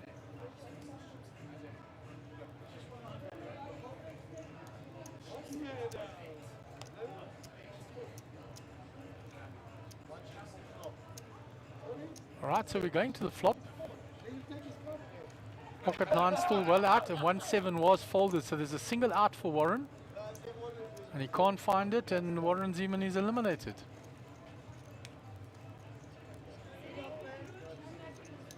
Okay, we thought his chip stack was higher. Obviously, he lost a hand somewhere.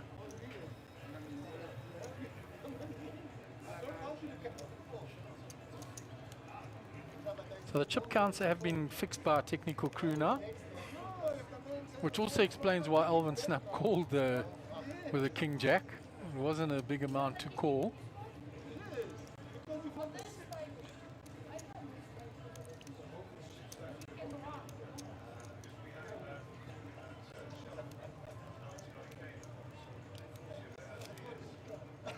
That's how I know it.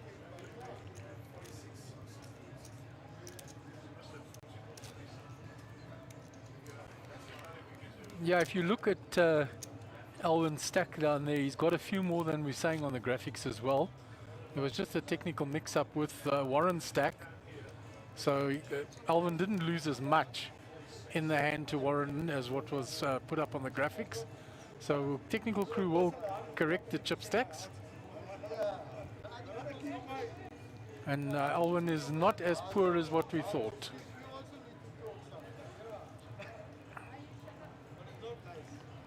So looking at Alvin's chip stack there, he's got 3 yellows, two purples, a load of greys and some things. So he's sitting on about 57,000.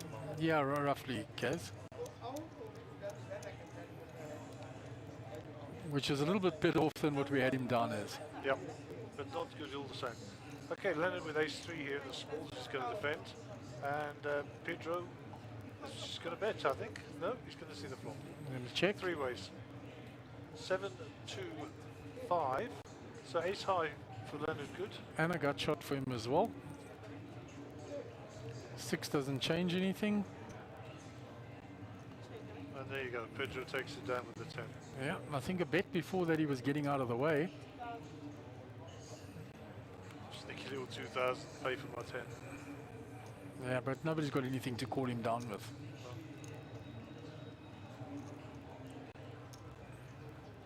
And the best hand wins. That easy. Right, so these are amended chip counts.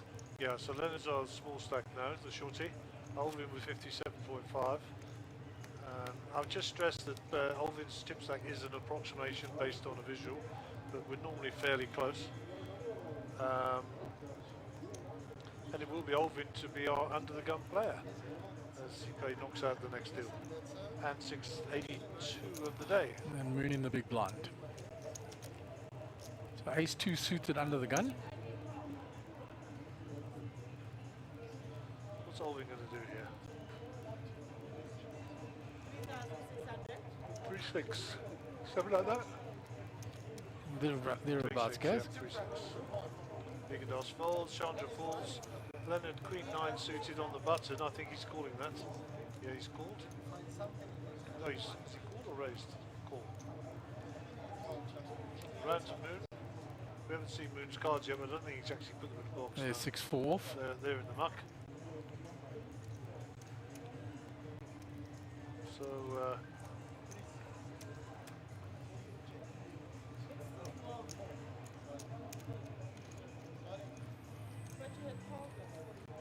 Right, so 2-way to the flop. just over 10k in the pot. And if a lot of hearts come, Leonard will be in trouble. Could be a problem. Okay, No 5, 5, hearts, 10. safe. Ace high ahead.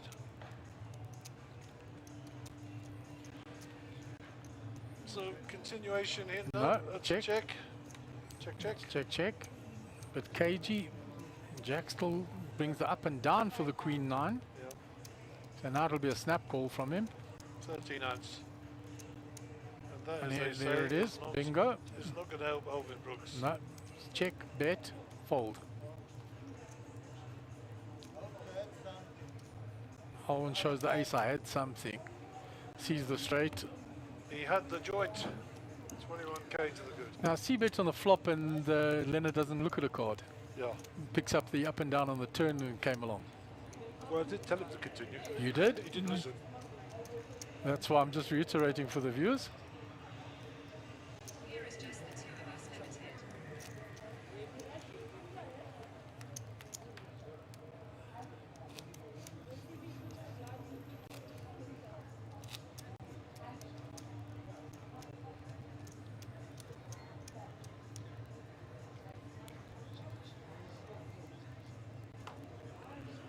And a nice comment from Hardus Swanepoel. Thank you for a great stream. To think how the technology has evolved, it's amazing. Not missing any action compared to the action we've lost in the beginning stages of streaming. Keep up the good work, guys. Yeah, I spoke to Hardus this morning. He was looking for streaming times and places. Hardus, one of the great hunters of South Africa, professional hunter by trade. Right, and we've moved on to the next hand already. It's just limped in so far. That's been called by Pedro. So Moon to Axia, and he's called as well. Yeah. 4-way to the flop. King And 6, then a limp pot. 5. So the king for Leonard looks good here so far. Does look good for him. He's going to bet it. Quick fold from Pedro. Moon's cards into the muck. Alvin's into the muck. Leonard's chipping up a little bit now. Yeah, and he shows the king. I think he just wants to put his reputation in good stead for when he gets the shoving going. Yeah, well, he's moved up nicely. He's tripled his stack because he was in the 20s when he came to the feature table. He's back to starting stack. Still very well. Very well indeed. So, Gaz, you were saying you were hungry at the break. Did you manage to find yourself a little snack in there? I went to the little trolley that sits between smoking and non-smoking. Found this nondescript slice of bread with something between it, which I did munch upon and ignored the taste. Yeah, nondescript. I'm sure we'll find something better for It was supper. advertised as cheese. I don't know which bit. Processed. Yeah, not good. I don't know many mice who would have been chasing after that sandwich. Oh my word. Too plastic for them was that cheese. Well, the good news is I haven't had to visit the evolution, so it wasn't that bad. Okay, Leonard 87 is a call. Pedro raised to 2.7 with his raggy ace. Moon Khan going to show us his cards. He's trying to show us his cards.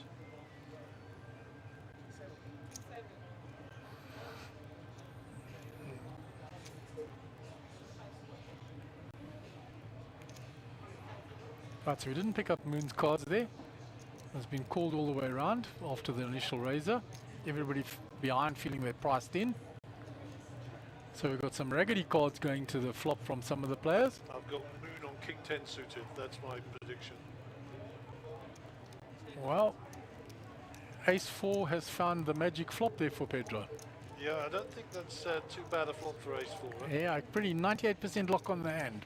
Yeah. These guys are almost drawing dead. And he's checked it, obviously. He's gone check, check, check all the way around. He's looking for somebody to have a little stab at it. Chance to fire here. And he's going to check it as well.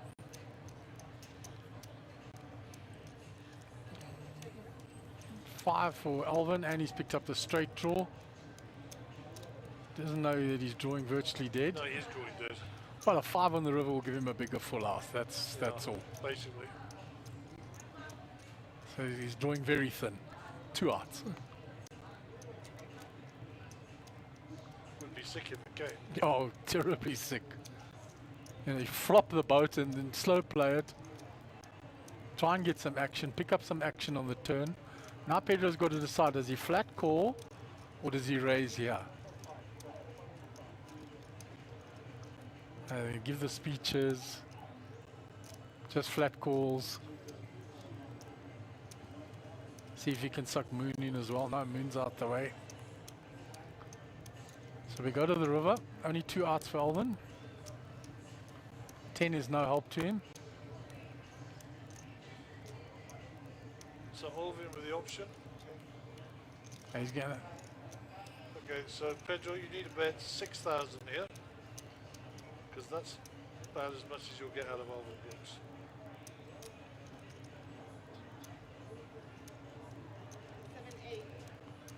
I think 7-8 might be a little bit too much.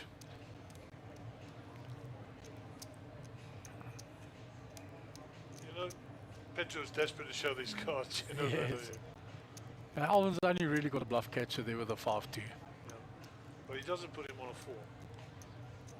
No, but he's got an ace He's or in the cut-off, so you can only put him on an ace or bust. There we go, he's going to pay him off. pay more for the bluff catcher. Did he just re-race him? was the bet by Alvin? It was 7-8 by Pedro, and there is the re-raise from Alvin. 16. So all in. Okay, so Alvin has shut down now. Yeah, well, Alvin's in a spot of bother now. He made the strong play, re-raising to see where he's, and he's found out very quickly that Pedro is strong.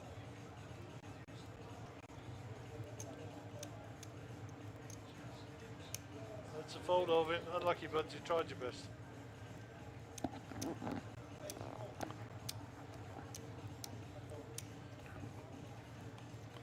He'll show the 5. Pedro is going to show. He wants to, trust me. He showed it.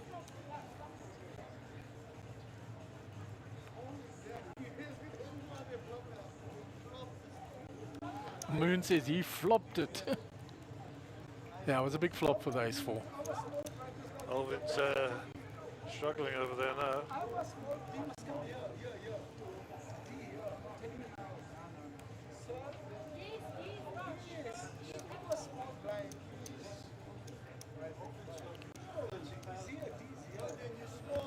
And there's just a little bit of argument with the dealer about where the D is.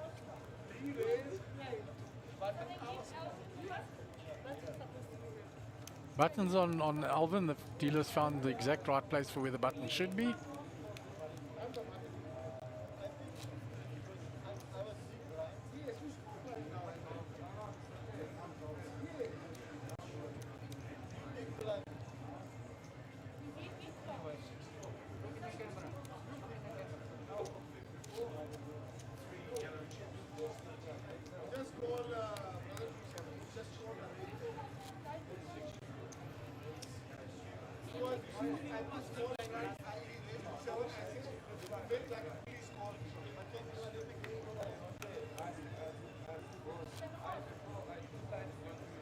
And number 85 of the day, and they've sorted out who's who in the No, zoo. they're still arguing now because I agree with Vigan Dus. There we go. The button is now in the correct place. Moon, you were on the button the last hand.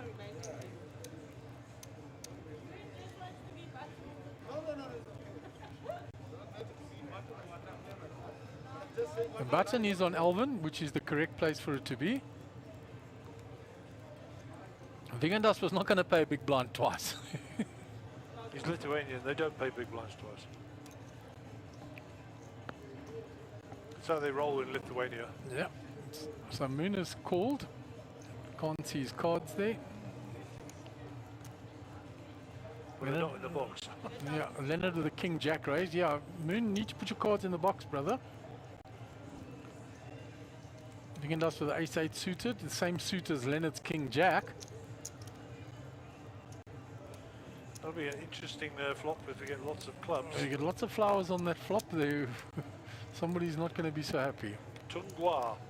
So Moon has got pocket 3s. His cards have gone into the box now. We don't know what Alvin's holding. Vigan Dus has checked his second pair. Moon with the pocket 3s. Still has Alvin behind him on the button. And Alvin's keeping his cards a secret, but I don't think deliberately he's put them in the right place. Alright, so it's checked to him now. He's now betting. He has King Queen, that's my guess.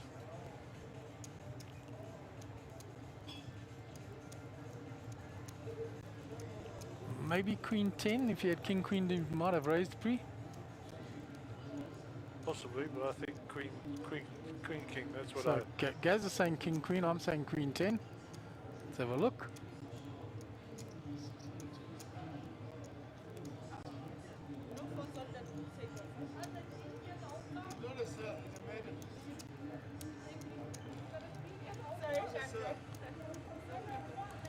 So round to Moon.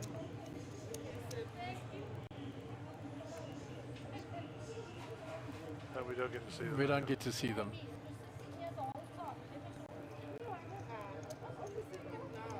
All we know is Alvin's picked up some well-needed chips. Yes. To stem the bleeding. Twitch stream still going out beautifully and clear. Yep. YouTube, beautiful and clear. Just the Facebook one still giving us trouble. No idea. And Gaz has refreshed it multiple times. So definitely a problem on the Facebook side.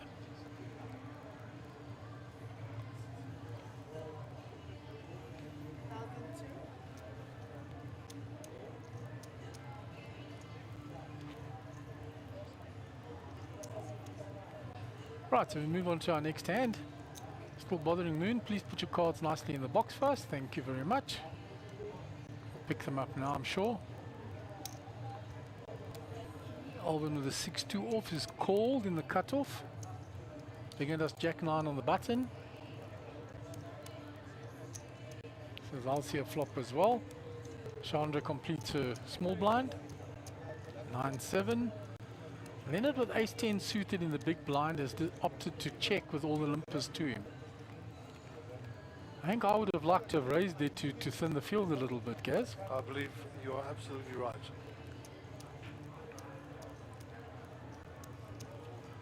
Sorry, my absence. I'm just trying to see if the Facebook feed's working. Yeah, Gaz is working on the technical side there, Salon.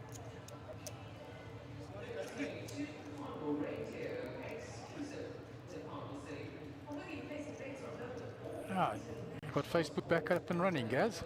Yeah, but it's a fairly long way behind. I've got Lum here. Yeah, you have. No. It's running, but it's not running the right video.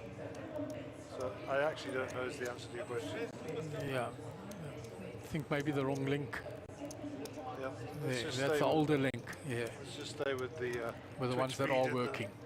Right, so meanwhile it's been checked all the way around on the flop. We still don't know what Moon is holding.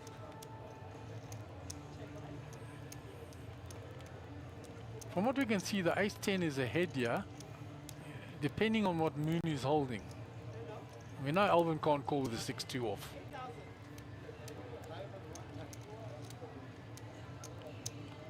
So Leonard will pick up a few chips he needs badly. And Leonard's come back on. He says he missed his shout out. Well, we did wish you and your good lady a happy anniversary. If you missed it, you're obviously being told by your friends. And he says, tell us again, what's a Jack for, Gary? Changing a tyre. There you go. Made very famous by Barry Hilton in an old ad for All Africa channel.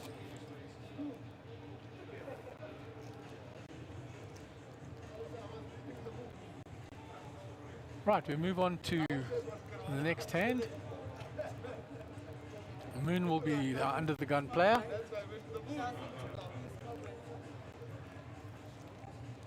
Put his cards in the box first. 8-7 off. Into the muck. Followed by Alvin 6-3. Vigandas is 8-2. Chandra on the button. Chandra likes to raise from the button, use her position nicely. Put her cards in there now.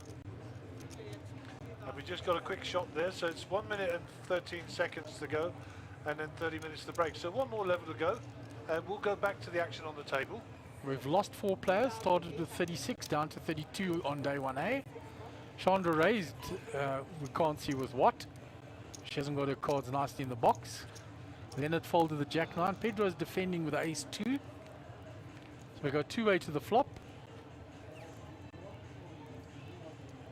Bottom pair for Pedro. Checks. Chandra will continue her story. Chandra bets her king. Just guessing. Just guessing. Well, from the button, she's raising a wide draw. She doesn't have to have anything to raise from there. She's going to show it, though. So, good call, Gaza. King of spades.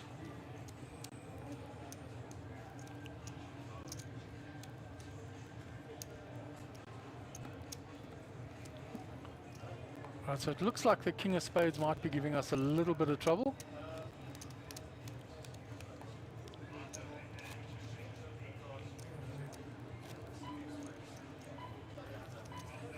Blinds are going up on the next hand. King of the plays in the pre-local blinds now.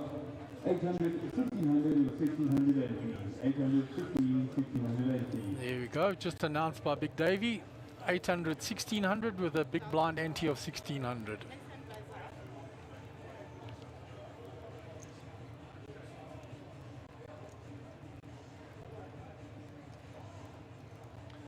I like this hand. Queen 10 suited. Robert Volconi, 2002 World Championships. Yeah. 4,200.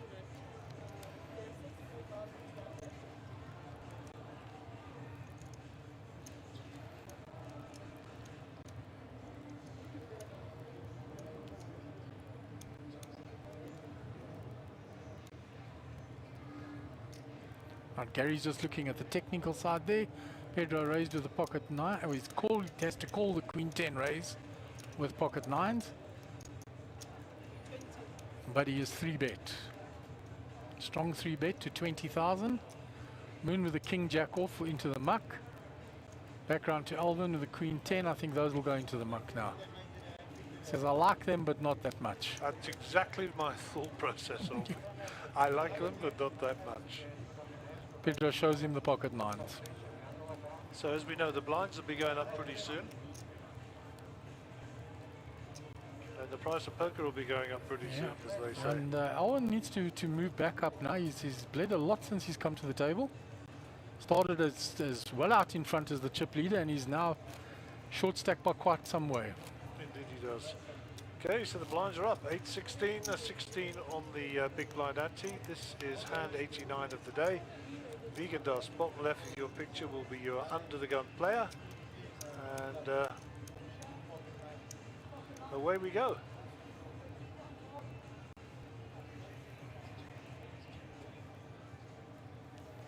So Vegan Dust with the Jack 10 Club entry tickets. Under the gun, he might not like them from that position though. Into the muck they go. Good call. Chandra with 2,800.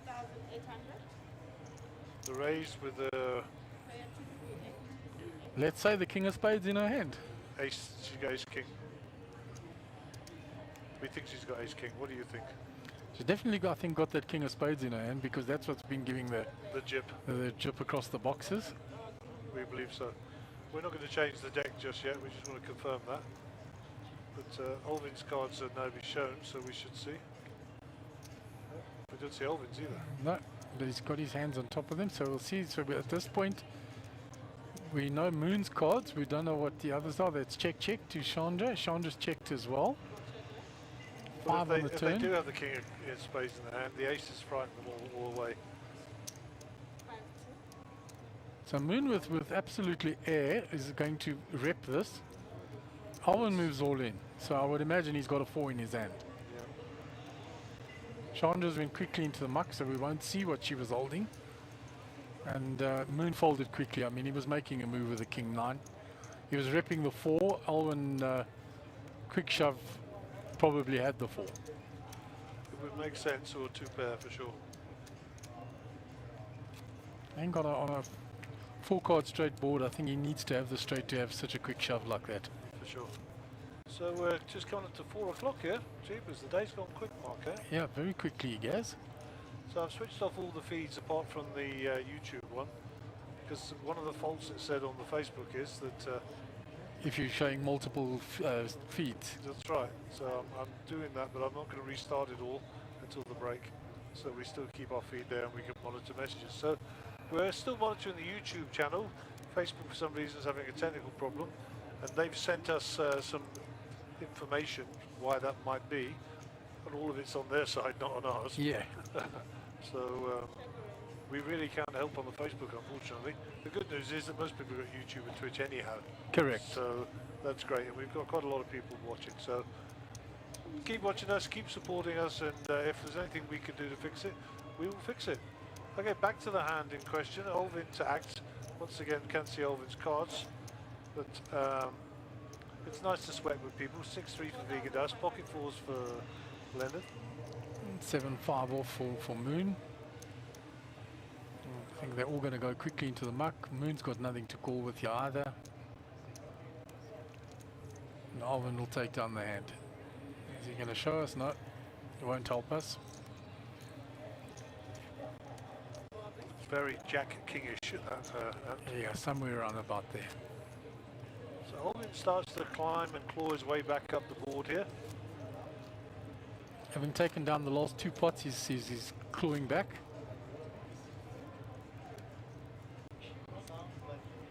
And Alvin's nobody's fool. He'll keep chipping away at it. Right, so we move on to our next hand. 5-2 suited. Leonard is under the gun. Let's go that quickly. Pedro.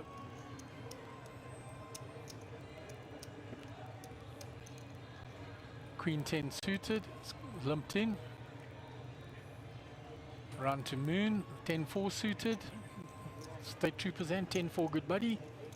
He's limped in as well because they suited. Alvin's come in with a 10-8 on the button.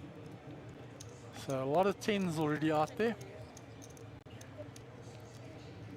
Chandra checks in the big with a 9-2. So we got on our way to the flop. 5-way to the flop. 3 King 9. So the 9 for Chandra, I think. he's Yeah, out her in front second there. pair with the 2 kicker is the best hand so far. A couple of gut shot it's out there as well. Checked around. There's a jack, so that's going to help Vegan Dust a little bit in his mind. Yeah, but it's given Chandra a monster. it's given Pedro the big one. The Pedro, the big one, sorry. He's hit a few straights and flushes. He today, has, Pedro. he's made a few big hands.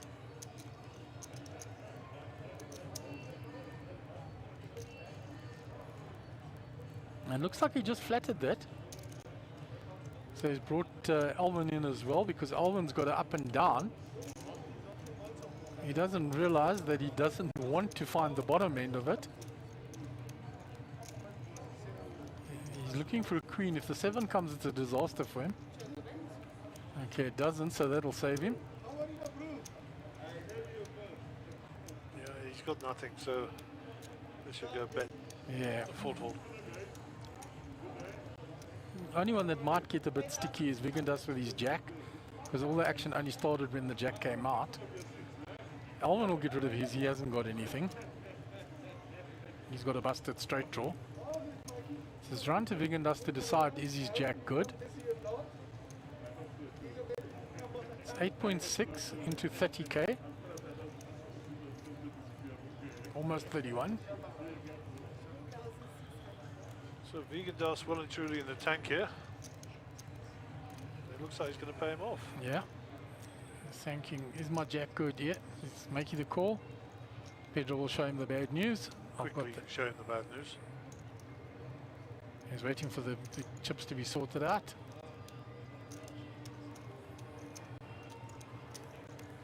Monster. Another big pot for Pedro. A monster indeed.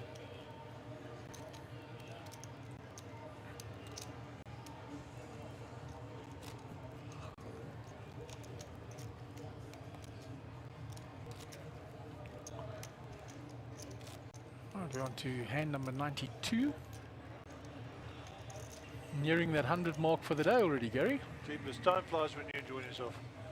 Pedro is in the frame, so player to your 12 o'clock, straight in front of you, first to act. They'll be in the muck PDQ. Moon put the bullets on his card straight away. He likes those.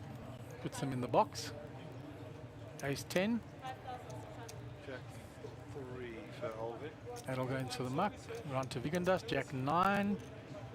He likes to play Jack 9. Have you seen that? Yeah, maybe he's got Lebanese friends. That's the Lebanese guys call them the Lebanese aces, Jack 9. No idea why. Grace dos Santos' favorite hand, Jack 9. Yeah.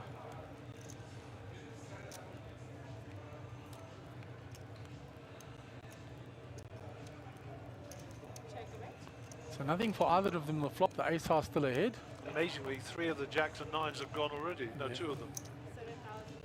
So Moon continues the story and there's nothing for Vegan Dust to continue with.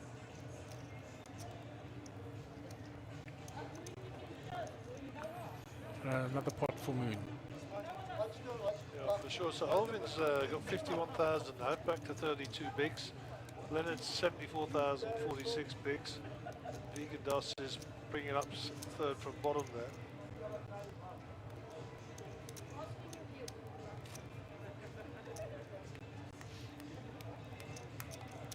I think you hit the table, right? Sounds like Sipe's holding court there. Yeah, she's keeping the players well informed. Moon's having a big discussion with her. Good old Mooney. Especially when he's just raked in a pot, he's not going to be quiet. All right, ladies, if you want to come see the range, we'll get you seated.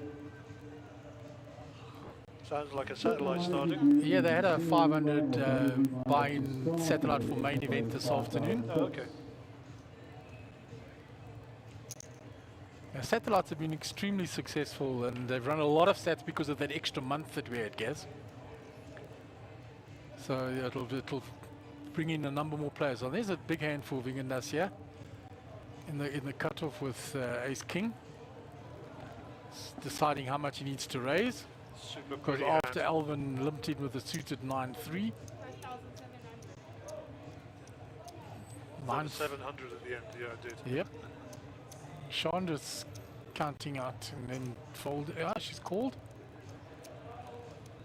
Oh, Pedro with the pocket not a rockets. Good time to run into that. This could be pretty feisty here, Mark. Yeah, this could be because Vigendas a big 3-bet and Vigendas could shove. I don't know how much has Vigendas got behind. 80. As you see, he raised to Oh. 5.7. Alva's busy folding already. Yeah. What is the 3-bet to? About 12, Gaz? Yeah. 35.8. So Vigendas has got a decision to make here. Ah, it was a bit more than that. It was a big re-raise, eh?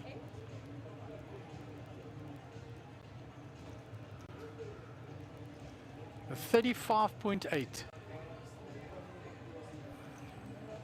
So Alvin has already folded. It's round to Vigendas. And Vigendas has made his flat call, but it was a huge re-raise back to 35.8. Chandra gets out of the way. Chandra gets out the way. Okay, so we're off to the flop with 80k in the pot. Yeah.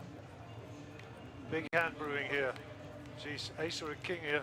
You need hearts or Oh, look at this. and there's no help for Vigendas on that board. Pedro first to act. He's going to fire here. He's all gone in. all in. He says, if you've got the queen, good luck to you, but I'm not playing. Will he show him the rockets? And people love to, because he's just too good not here. He shows the pocket aces. Pedro picked up a pretty big stack of money there. Yeah. Vigendas is down to 31 bigs there, 50k. Yeah, well, the re-raise was massive. I mean, the initial raise was to 5.7. Chandra flat called, and then the re-raise came to 35. 35.8. Yep, so huge pot there. Very, very nice. That would have hurt Vigendas' stack. Yeah, I mean, we could have been a lot worse if he had picked up a couple of hearts on the flop. 'cause Sure. He would have snapped that off. for Or a sure. king high flop. Yeah. King high also- flop, he loses his stack, guys. Yeah, for sure. And old Pedro's stacking chips again. Yeah, he's been stacking steadily while he's been at the table, and he's made strong plays every time. Yes, he's protected his hand, that's for sure. So Alvin under the gun has folded. Round to Vigendas, Jack 2 is led off. Leonard has come in from the button with ace 7 just limping in. Yeah. So you can have 800 for this. Pedro didn't realize that he was small blind. He may not have folded if he did. Well, I think he had garbage there. Yeah. Even so, people think, oh, well, I'm in there for, I'm Yeah. priced in, can I get a funky flop? So there's nothing for Moon there. Imagine that 1%. flop last time round. Yeah, sure. That flop lost. That would have been entertainment at its best. Yeah. Slow played by both players for how many streets, Gaz? Oh, the money would go in on the river. That'd be too cagey. So Pedro's got 1-1-1 big blinds. Do you know if you're playing cricket and it's 1-1-1, the umpire's supposed to hop on 1 foot? Yeah, the umpire on 1 foot and the players in the dressing room, feet off the ground. That's it. Strange superstitions. Looks like Vigendas is under the gun here. Licking his wounds from last time out. 10-4, they'll go in the muck. Yeah, he's down to 50k now, and he was well over 100. Chandra will play these for sure in the hijack. King Queen suited, nice hand.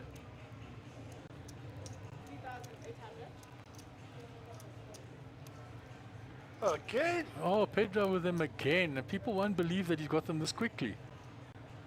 So what size 3 bet this time? 12,500. Yeah, that's more than what I expected last time. Okay, In does the that region of bring, 12. what has Moon got is the question. Mooney, put them in the box for us. He likes them. Let's put the bullet on.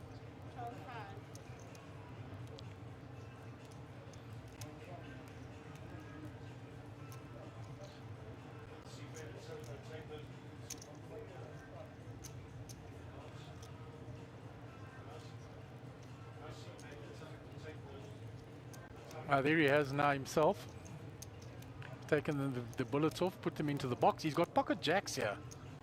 So I'm surprised he didn't This fold it is, there.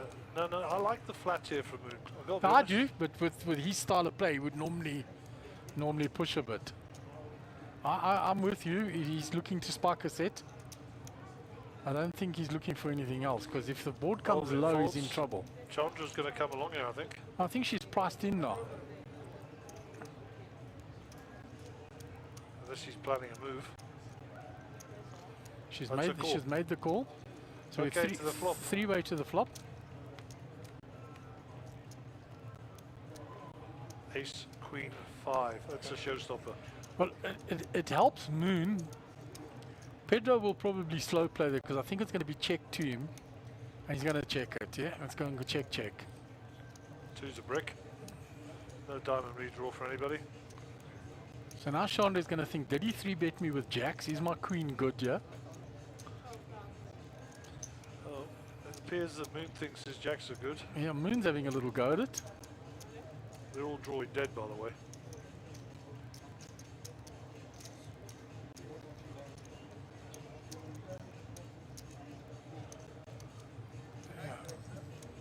And Pedro moved all in once they bet. So it went bet by Moon, call by Chandra, and all in by Moon. All in by Pedro, yeah.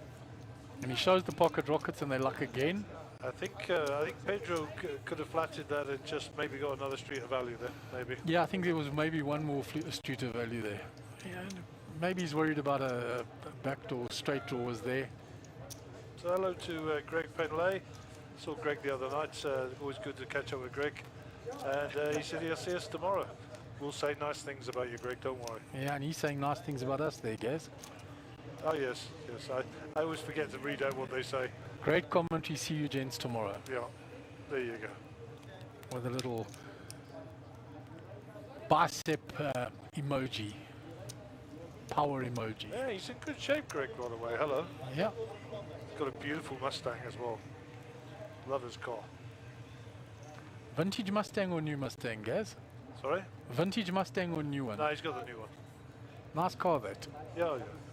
I got to say, I'm a Corvette man. I like the 63 split window, I've got to be honest. But if we're talking American cars, Yeah, the old Vetties, though, they couldn't go around corners, though, could they? I'm not interested in driving it. They were Look at it. straight line cars. Okay, so we've got a little bit feisty one here. A couple of black jacks for Chandra.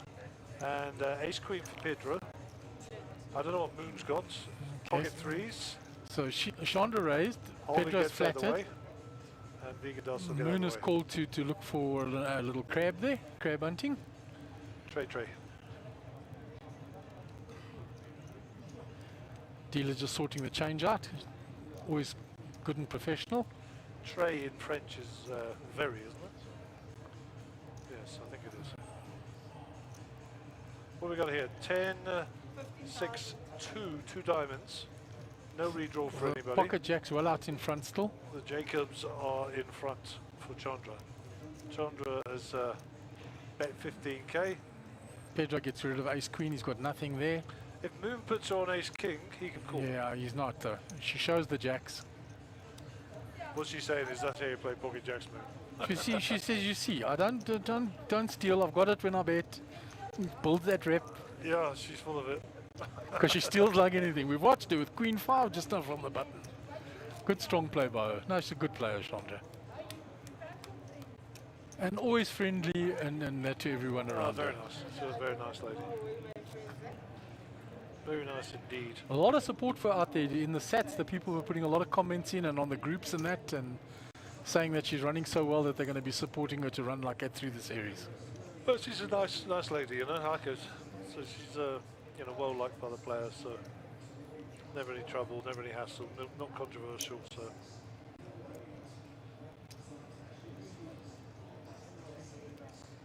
Right, so we move on now. Alvin with King 8's call.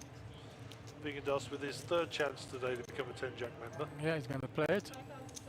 But he's going to raise it this time. He's got That's two how you limpers, play it. and that's a better play. That's how you play Jack 10 in that position. Because he's got quickly rid of all the junk hands. Alvin I knows was looking at exactly him. what he's up to. I got to show you the one, my one's ahead. He says he's right, but he can't call. That's right. Well played, Vigendas. So Pedro up to 226k, guys. Those pocket rockets didn't hurt. Well, two sets of aces. That's running good in anybody's book. Yeah, 100%. It's okay.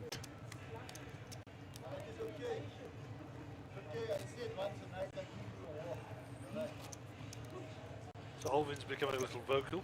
Yeah, he's having a little go at Vigendas there. He says, I give you walks when I got bad hands, and I don't now limp to you. Now you're just raising it. Yeah, looking for free cards. Yeah. Buying future free cards, guys. That's it. Vigendas is, by the way, immune to all of that. Yeah.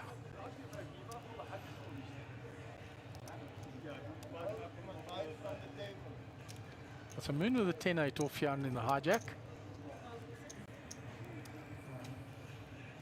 It's limped in. Alvin with the A7 suited in the cutoff. Gonna limp as well.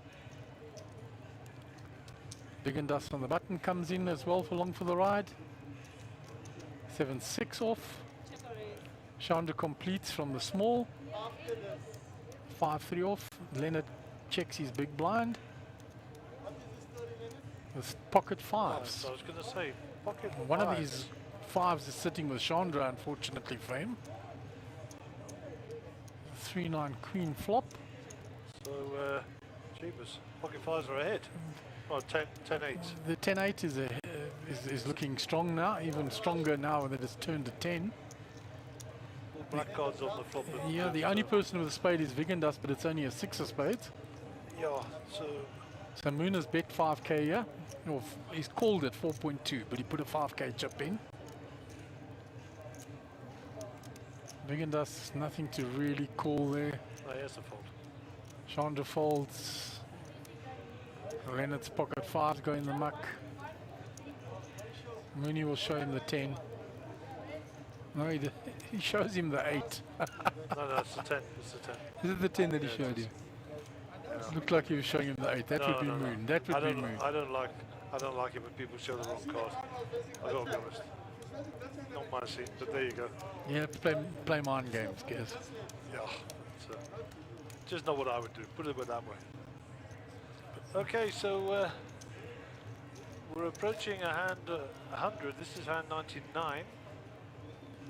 So we've been soldiering along nicely here on the feature table for the first day of the Monster Jam event. We've only had one Barocca and no throat lozenges, so we're doing well. Yeah, we're day 1 of 11, guys. I think the throat lozenges will come into play. Yeah, for sure. So Mooncar knows 96 the nuts. That's his online handle. And he lets it go, though, quickly.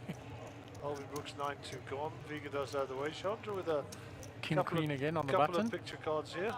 Raised it up. Leonard with the Jack 4 quickly folds. Pedro might defend with 10-8 suited. And he's got chips. I was going to say he's got some newfound wealth, so he won't be afraid, that's for sure. Yeah, kind of hand you to like to defend your blind with. Queen 2-10, so the 10 is a piece for Pedro and the Queen is a piece for Chandra. He's checked, she's bet. So Pedro is looking for any 10 or any 8. He's got 5 outs. Looks like he's a non-believer. Yeah, so he's going to call, see one more street. 3 doesn't help him. Checks. Chandra's going to continue. It's going to get a bit heavier now, though. 10 or 15. Yeah, 12. It's the right size. Yeah, exactly halfway between you, we were saying.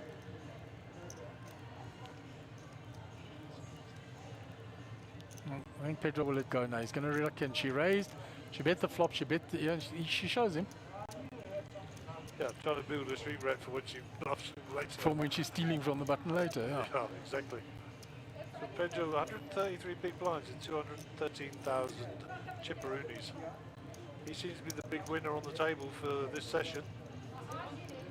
And Leonard giving the dealer a bit of chat there and saying, come on now, where's the cards for this box here? What's going on? It's a fair call.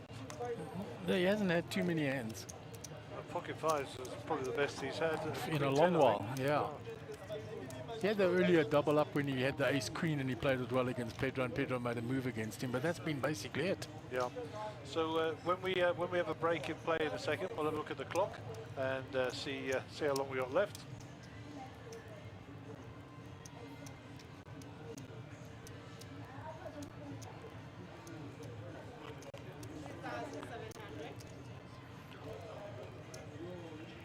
So it's gone round to Vigandas in the hijack. He's just flat called with the ace. He did raise 3.7, the ace 10.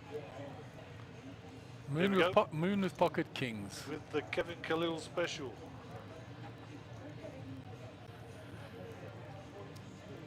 Is he flat calling or is he re-raising here?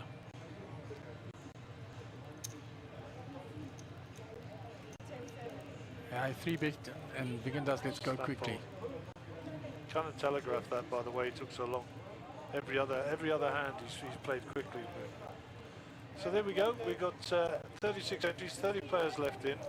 As you say, Mark, it'll probably be a bigger day tomorrow, given the day of the week, Friday. Yeah, the Friday afternoon, I think he'll pick a lot more players in and coming into the weekend. And also, Gaz, a lot of people that win satellites don't like to play on day one because of players being able to re-enter. They reckon that people play a bit tighter on day 1B. Yeah, I think you're right. It's the same in Vegas when they have the 4, 5 and 6 flights of day one for the main event. You find most of the top players come in later, not because there's a rebuy, but because they know what's gone on before. Yes. That gives them the opportunity to have a target, because obviously the results are published. So a similar sort of scenario. Back to the table, Jack 10 again for Vigandas. He still doesn't qualify though. No, he's had a few attempts at qualifying, but he hasn't taken a hand down with it yet. So He did with the one where he raised. He took it down pre-flop. Yeah, that doesn't count. You have to play. That doesn't count for you guys. He has to actually have some action. There has to be some opposition. All right, so with 5-handed to the flop, he might get his wish here. There's a 10 for him. Yeah, he's actually found the best of the flop, Yeah. and he will bet it. Chandra won't come along for a gut shot. She's very sensible like that. She doesn't chase a lot like that Well, it seems to on work long for her. shots.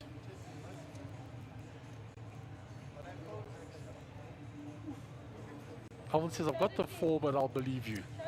Vigandas shows him the 10. So that Vigandas is officially in the Jack 10 club. Well There done. you go. He qualified. Coming up to our break soon. This will be the last hand before the break. I would imagine so, Gaz. I heard the buzzer in the background there. Keeping composing the satellite door blinds are up 200, 400. So that was the satellite clock saying the time's up. So it's not our clock. So I that may think we not were have been our showing- clock. We were Yeah. showing 3 minutes or something, so it's Yeah. not far away. Okay, Chandra with the ace 9 diamonds here. Under the gun. She pokes out a little feeler bet there by the look of it. Yeah, 4.6. Leonard with the Jack 9 off. Thinking about it, says nah. Makes the wise decision, lets it go. Yeah. Small blind 10, 5 off, let's go. 15-minute break. During this break, you will be taking 100 chips out of play. If you're on table 5, you'll be moving to table 1. If you're on table 1, you'll be moving to table 5. And that, as they say, folks, is that for 15 minutes. Yeah, we'll see the viewers back after the break, yes? Yeah, perfect.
Right, welcome back to our viewers.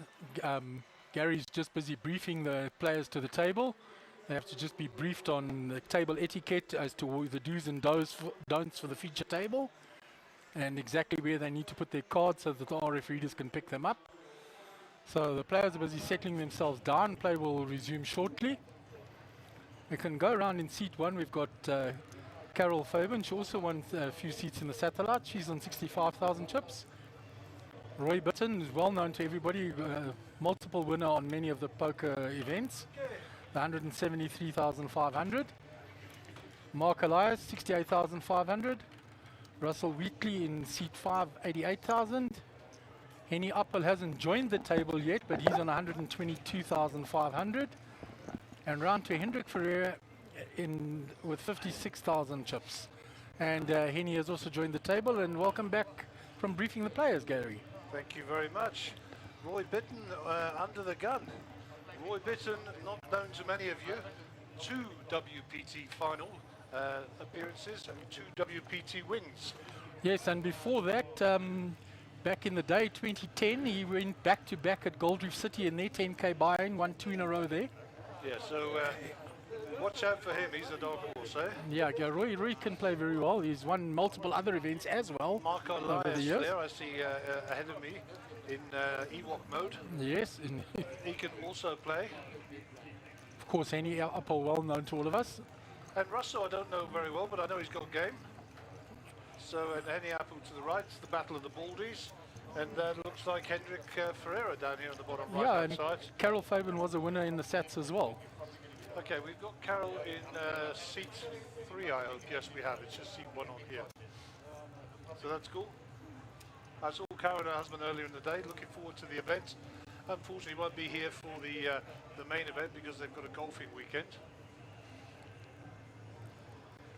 Okay, a hand 103. Carol's our under the gun player. A6 off, should get rid of those. Roy on 174,000, so he's been nice and active building up to this. I just spoke with Roy outside and he said that he'd been enjoying the event and had a bit of fun. Yeah, I had a long chat with him in the first break, and I said it was unusual to find him here midweek. He doesn't normally play midweek and that, and said sadly with all these COVID things and that, unemployed at the moment, so that's the only reason we're seeing him during the week. Wow. So Mark with the King Jack of Diamonds calls. We'll see what Russell's going to do here with his pocket tens.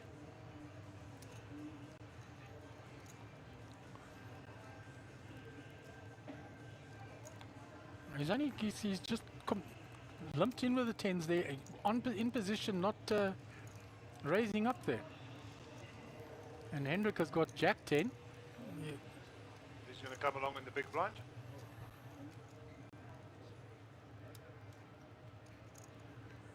Right, so we go 4-way to the flop. We can't see Roy's cards at the moment. From the appearance, Mark Elias has found the best of that. Up and down straight draw, of course, for Hendrik. And he looks like he wants to bet that up and down. Oh, he's checking. Round to Roy. Roy's checking. Mark won't check that. He'll bet his top pair here. So now the tens comes along with 2 overcards there already. I would have fancied a raise before, thin the field before you get there. So we have changed the deck, so it's not the King of Spades that's not working. Right, and Roy came along as well. Hendrik checks, he's still got the up and down. Roy checks. Mark bets strongly now. Now the tens fold. And wisely. Nothing wrong with peeling one there. Hendrik says that's too much for me to chase an up and down with my stack. So it's round to Roy. We can't see Roy's card.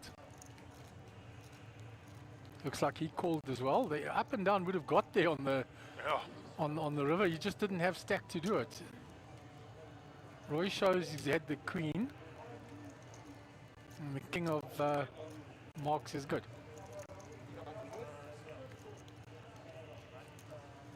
So Mark Elias will take that one down. First blood at the feature table for the new guys.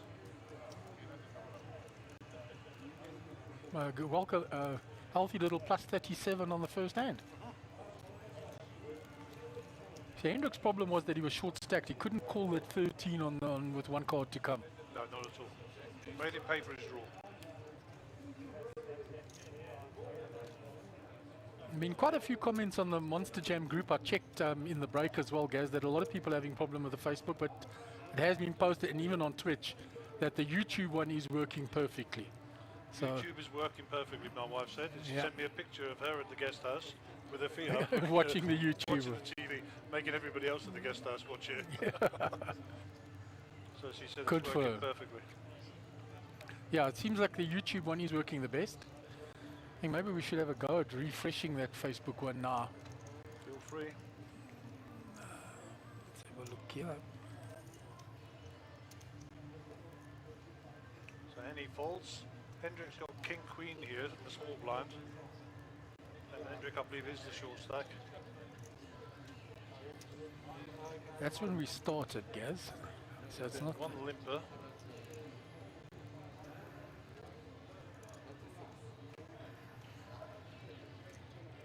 Carol gets out of the way.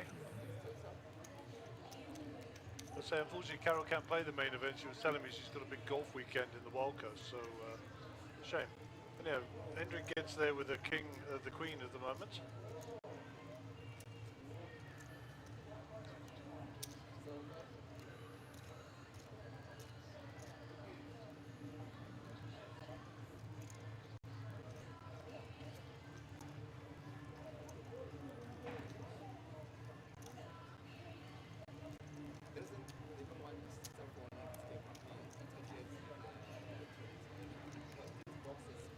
Here's your chip cans. Roy's leading the way with the 76 bigs.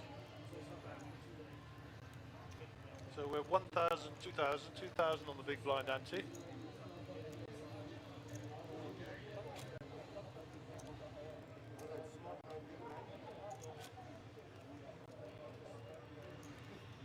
New hand.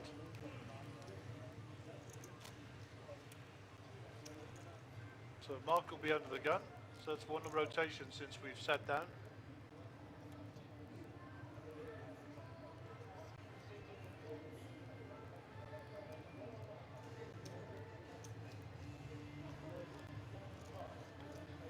Mark with 10-3 will dispose of those pretty quickly, I'm sure.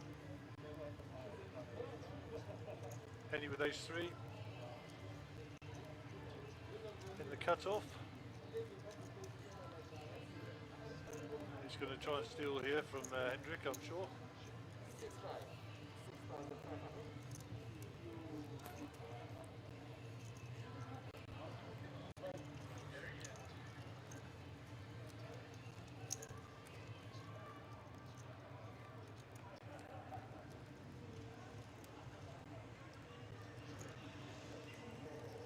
So Henny flops it's queen 5-2. So Henny's ace high is good here. Roy checks. Henny continues. I'm pretty sure Roy will fold here. Yeah, and he continues his story as always. Sorry, guys, I was just trying to get that Facebook feed up for us. It's not working, is it? Not having much success. Still the YouTube one that's going up perfectly. We'll just leave it at that, I think. We'll worry about it later. Yeah. Rather than chat up all the internet feed. We'll just shut it off. That's a good idea. Okay, so that's hand 106.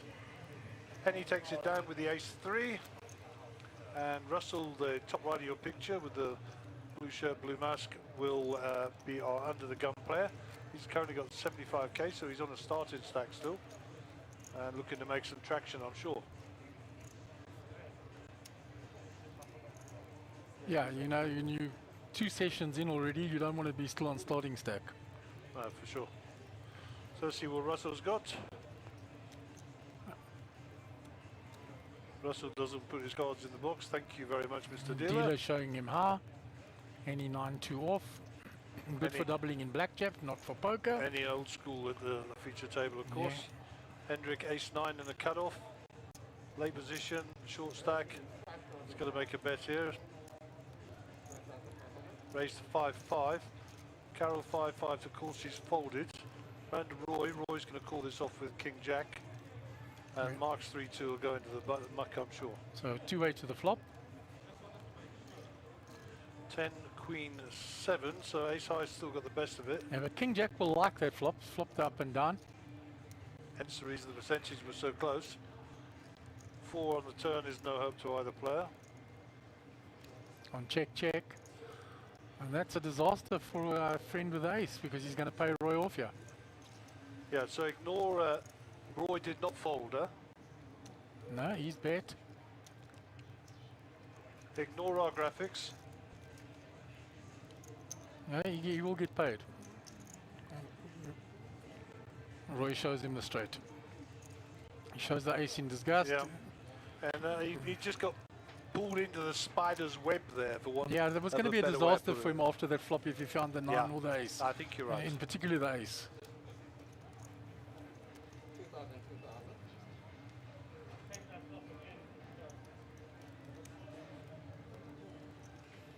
And he got away quite lightly. He could have lost a lot more if he had a c-bet that flop. Yeah, Roy would have called him and then it would have gone check, check on the turn and it would have cost him more on the river. Yeah, and to be fair, I mean, he did luck out a bit, but that's poker. If you're running good, you're running good, you know? Yeah, you're flopping up and down. You got your 8 outs. We'll take it.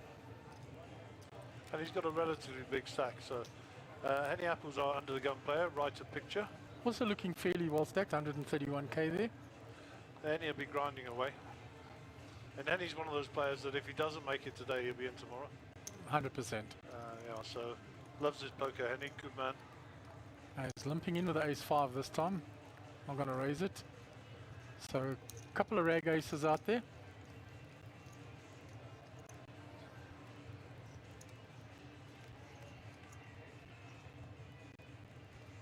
Nine, 3, 4, 2 diamonds. So gut shot draw for, Yeah, for the ace-5 and also for the 6-2. Yeah, both players got a piece. In fact, all of the players here have much of a muchness in terms of percentage in this hand. Mark obviously slightly ahead with the ace. Now Russell has bet his gut shot. He's got a caller from Hendrik who also had the gut shot. Roy's folded his 8-8. Mark Elias will fold his ace-8. So the battle of the two gut shots here. Flush draws also come. So Russell continuing here and he'll win with the worst hand of it by far. Because Hendrik's got no chips. Correct. And he's just taken a hit. He doesn't want to bleed too much more. No. 29 bigs, so closing in on the danger zone. For sure. I saw Nolan Rubella and Daryl Schaff out there who spoke about being running hot in the sats. They're both sitting out there on the same table, playing a satellite at the moment. And I said, and now, gentlemen, you've won multiple seats. No, well, we're a bit late for today, so we thought we'll play the satellite and come in tomorrow on day 1B. Yeah, Wesley Siemens also playing on that table, I saw. Yeah, I saw he's sitting there as well after he got eliminated. Yeah. And Mr. Khalil also out there playing. Yeah, I saw Kev as well. But is Kevin playing satellite or is he playing in this event? No, I think he's in this event. He's playing Satellite. satellite as well. I'm pretty sure he's playing the satellite. I might be wrong. They don't usually mix the tables up, so. Pocket 8s for Hendrik here. This is time to put your money in, China. I know you're under the gun, but it's still a strong move. He's counting out his raise.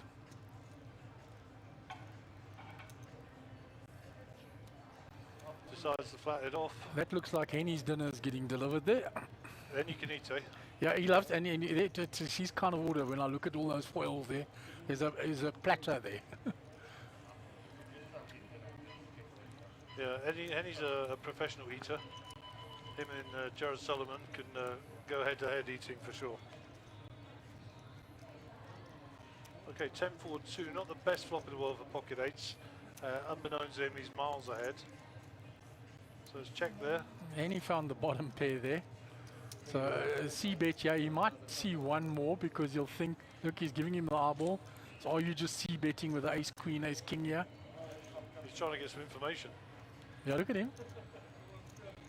And Henny's so good at this, at getting that information out of you. Yeah, Hendrik, just be quiet. Don't talk to the baldies.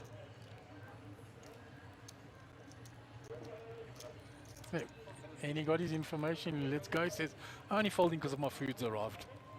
A likely story. And Hendrik will pick up some well-deserved chips and well-needed chips. Carroll goes to the bottom of the queue with her 30 bigs, but still not in the danger zone. Not anywhere close to being there. Roy Button, the chip leader on the table.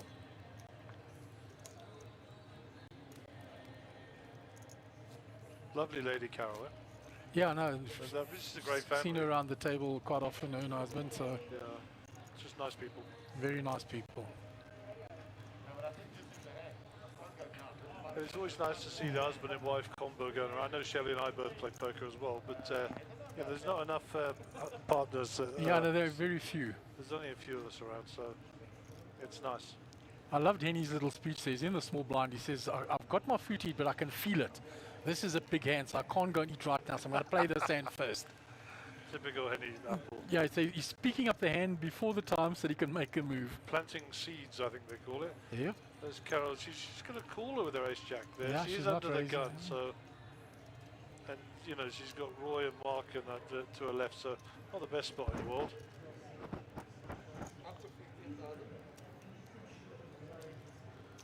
So we don't know what Russell's got, but no, he's folded. Henny folded, didn't like his 8-7 there. And Russell getting told to by the dealer's doing a good job of getting them to put their cards in the box. Absolutely. Still can't see them, but yeah. At least she tried. So as they say in Cantonese, Tungwa, all the same flowers. Yeah, and with her ace of clubs, she's going to bet that flop. And there's an all-in. Well, she's got the ace of clubs in her hand. And she's called. So let's have a look at the flop there. I think he may have flopped the flush. Let's just have a look when it comes across. No, pocket queen. Queens. With the queen of clubs. So he's dodging the 12 outs there. And she blanks all the way, and the pocket queens stay ahead. So she didn't actually limp in there, Gas. She raised the ace jack and was flat called by the queens from the look of things. And that's the end of Carol. Unfortunately, she blanks all the way to the river. And Russell takes down a big hand there.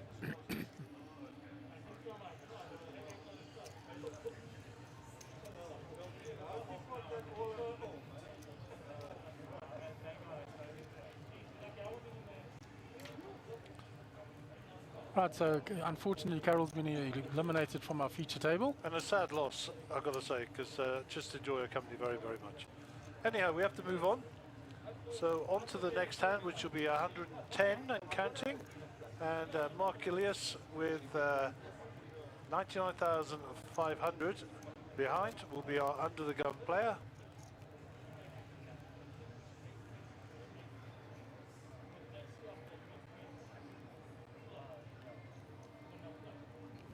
Right, so action on Mark.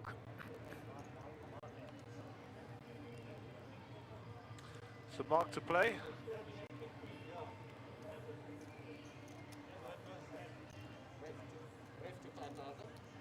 Raised to 5,000. With mystery, and they are in the box. Run to Hendrik with pocket eights.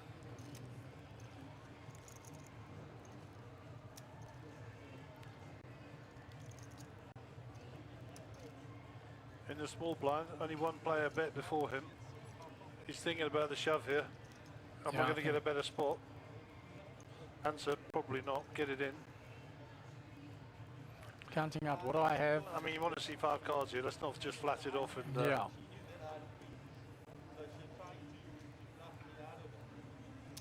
He's just going to raise, get the same information for 13 grand. Roy with the suited ace 5. And they let that Roy's go. going to get out of the way. And Mark Elias folds quite quickly as well. So, nice re-raise. Takes the pot down pre-flop. Classic, classic. Well played. And Russell will be our under the gun player now. And 1-1-1. Have you got both your feet off the ground? Yeah. Okay, cool. We're done. We'll be lucky today.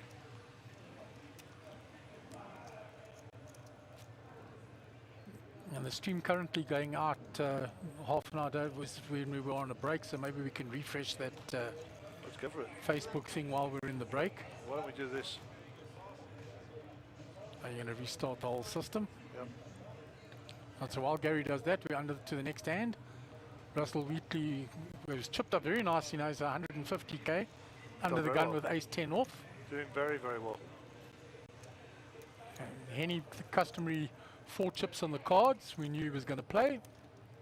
Oh, Chandra's back. He likes his 7-6. Chandra Deeba's back. Yes, but spoke to her in the break as well. She said she's just sort of held level. She went to the feature table with 85 and she left with 85. So she didn't. That's interesting because I actually had the impression she left with more. Yeah, no, she said she left with what she came with. Nice hand for Hendrik here. But she said pacing myself at this stage. Yeah, nice hand for Hendrik here. Very nice. I would have liked him to have 3-bet that, to be quite honest. He did. I raise. did he 3-bet it. He did raise. I and there was missed 2 that while we were callers, talking yeah. about Chandra.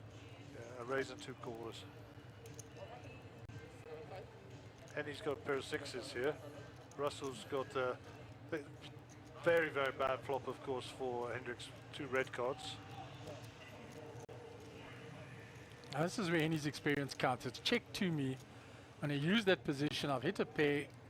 I'm going to bet it and find out. Well, he knows he's got the short stack next to him. If he doesn't hit anything, he's got a fold. He's not going to be bluffing into another player who's on his left. No. And then Russell's still got cards, remember. Yeah, but he's also thinking if Russell had something, he bets that flop after it was checked to him. Yeah, he just said no, there's another player in the hand. Folds it. So around to the ace 10 now.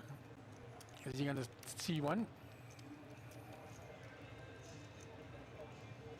But what's he hoping for? I mean, he's good.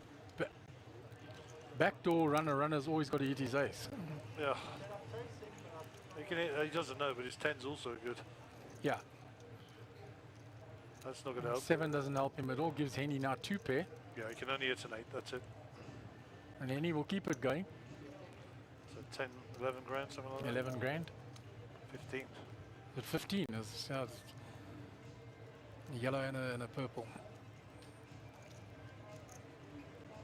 But you watch Henny, he's constantly watching the players for reactions as he throws the chips in while he's doing. Top player, you know.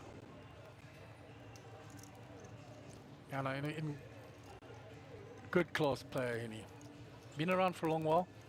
High stakes cash player as well. Yeah, I played a lot of poker with him. He's a top guy. Only guy I know is a picture of a chihuahua as his Facebook, his thingy picture. I think it's a chihuahua. I don't know. It's a dog. It's small. Okay, talking of Henny and small, he's in the under the gun spot. Having mouthfuls of food in between hands. That'll be fish, trust me. It'll be from Fisherways or something like that. And there'll be lacquer prawns or something. There it is, guys, in the top corner there. Look at that. Did I call it or did I You call called the fish there straight away, and there it is. it? Know your player. Chandra with 96 offsuits is folded. Roy decides to come along here. Ace two. So that's just a call. Interesting. I don't know if that was just a call. Was it? Looks like it. No, he raised it. He did raise it, Gaz. Okay, so it is a raise. It came across the call first. 10, 10, 5. Ace Jack good. And King 8 getting quite feisty there, So that's defending. check, Yeah, check. yeah. Gone check. There's There's your the ace. The ace from space. And of course, Russell doesn't have any spades in his hand. So board's not looking good for his King 8 at all. Roy's experience, he'll bet now. Shows the ace. And the jack. Says it wasn't a junk ace. When I raise from the button, guys, I've got a real hand. Full of it. But that's what we are. The most honest, dishonest people on the planet. Poker players. And constantly building table rep. It's your job, you know. Your reputation. What does he think? I think he thinks. He thinks I think of him. I'm right though. Absolutely, and part of your Poker 101 in your coaching. Yeah. Look in the mirror. Okay, Hendrik, bottom right hand corner under the gun. Blinds coming rapidly from his right. So he's going to be big blind next time round. He's sitting there with 61,000. That's about 30 bigs if I make it. Yeah, so it's around about 30 bigs.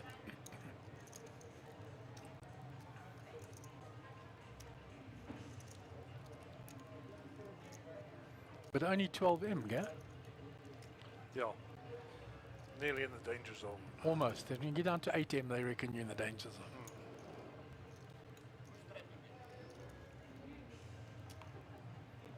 So only with a raggy, the ace and the big blind will probably defend here maybe. Let's see if he puts 4 chips on the back of his cards. Oh, there we go. There they 4 go. chips on the back of his cards.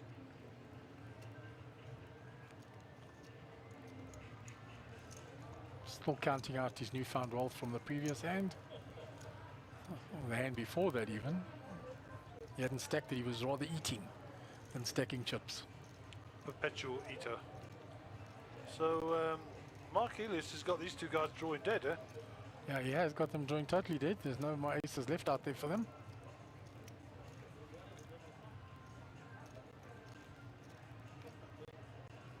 And he checked it, he slow played it.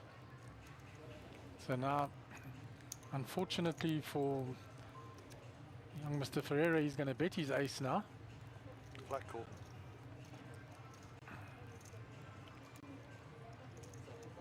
And he smells a rat.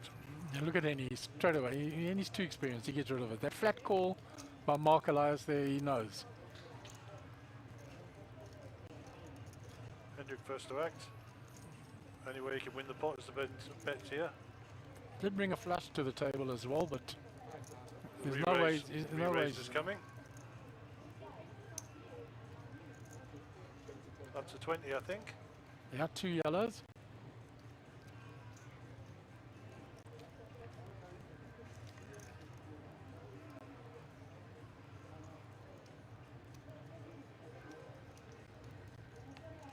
And he has folded. Showed the ace and folded.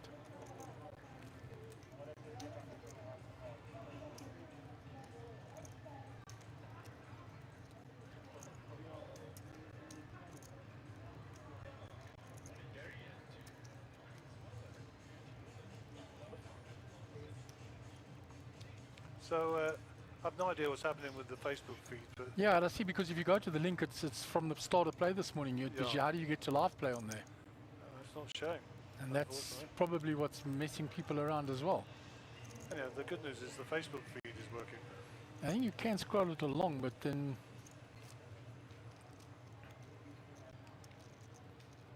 maybe get to where it should be.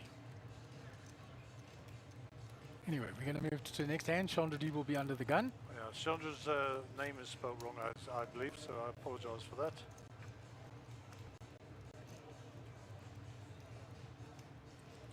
Okay, so this is hand 114.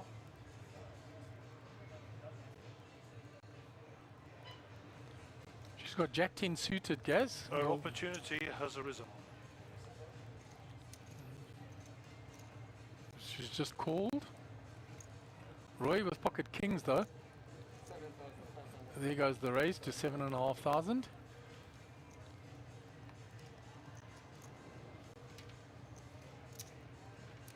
Round to Hendrik, he's found pocket nines in the big blind, 5,500 to call. He's gone all in though. Yeah, that's going to be a problem. He needs to get lucky. Chandra's going to be saved by that one. Yeah, she's out the way quickly already. And Roy's snap called with the kings.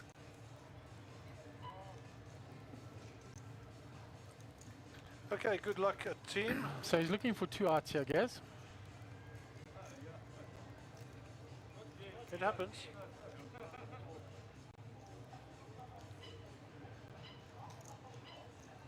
So he's a 16% dog here. Oh, and he finds it. Finds it on the turn. So now Roy looking for 1 of 2 outs on the river. And he can't find it. The good news for Roy was that it wasn't an expensive one. Hendrik was very short stacked after having just lost the previous pot. So we survive. You got to win the flips. You got to As win they when say. you're seriously behind as well, eh? Yeah. Well done, young man. Well done. And Roy being very sporting, he taps the table, says to him, nice hand. Well, he knows it's just unfortunate, a bit of a, guy sucks out on him, that's how it happens, you know. You know, the guy was short stacked, he has to shove the nines there. It's hand sort of plays itself out.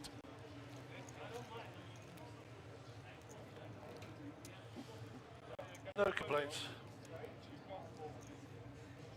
Right, we move on to our next hand. So Roy Button just having lost a few of his chips to with the pocket kings there. He's under the gun. Quick fold. Not interested in playing those No, cards. no. Nope, Folds, no. folds, folds all the way around. Around to Hendrik in the small blind. King 7, he's going to complete. Chandra 10-3, he's going to check in the big. 2-8 to the flop. King 7 has found the best of it, and I fancy if he bets here, Chandra will quick fold. Yeah, it was such a quick fold. The dealer hadn't even finished announcing it, and her cards were in the muck already.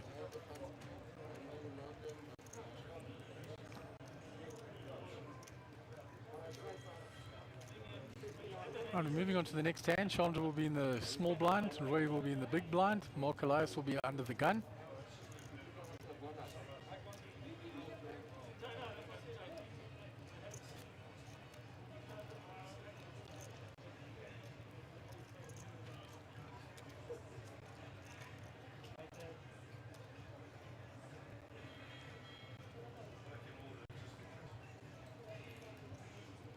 Right, Mark Elias 7-4 suited under the gun.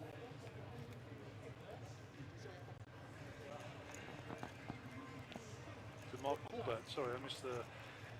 Oh, 2 call. Yeah, it was 2 call. He folded quickly. It's gone fold. Russell's folded. Henny's put the customary 4 chips on the back.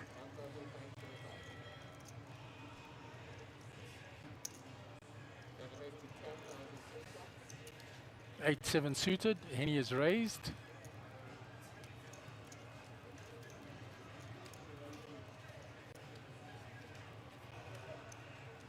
And Henny takes that pot down with a raise with 8-7 suited. So, Chandra's pretty short now, huh? Yeah, she's gone right down, so she must have bled a lot quickly on the outer tables, because when she left the feature table, she had around 85,000. She was doing When I nicely. spoke to her at the break, she still had that 85, so she's come now, she's lost 60,000 somewhere on the outer tables. Sure. Must have been a big hand that that knocked her.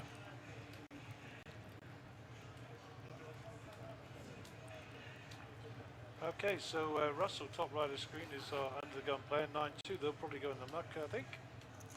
Henny Right, 10-3 into the muck, go back to the food. Chandra Jack 9 on the button. Folds because she's short stacked now. Roy completes from the small blind.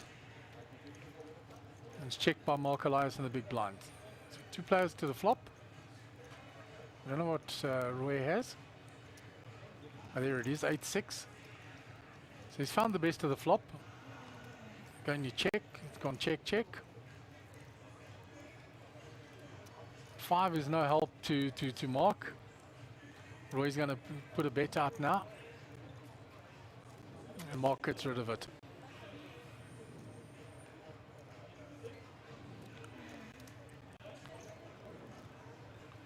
This has been pretty ABC poker. For Yeah, about it's half an hour now. been pretty standard poker the way it's needed to go. And the everybody- only real sort of action we've had is the all-in and the suck out on the 9s. Yeah, and then also the ace jack Yeah, there of was Carroll that lost against the queens. So apart from that, it's all been pretty standard stuff, huh? So you can look to Chandra to become quite active quickly, because she knows she can't hang around with that small stack. I'd be interested to know if she's got another seat for tomorrow. I would imagine so, with all the satellites that she won. She must have one for tomorrow, You'd have thought so, wouldn't you? because she won a couple of these. She won a Super Slam. She won a few main event seats. So she's looking in pretty good shape. Must be nice. Ace Jack for Henny. Four counters on the back of his cards. And we'll see a little raise here of 5,500 from Henny. All right, let's see. Here's my prediction. There's So- the 4 counters.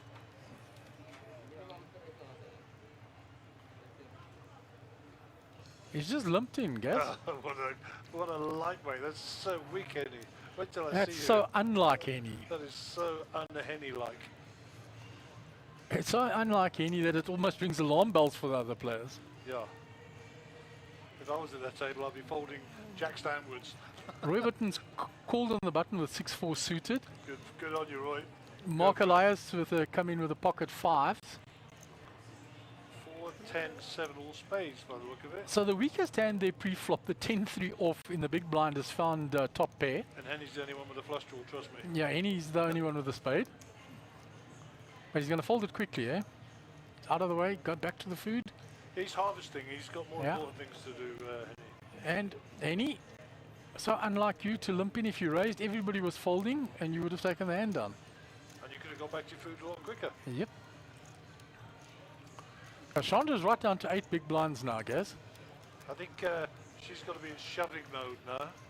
I think she's looking for hands to just I'm find a hand and shove. looking at her on the preview monitor here, and she's not a happy bunny. Obviously something happened that she wasn't happy with before she came here. I'm sure we'll get the debrief at some juncture. We'll get the blow for blow.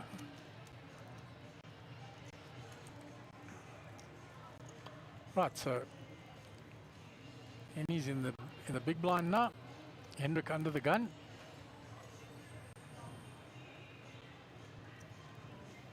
Quick fold, 9-7 off. Chandra Queen 5 in the muck. Roy Bitton 8-5 off. Cut off folds. Mark Elias folds 10-5.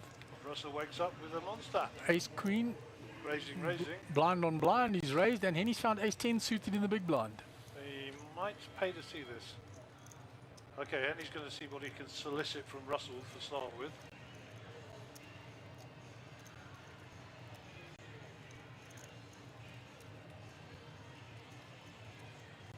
I mean, Henny doesn't fold here, he flats or raises.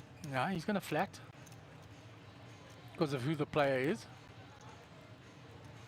Okay, The player off that's to the been flop. fairly tight. Three, No seven, help six. to either of them, so the ace queen still well in front. Queen kick Gone with a check, head. check. No change. Still no change. Some split pot possibilities out there now as well. Gone check, check again.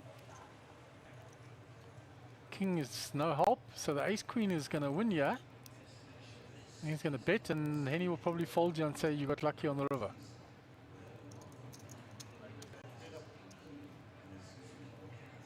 Back to the Yeah. trough. Back to the feeding trough. I think Henny would made a very good medieval knight. He'll throw the bones to the serfs when he's finished eating. You know. Here you go, boy. Here's a half-eaten steak. Oh, take that. Half eaten, do you think there'd be that much on it, Gaz? Sir Henny of Cumberland, Knight of the Realm. Circumference. Oh dear. Gotta love it, eh? Yeah. Okay, Chandra's going to be our under the gun players. And You she's see desperately the looking for body a hand. language now, sat back. Yeah, she's not not. She's engaging not the happy. players. She's not happy. Yeah. Not a happy bunny. Give me some decent cards. I'm sick of you. all. The chit chat has gone. Everything's. That's what happens when the world's against you. King 4. You want the King's 4, don't you? Throwing in the mug. Yeah.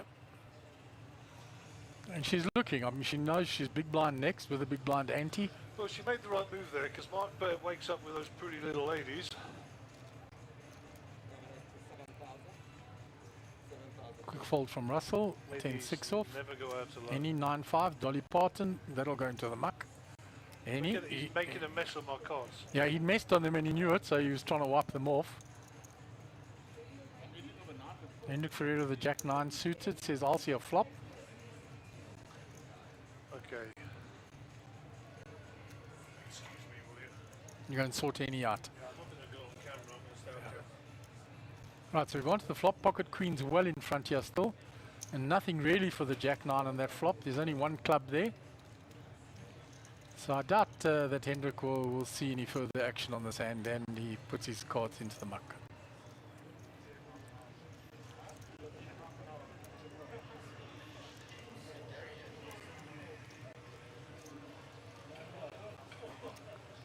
And Gary's just gone out to have a quick chat with Henny about the eating on the table with those cards.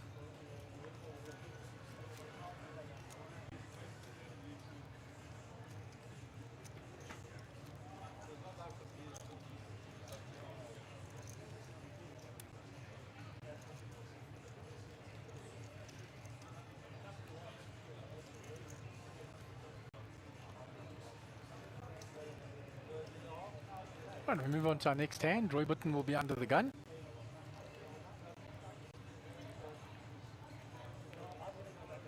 Chandra in the big blind, where it folds. Mark Elias 9-3 suited, hijack, fold. Round to Russell, King 7 suited. Says, I'd like to see a flop. Calls off. Henny on the button with Jack 2, let's go.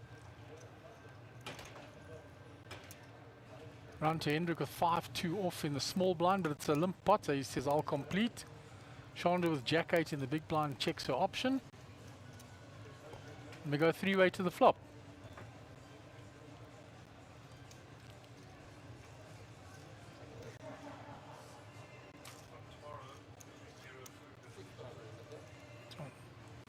Check, check. The king high is actually the best hand here, and he's bet it. And he'll get 2 folds and take down the pot. It's a nice play from Russell there. Didn't have anything, just used the position. And bet, funnily enough, with the best hand, but he didn't think so when he bet. And Chandra is languishing at the bottom of that cue, huh? Yeah, and after having just played a big blind and a big blind ante, it's going to hurt her a little bit more. Starting to get on the move.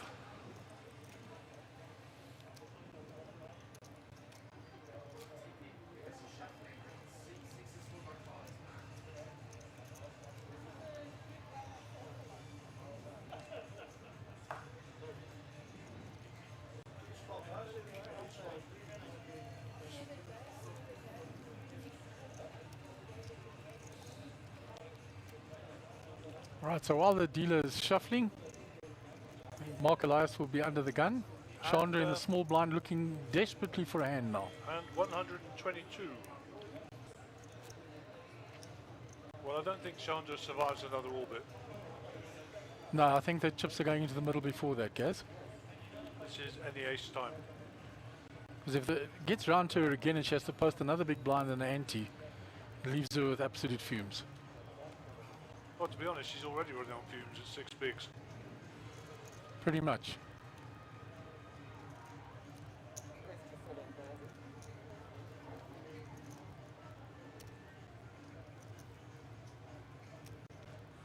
King 9. Wow. Yeah, but you see it was raised by Mark Elias before. So she's looking at, he raised from under the gun, he's showing a lot of strength. I hear you. Yeah, I think if it was limped to a different story. Yeah, I got to say, I might be taking a chance when you're going to see anything bigger than that. Let's see, maybe she gets something this hand. Good luck to you. Yeah, I think she fancies the idea of rather being first in, not having to call them off for such a short stack. Yeah, for sure. Well, she's in the best position now, so let's see.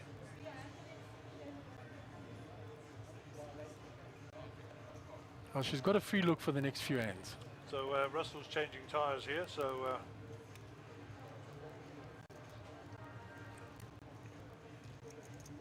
and Henny back to the feast outer table. American Airlines has just raised its head for Hendrik. He's got the 2 pointy ones. Chandra 7-4 quickly into the muck. Now Roy's having a little think here, so we don't know what now. And into the muck they go. Queen 8 off for Mark in the big blind. I often don't see Mark because he's quite small anyhow, and he's like the hooded claw there. But he likes to make moves. He's already asked Hendrik, how much do you have behind? And then he decides, no, not worth it. But he'll have a go from there. My point is he's in black and you can't see him half the time. No, he's hidden against, he's fading into the chairs there. It's only because he's got a coloured mask on.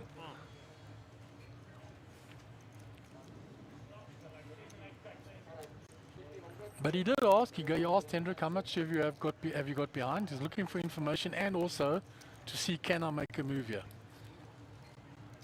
He's got a wise player, young Mark. Yeah, he's make some strong moves. I've seen him make some very strong moves with absolute air.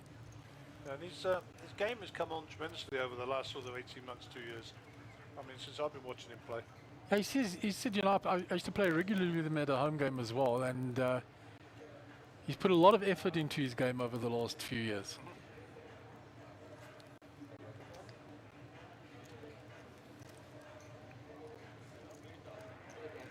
So Henny's our under the gun player.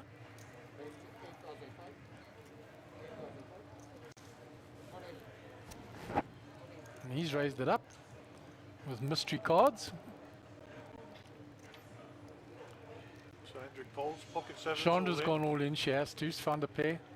Roy Bitton is called with the ace jack. So I'm going to go back around to Henny, who was the original raiser. Interesting if Roy just calls there, doesn't isolate. Russell is, I don't know what Russell's thinking about. He should have folded these half an hour ago.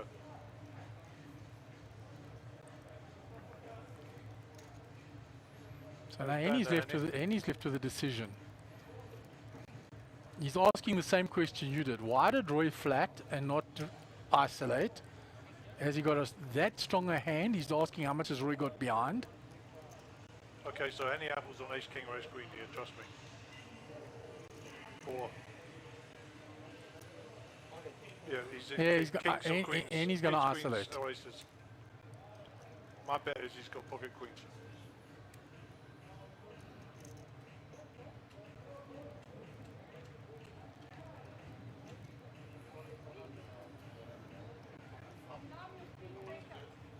Pocket queens. Spot on, Gaz. So Chandra looking for a magic 2 outer here. Young Mr. Ferreira found it earlier with his 9s against the kings. Can Chandra's good form continue, and can she find the miracle card?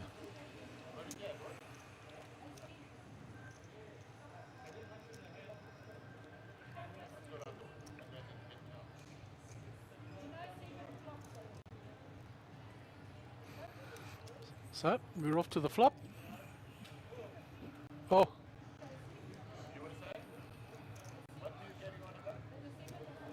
And unfortunately, we bid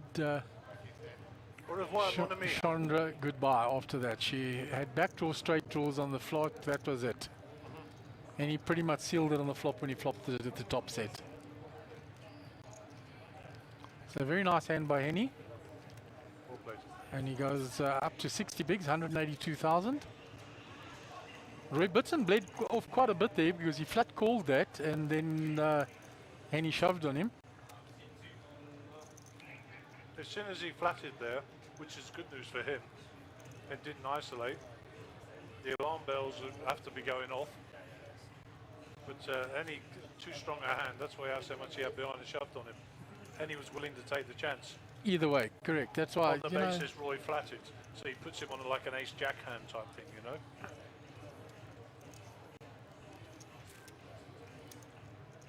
But that's the thing about Henny. He doesn't just make a snap decision there. He gets all the information that he possibly can. Yeah, I mean, conversely, Roy could have been sat there with aces and trying to suck Henny in as well. Aces or kings, yeah. That's the reason he asked the question. But once he knew exactly how much Roy had behind, he thought it's only 64 more. I'm sitting well stacked. Even if I shove and he calls, I'm prepared to take that risk. Yep, for sure. But I'll get rid of all the other junk hands. And I'm saying ace jack, junk hand, when you've got queens, yes. Yeah, for sure.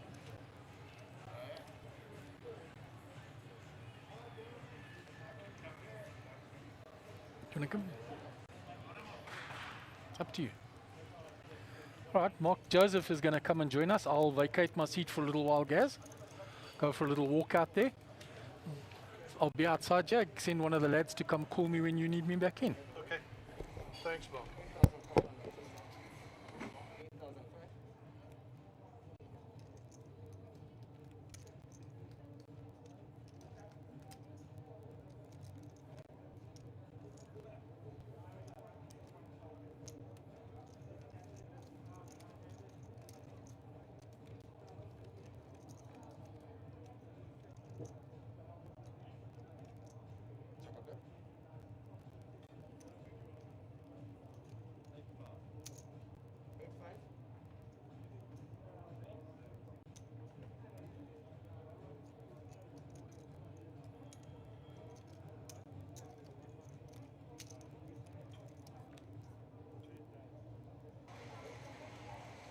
So we're be quite handy.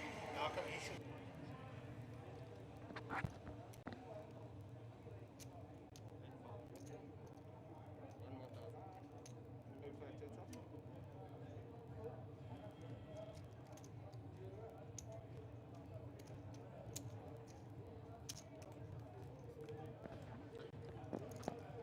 okay. So Roy with the King Jack here.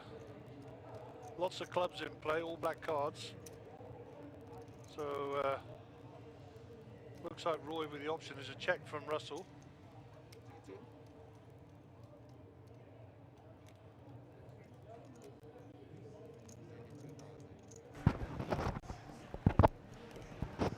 And as Big Mark leaves, Mark Joseph has joined us. Welcome, Mark. Hello, Gary. How you doing, man? Good, good. Been an exciting first day. Lots of new faces on the feature table. That's what we want to see, I guess. Absolutely brilliant. So we've had a few casualties already off this table, but Chandra Deeb has just gone. She was flying Yeah, I saw. earlier. She was flying earlier, but she was on fumes come the end, and she got it in with pocket sevens. Against Queens, eh? Yeah, no, Yeah, actually, I saw that. Yeah, Roy, I think, had an ace jack hand and just flatted any ass in the question, got the information he needed, went over the top, Roy folded, and we know how that ended. So Russell is... Roy's bet 22k here. The board is already run out, ace, king, 8, 10, 2, flush draw on board. And Roy's bet 22 and Russell's for the decision. Yeah, unfortunately, we don't see what... there, Russell's just tabled his hand. Maybe we can have a look at it.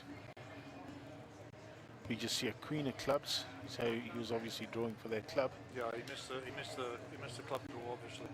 Oh, wow. Same hand, so he's actually winning with the king, eh? Yeah. Oh, well.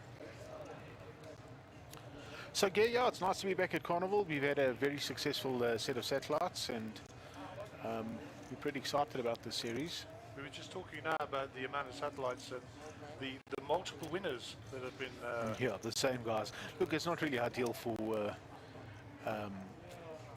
getting new faces in, because obviously we'd like as many unique entries as we can, but I mean, you've got to give the players credit. They come out, grind it out every day, and they support it, and good luck to them, and we wish them all the very best. Chandra being one of those people that have won multiple satellites, and she's got tickets into many events, so she's pretty excited.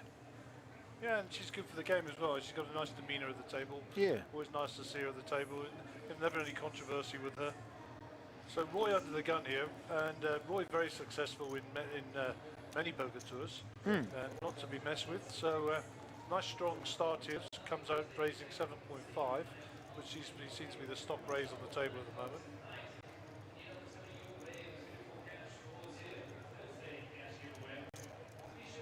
And that gets folded around with a strong move out the under the gun position.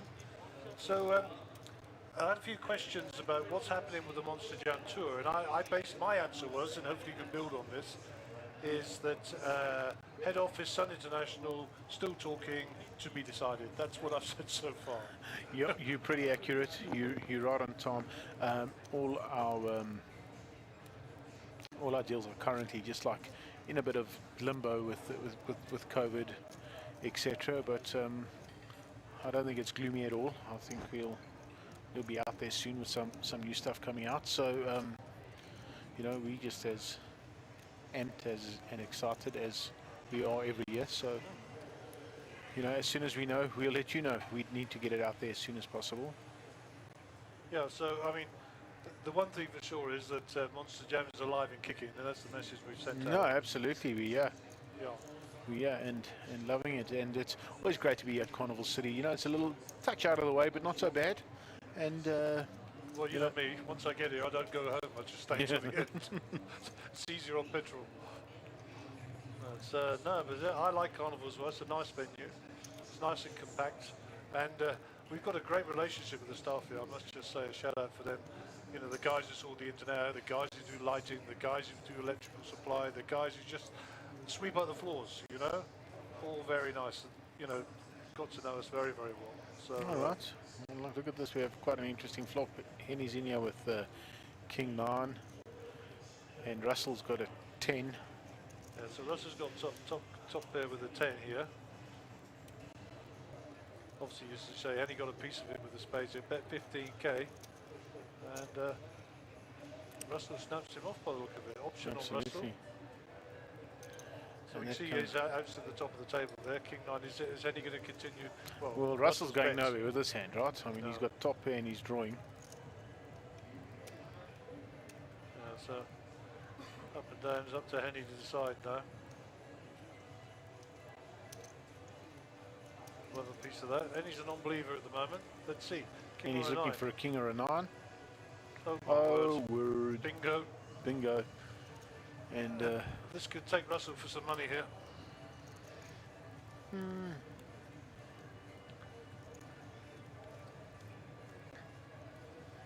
I mean, 102 in the pot. This is the biggest pot of the day on for this group. and Henny not scared of any draws, No. by the looks of things. Not scared of any queens. That's a shove. And Russell shoves. Wow. That's a strong move. And he was ready. Eh? His fingers were on those chips already. Here we come. Look at Henny now.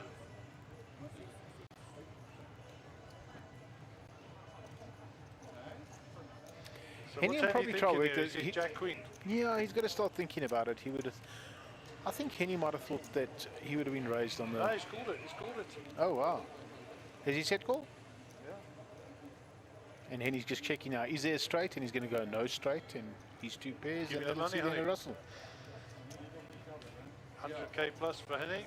And we're going to lose Russell Wheatley from our feature table, which is sad. Played a nice game.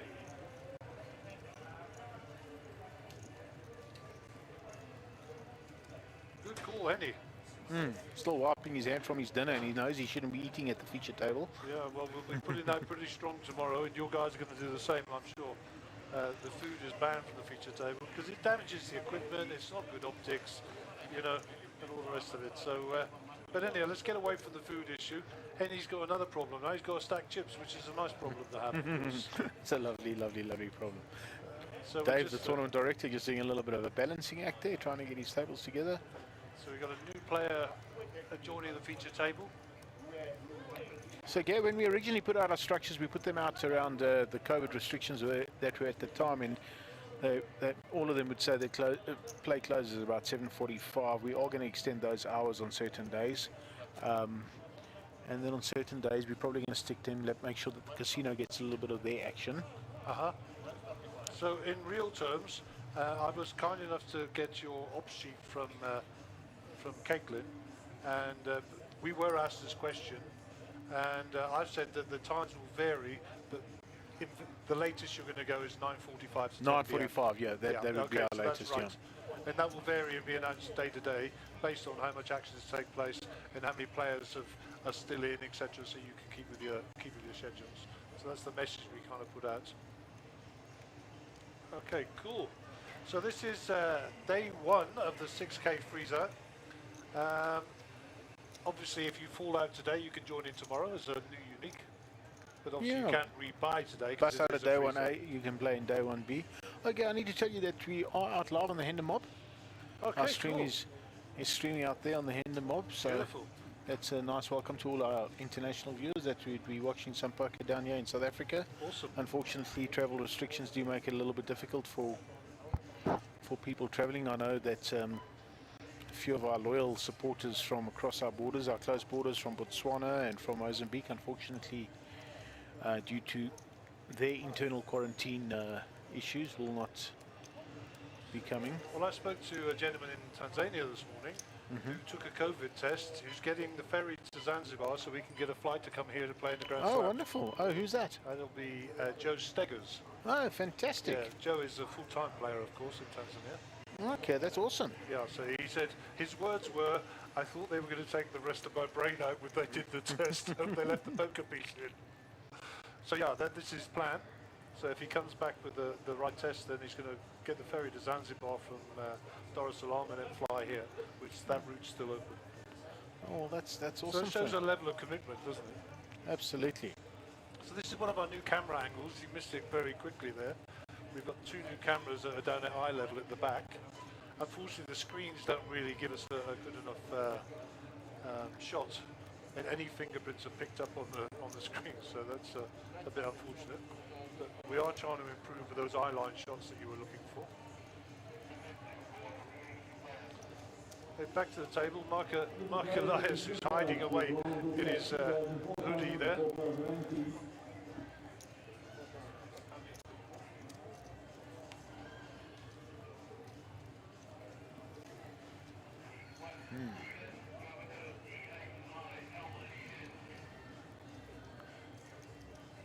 So it sounds like we've got another player coming to the feature table. Our tournament director Dave on the radio there, we'll see Nana. Ash Mora has joined us. He's got 43 bigs, 133k to his name. Starting stack, just to remind you, was 75,000 this morning. We're now up to hand 130 on the feature table. And the guys are just updating the computer now with new player information. It looks like Dylan Govender, who's come back to seat number 1. He was flying this morning.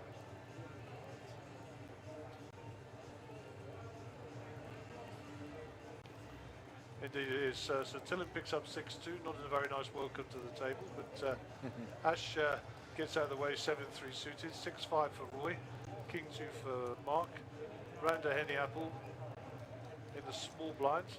Might fancy a steal from here, knowing Henny. Short stack on his left. Do you have any idea what the big stack in the tournament is? No, I've seen on this table we've had 173, and I believe there's a 200 somewhere. Right, Henny's just moved all in. Yeah. That's quite interesting. He's always going to put pressure. Hendrick's been small stack since he sat down, immediately on his left. He's only recently spun it up to 80 with a couple of good hands. So he's unlikely to be putting it all at risk, having grounded out. Henny knows that, being a wise old fox, it puts him to the test, you know. Henny's on 276 now, so that's up there. Oh, in fact, Tillen has got 319, who's just joined us. So he's been filling up nicely.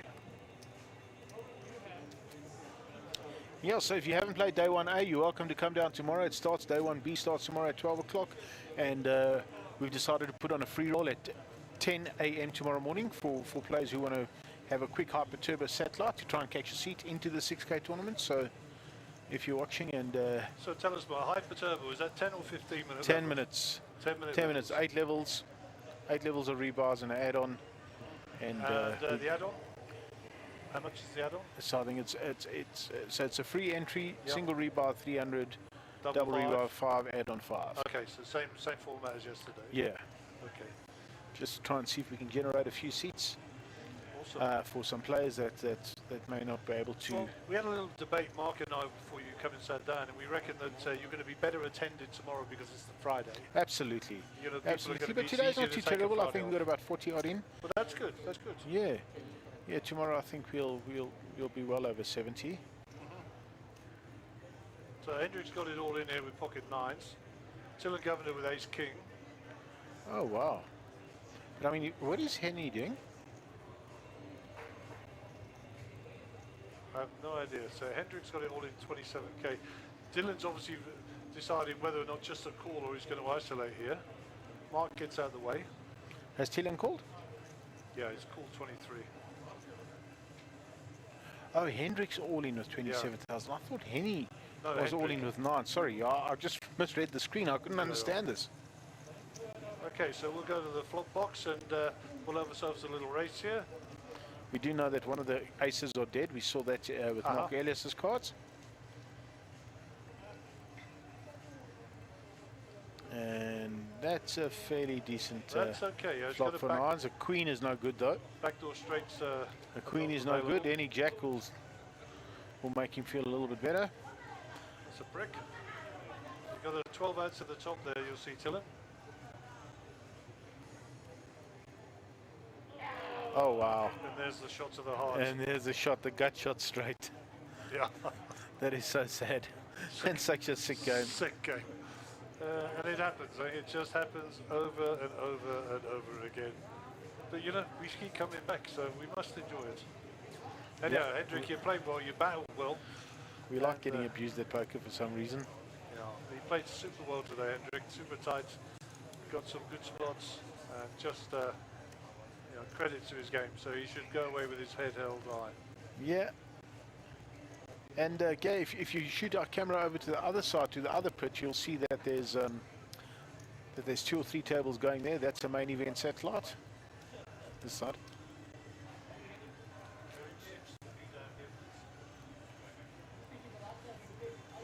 We'll just sort that out for you. They just turn this camera around.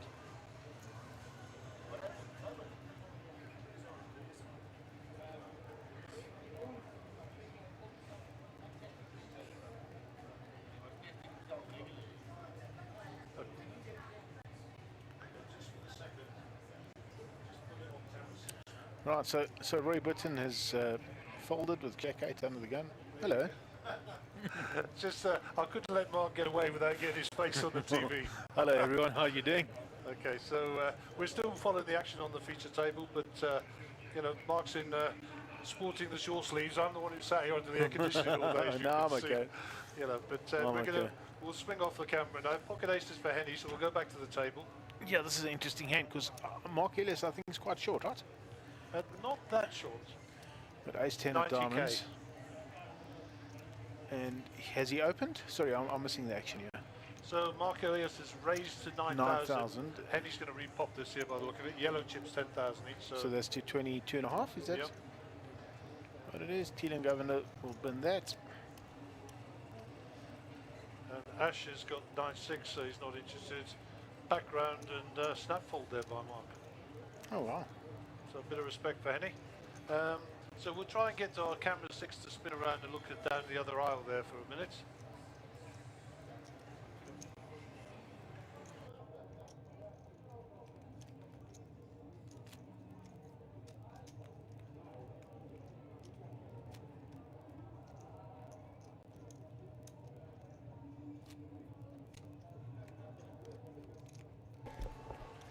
Oh, there we go.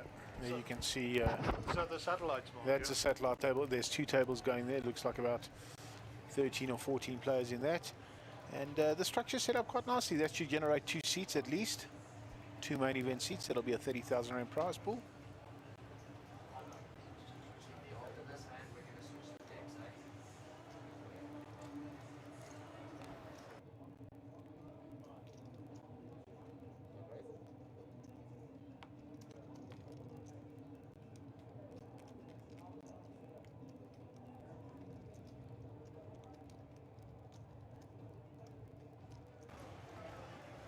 Okay, so we'll switch back to the main table, get back to the action.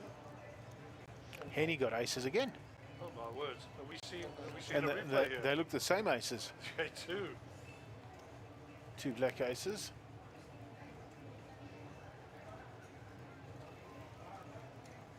And Roy, I feel it. Okay, he can't defend with that. Well, you don't know Roy Bitton, he says. Oh, wow. Okay, so Roy's defender with Queen 6. Teelan, I mean, I fancy Teelan's hand a little bit. Yeah. I think that's a very, very dangerous hand. Wow. Ooh. Look at the 2 spades come up here for Tillen. Well, this is sevens. so Henny flops a magnificent flop for his hand, top set. Teelan's going to come out. Henny's going to come over the top, and I don't think Teelan's going to fold. Always out of the way straight away. So Henny will come out raising. What? Okay, Henny doesn't have aces. And he doesn't have aces. Henny doesn't have aces. Okay, if you remember It happened before. in the Bars last, gone in. yeah. So I know we've had a problem with this deck. You can see, No, this is a brand new deck we're using. no, the new deck's just about getting Yeah. delivered now. The next hand's just about to be delivered. Right, that's a new deck. We did have an issue with a card in this deck. That's why the new deck went out there, and it obviously did put the table out. So this is Somewhere. the 3rd deck of the day. Oh wow! So we can definitely confirm that Denny did not have pocket aces. Yeah, but it was juicy for a while. Yeah, I remember this incident with Muaz Ghani Absolutely. in the last series when he had ace 3 of clubs, and Oh, it repeated the very next hand. Yeah, 1 second, Mark.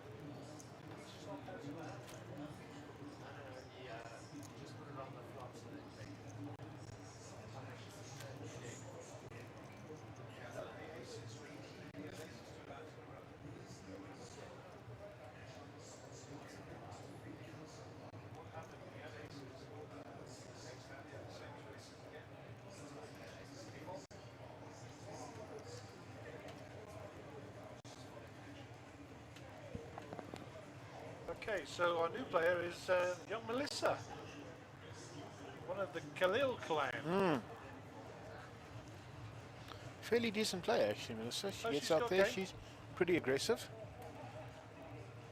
Pretty aggressive. Just for the viewers, we just would like to iterate that Henny certainly did not have pocket aces. There was a Not little at glitch all. in the system. It was indeed. So, Don't be ringing us up, don't be sending us emails, and Yeah. certainly don't be chirping Henny. and don't be telling Henny anything untoward. All good stuff, all good stuff. So we're off the flop, two ways to the flop. Mark Elias and Roy Bitton here, small blind, big blind. So the king's still ahead here.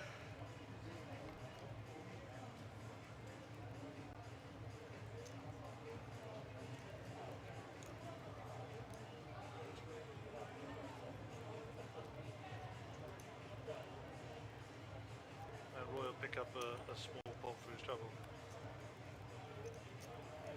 So Till and Governor will be our big stack, 380. Henny 285, Ash on 120, Roy on 95, Mark 82, and Melissa comes in at the short stack, 16 bigs, 64,000. So not in the danger zone yet, but getting close. So we can expect a bit of action from Melissa. Yeah, she won't be afraid to get it in.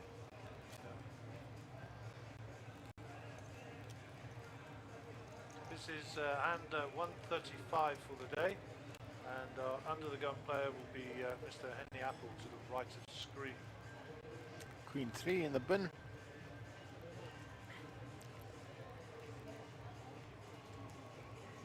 So Gary, we're very fortunate in South Africa to be having a bit of live poker. If you have a look around the world, there's not too much live poker going on. I follow a couple of feeds in America. Some of the poker rooms in Vegas are 25 to 50% open, but that's it.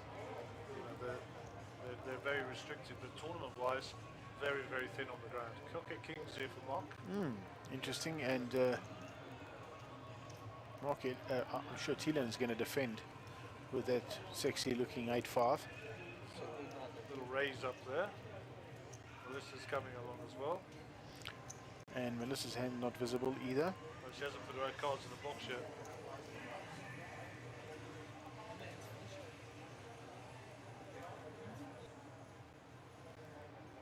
Right, so Melissa's hands will go into the box now, and she There we has go. ace-jack. Ace Jack.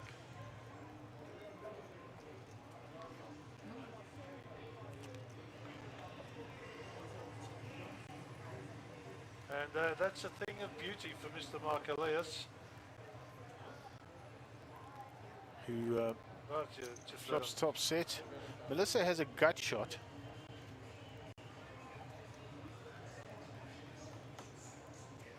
looking for a queen. And she comes out leading. This is still the interesting times. Tillen's coming along for the ride here with his Ooh. 5 and his 8, his what's he looking for? A backdoor backdoor diamonds. diamond? Wow.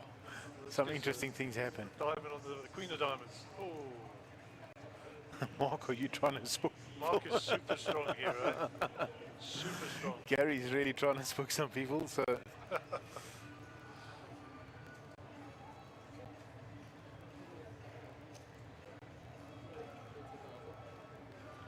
So Melissa's sitting here, and look how nicely and neatly her chips are stacked up there.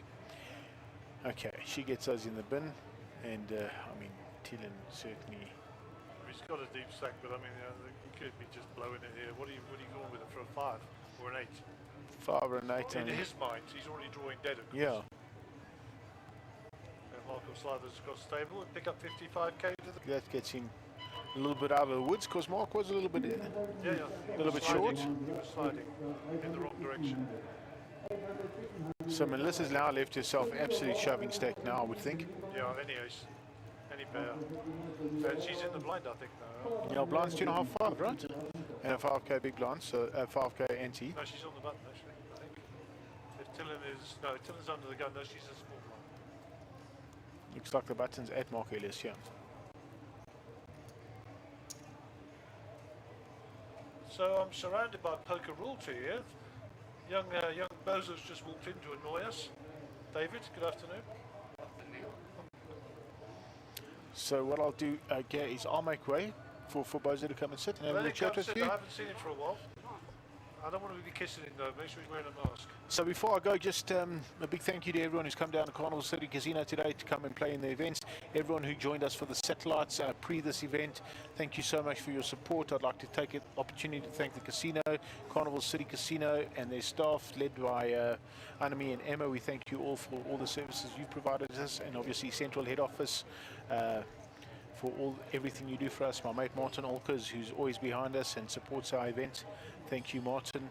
And to all the players out there, come and enjoy yourself down this week. There's lots of satellites every single day, so if you can't afford to get in, there's some cheap shots for you to get in and find a way in. For all the guys that want to have some fun, we stick to the COVID protocols. We try and make it nice and simple. You have to wear a mask at the table at all time, etc. So, you know, as you can see on the feature table, screens between the players. So come down and enjoy yourself and blow off a little bit of steam and have some fun. Thanks, Mike. All the best.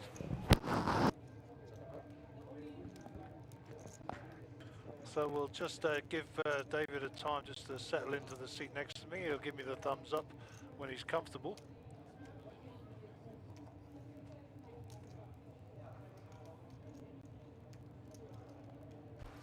Mr. David Rosenthal. How's it go? Thanks for having me. You escaped the Cape Town Wanderers, eh? Oh, well, we're back in Joburg now. So, Is it? Awesome. Glad to have you back, bro. Feels good to be back. Thanks for having me in the booth. Getting a little antsy watching from my room, and I'm only playing on Saturday. Yeah. So just chatting to Harold and shooting the breeze a bit, and Harold's playing a satellite on the side. I chatted with him earlier. So he's enjoying himself. He loves these weeks, and I'm be honest with you, I can't wait to get going on Saturday. What does your schedule look like? A Grand Slam, and then the 40k, and then the main? Yes, just those three. Yeah, I think that would be the case. Just those three. You know, the boss prefers me to not play the first event. It's not about being too small. He thinks I develop bad habits. Okay, let me just cut over you because Ash just picked up the ladies here. Okay. Roy so Benson is no stranger. Just get my bearings a bit here, and blinds seem to have moved on a bit, and see who's got what. And Melissa is not going to be happy with what she sees. Yeah, she's the shorty as well, and she's on fumes. What has she done? Has she? Oh, so the queens have limped. Okay. And he's running heavy here. So had a couple of very big hands he's managed to get through. So his range is more open than usual, shall we say. And he will enjoy this table. He's got a good reputation, and yeah, he's not shy to put the hammer down a little bit. So, and been in these spots many times on the featured table, so he'll feel very at home and comfortable here. So Dylan decides. Okay, so I mean, this is a look. I'm just jumping in, so I'm catching half the story, but I can see Dylan's stack, and he will now obviously be thinking, you know, to maybe assert some dominance with a 350k stack, and you know, sitting on about 87 bigs. Nothing wrong with the strategy, but you know, with the limper behind, and I think Ash is fairly tight, so maybe not the best spot, but he looks in good spirits. The whole table looks in good spirits.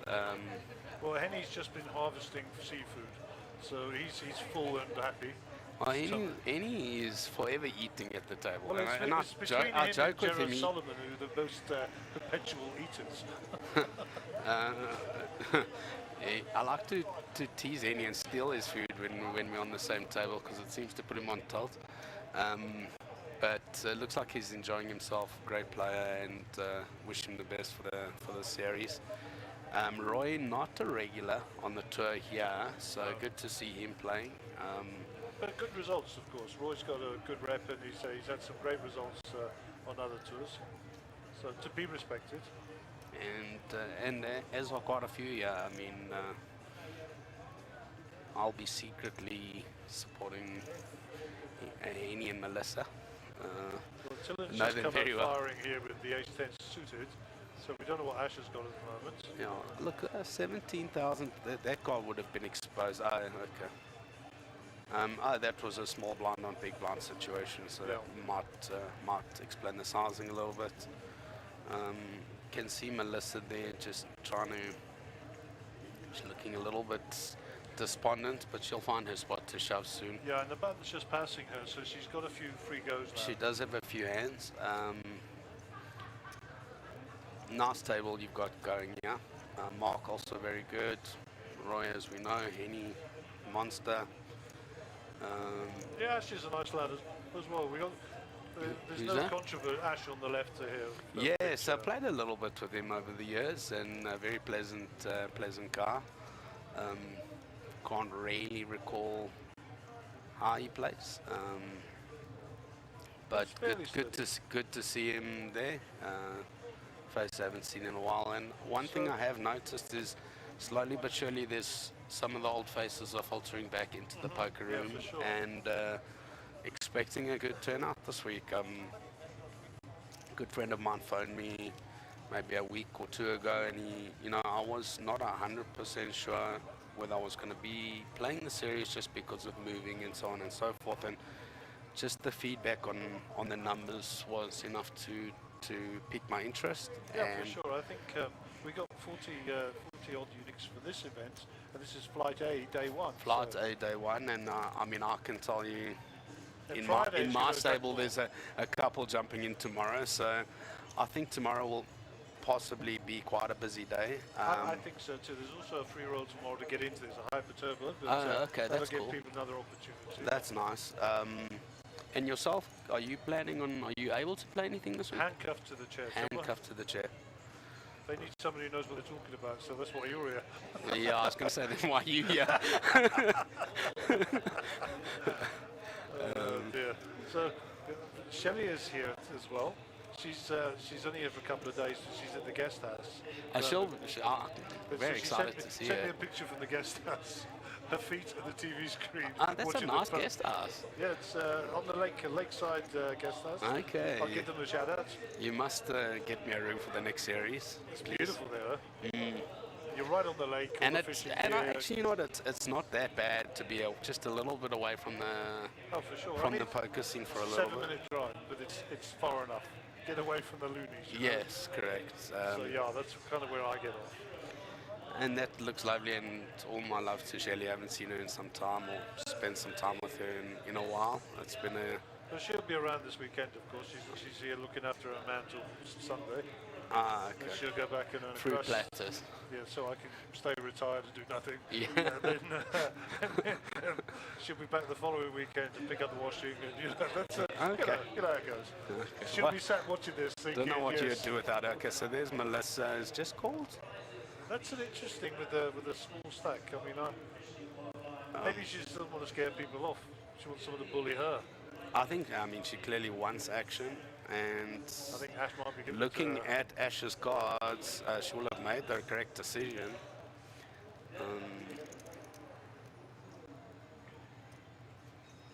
So what did Ash do there? Yeah, he raised. So here comes all her money.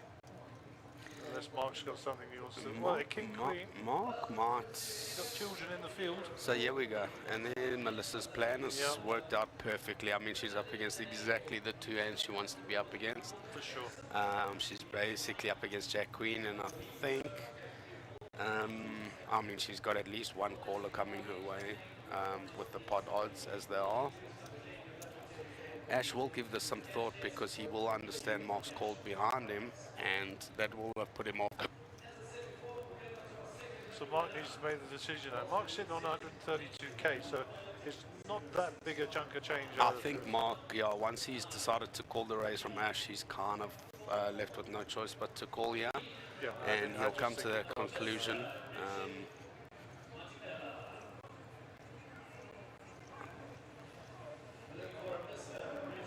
Wow. Wow. Well, Melissa's got a free double up there without even having to turn the cards over.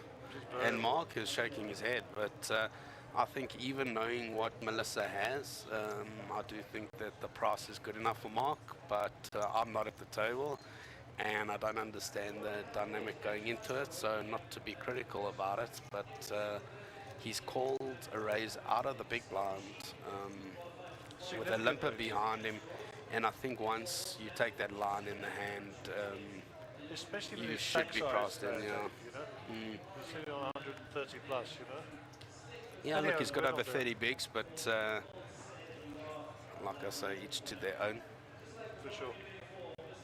And Melissa, I mean, what a great result for her. Yeah, She stunning. didn't have to turn her cards over, and I think she went from 30 to about 70. Yeah, she's got 14 bigs now, so she's got a couple of rotations in the bank now.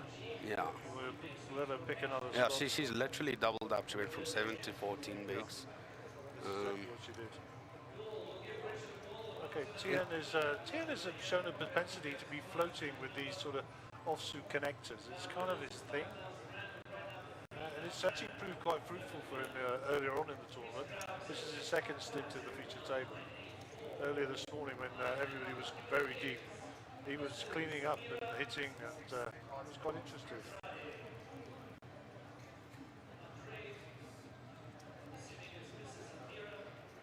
And there's our dealer making sure everyone puts their cards in the boxes.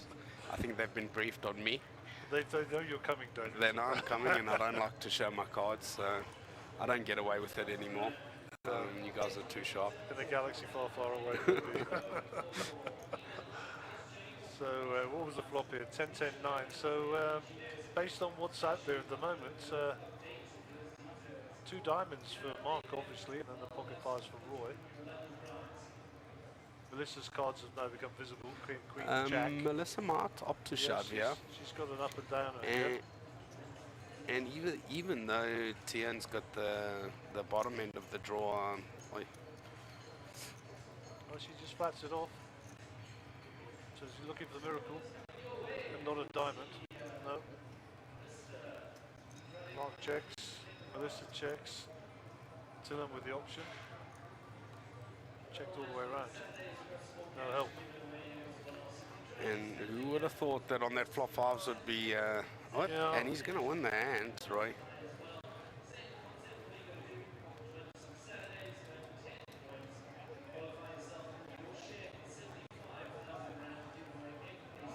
On the button. Nuts. Very entertaining. Yeah, dear, oh dear. So Melissa's down to 9 bigs after calling that off with the 12k. So blinds are currently sitting at 2,000, 4,000, and the big blind ante is in play. So that's 10,000 dead money out there straight away.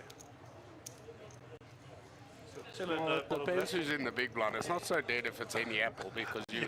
you've got a bit of a hurdle to get over there. And he looks like he's got his game face on. It's quite serious, and I think... I told you, he's fueled up now. He's okay, you know. yeah, he must have had prawns or something like that. Well, of course. Yes. Well, of course he had prawns. Before he opened it, I called that, by the way. So he's a creature of habit. But I think a great advert this tournament, and it's nice to open up a series with a freeze out.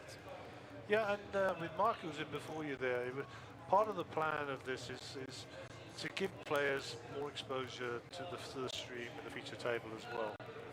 Someone needs to tell Ash to get his phone off the table. Yeah, I get shouted at every time I do it. I think it's only fair everyone else does as well. he's just been told.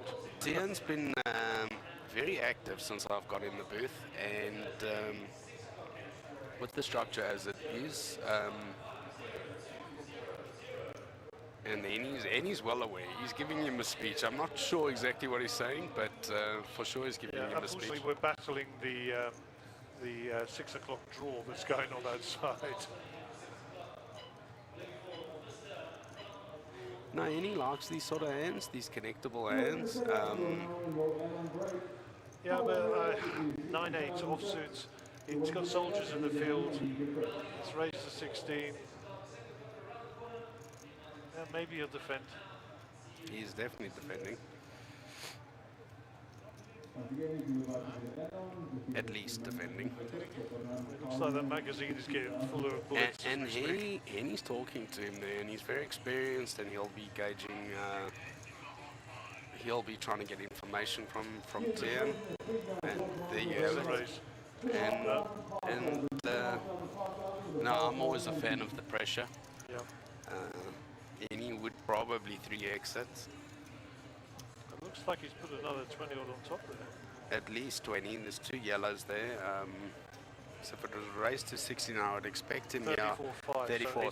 So I would expect it in the region of 50k, and he's out of position against Tian. We can't see his cards, but his sizing would always be in that 3x sort of a range, and it makes it very hard to put him on a hand. I've got him Yeah, on he's I've got him he's on cons- ace king. he's consistent, Any. I'm saying Henny himself. Yeah, With yeah, Tian's cards we can't see, and I'm just guessing. Henny I would expect a 3-bet, and he'll be working out how much to bet here, and he'll be looking at the texture of the board and what his size wants to be. So, And he's experienced enough to be consistent in these sort of spots. and in his mind, it won't be a continuation donation. It'll be a continuation get off my pots. Well, you know, he'll paint the picture. He'll continue the story. Absolutely. He has 3 bets, just over 3x pre, so it does warrant a c-bet, and he'll put Tian to the sword. And I think now once Tian's called, Henny will be looking at it and saying, okay, maybe this is time to give up. And Snap call. That was very he didn't quick look as like well. he was going to fold, and I mean, it feels like maybe a 10 sort of a hand that Tian has. No, I've gone from ace king to kings now. You've gone from ace king to kings. I don't think it's kings, personally, but Well, I don't know. Maybe we'll never know. and Henny a little bit perplexed now because he's been called, the 3-bet's been called and the c-bet's been called, so he'll be aware. It might not be worth, you know, the 2 on the turn doesn't really change the texture, shouldn't improve or decrease the value of Tian's hand, and Henny may opt to, although you know, he will have played with this guy, and I don't know. Doesn't feel like the spot to be c-betting for me. I mean, we can have a side bet, and I'm putting Tian on 10s. I'm putting Tian on queens or kings. Queens or kings? Yeah. I think we would have found out I just think pre-flop he's or on got the the flop if he overpair. I had just think he's those. got the overpair here and he's milking it. He seems like it's like a stubbornish call. Like hell no, you're not boxing me out of this spot. And pop. It's got overpair written all over it. He's not drawing here. He never plays. There's no Well, it's draw, not so- a drawing board. Yeah, but you know what I'm saying. He's either It got will be hilarious if he turns over 6-7 and he's 9-half plays. But yeah, it does feel like he's either connected the jack or he's got a 10 sort of a hand. But just the action dictates, and Henny will be thinking, now, is it worth it? Is it possible to get this guy off his hand? He's I shown think- stubbornness I think on the he's previous just snap street. called every time. Yeah. And he looks down at his chips. He's all gone in. all in. And I think Henny will think this is the only way to win this pot. Yeah, I think he does. Tillen's now going into the tank. Let's get a close-up view on Tillen now. Is it possible to see his cards? This is a new camera angle we just brought in, Oh, Davis. cool camera angle. Pity about the screens. Very cool But camera we angle. get to see the sweat, that's for sure. And this guy does not look so happy about it. Now he's not really allowed to get up and wander around. No. If he leaves the table, he can actually be called. It really feels like tens to me, and he's put himself in a bit of a spot, and he got married to his hand. But well played from Henny. Big pressure. Now shaking his head. He's not so happy about this situation. Okay, let's Tian. go back to the Henny table shot as well. That's a good shot now. And he's Just in case counting he what he's does got put it in. behind him. Maybe this could be a king jackish sort of hand, and I don't know what I've still got the overpair here. what he's thinking. Yeah, if it is an overpair, he's not going to be letting go. He looks like he's going to put that money in, by the way. Yeah. And he's trying to convince himself, boom, and Henny will not be happy. Henny will have to show 9 high, Show unfortunately. the cards for Tillen. Queens. Look at that. Me, I can't play queens that way. And any 3-barrel bluff. Can I just say a secret? Found the wrong spots. That's why I'm in here and you win more tournaments than me. It's like clairvoyance, reading powers. And he took a big hit there, eh? What a great call by Tillen Governor. I think looking at the texture of the board, it is a call he has to make. Yeah, for sure. Not so sure any values kings or aces that way or a set that way, or Well, any reps are set there because that's all he can do, and then he's got to make a decision, doesn't he? yeah. This guy's chip leader by a long way now, I suspect. Yeah, look, that pot got very big for 9 high against the pair. He joined the table with 300,000. Started stat this morning, David, was 75. Yes. So he's been chipping up nicely all day. And I think you did say when you sat down about him using his big stack, and you know, I don't think we anticipated him using it in that fashion. But well, I think Henny would have identified that Tian's been quite active, and that's probably why he would have gone for him. But he'll be regretting that play, a very unnecessary 3-bet bluff from a very good player. So maybe he gets it out of his system, and he's coming down to sit down in the high rollers, more astute. Your analysis of Henny knew that was the only way he could win the pots. Well, I think he did think that, and you know, sometimes discretion is the better part of valor, as they say. And you know, when you've got somebody who's called you pre-flop, he's called the flop, the texture hasn't changed on the turn in the river all that much. A 2 and a 5 came, and I think retrospectively, Henny will look at the hand and think, okay, not the spot to bluff. He didn't. Once he's been called on that flop, it's very hard to get Tian to change his mind on the turn in the river when it comes to and pairs the 5 on the river. Let me ask you the question: if you were in the 40k, would he have played it the same way? I don't know. Maybe. I think the answer is negative. He wouldn't have done, because this is no disrespect to the actual tournament and the players in it. It's a $6 grand freeze out, and he can re-enter tomorrow if he wants to. Oh, okay. I wasn't aware of that. Okay. Yeah, from the point of view of, we're talking about the Henny Apple here. He will happily re-enter tomorrow for 6k. So, and once again, I'm not decrying the tournament. Look, he had a big stack, and I think he will be upset with himself in the manner in which the chips shifted across the table. And also knowing how deep he was. I mean, his shove on the river was still over 40 bigs, and at any point in any tournament, 40 bigs is more than playable. So just a bit disappointing, but you know, good player and always entertaining to watch. And he provides such hands like that, where you know it gives us that entertainment. And he's worth the price of entry, but it is what it is, and he'll be upset with himself for playing the hand that way.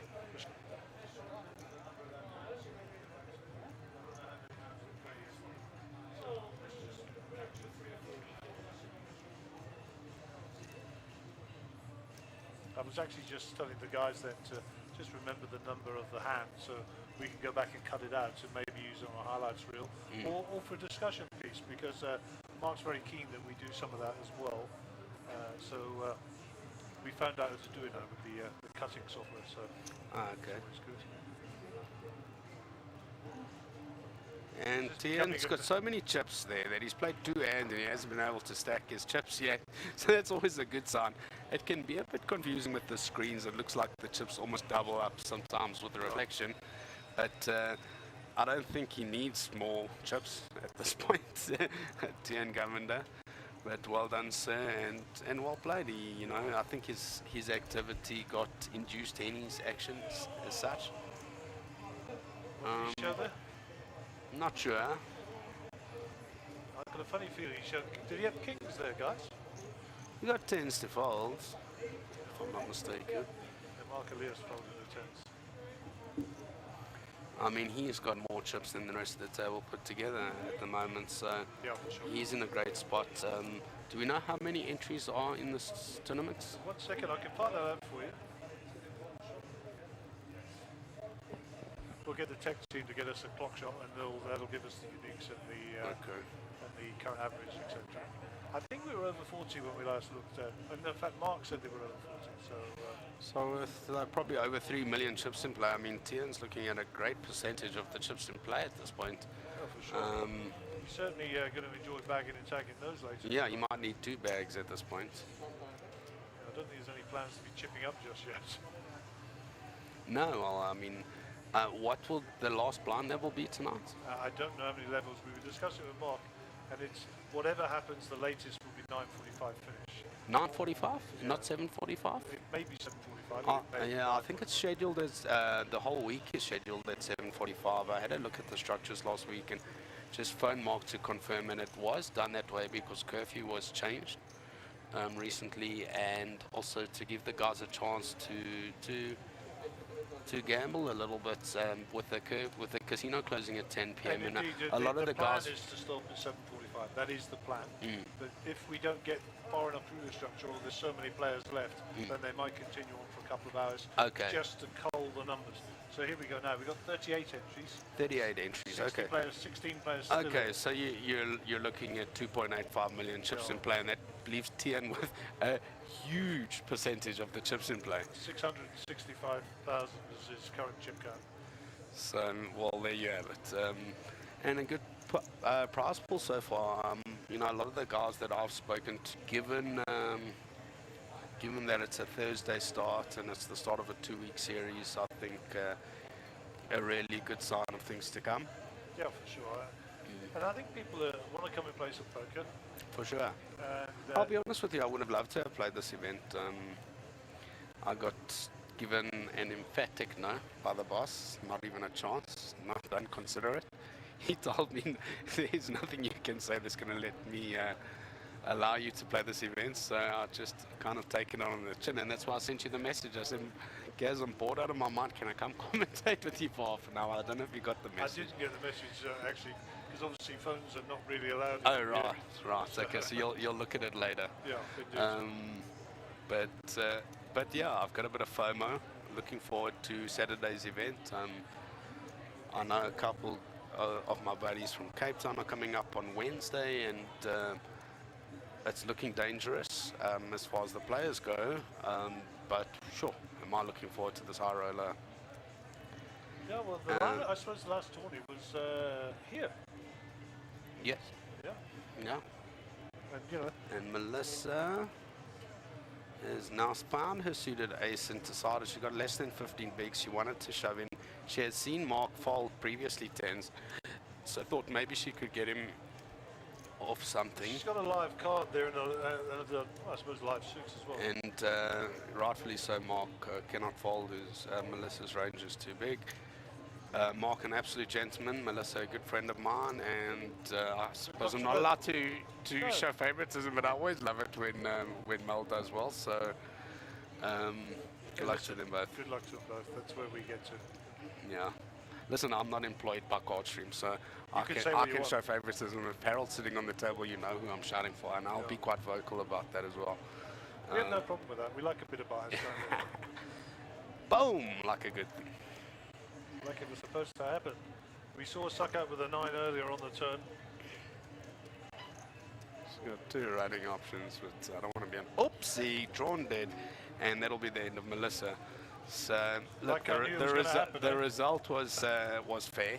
David, just confirm this is live, okay? This is live. I know this is live. I did not see that before. The card whisperer Gary. Yeah. And this RFID table seems a little bit dodgy at the moment. I'm 2 for 2 now. Sorry to see Melissa go, but she, you know. Yeah, we got a lot of love for Melissa. She'll be back. You know, she'll be back, and really solid player, as is Mark. I'll just go back some years with Melissa and Gareth and the whole family. So the feature table's been a bit of a killing ground today. Oh, so I mean, since I sat down, I've seen two of South Africa's really solid players just get knocked out. So I don't know if I'm such a good omen for anyone. I think Roy's next, and I like Roy as well. But we will be blaming you. You understand? Yeah, that's okay. No, it wasn't my fault. Gary called the 9, not me. In case you're watching, you can take it out on Gary. Leave me out of it. It's the second time today the 9's come on the turn. So. Oh really? Yeah, there's another one earlier today. And table looking nice and fresh. Yeah, we've and done a bit is of that a new rail you guys have put on? Just replace the covering. Yeah. Okay. Everything looking very fresh. And we've got a couple of new camera angles which you look at Yes, eye so level. I enjoy that one, that like lower level with that looks at the plane. You can kind of get the facial So we've added expressions, two and new cameras to the back of the circles. it actually gives you a player's point of view. Just the screens are a little bit of a pain, but you know, eventually they'll go away, God willing, and we'll get straight shots onto the players. So Look, the screens are a necessity. You know, I had a nice lunch with Mark and Sandy, one of the guys responsible for bringing poker on, at this sort of level to South Africa with from the All Africa days, one of the real industry leaders, and we were talking about what poker looks like around the world. You know, in some countries they don't have the dividers up, in some they do, and there's not poker happening in every country at the moment, but this really does provide that sort of safety for the players. I know one or two of the guys have said to me they won't play if they're not dividers up, and nice you know, Dylan here, by the way. The good continue to run good. the current climate, how the world is today, this is completely necessary, and thanks to Mark for arranging all of this and giving us as safe an environment as possible. Here now with the royal flush draw. I mean, Ash is drawing to 3 hours, but I don't think he's even going to have a look. Look at that. He's like, he's quite proud of his royal flush draw. Okay, we have a new player, I mean, joining the table. Yeah, that's pretty obscene, eh? I mean, none of these guys are short. Oh, That was Nicky. blind? That's Nicky. I Nicky. don't know his surname. The Greek guy. Yeah. Recognizable face. Yeah. A very nice man, eh? Very nice. You say that about everyone, eh? Well, no. I mean, I some know you've people- said that about me before, and I know you're lying. So. Never. Oh, okay, good. Okay, then I can't call you a liar because we know that you You're a don't top believe man. that to be true. You're a top man.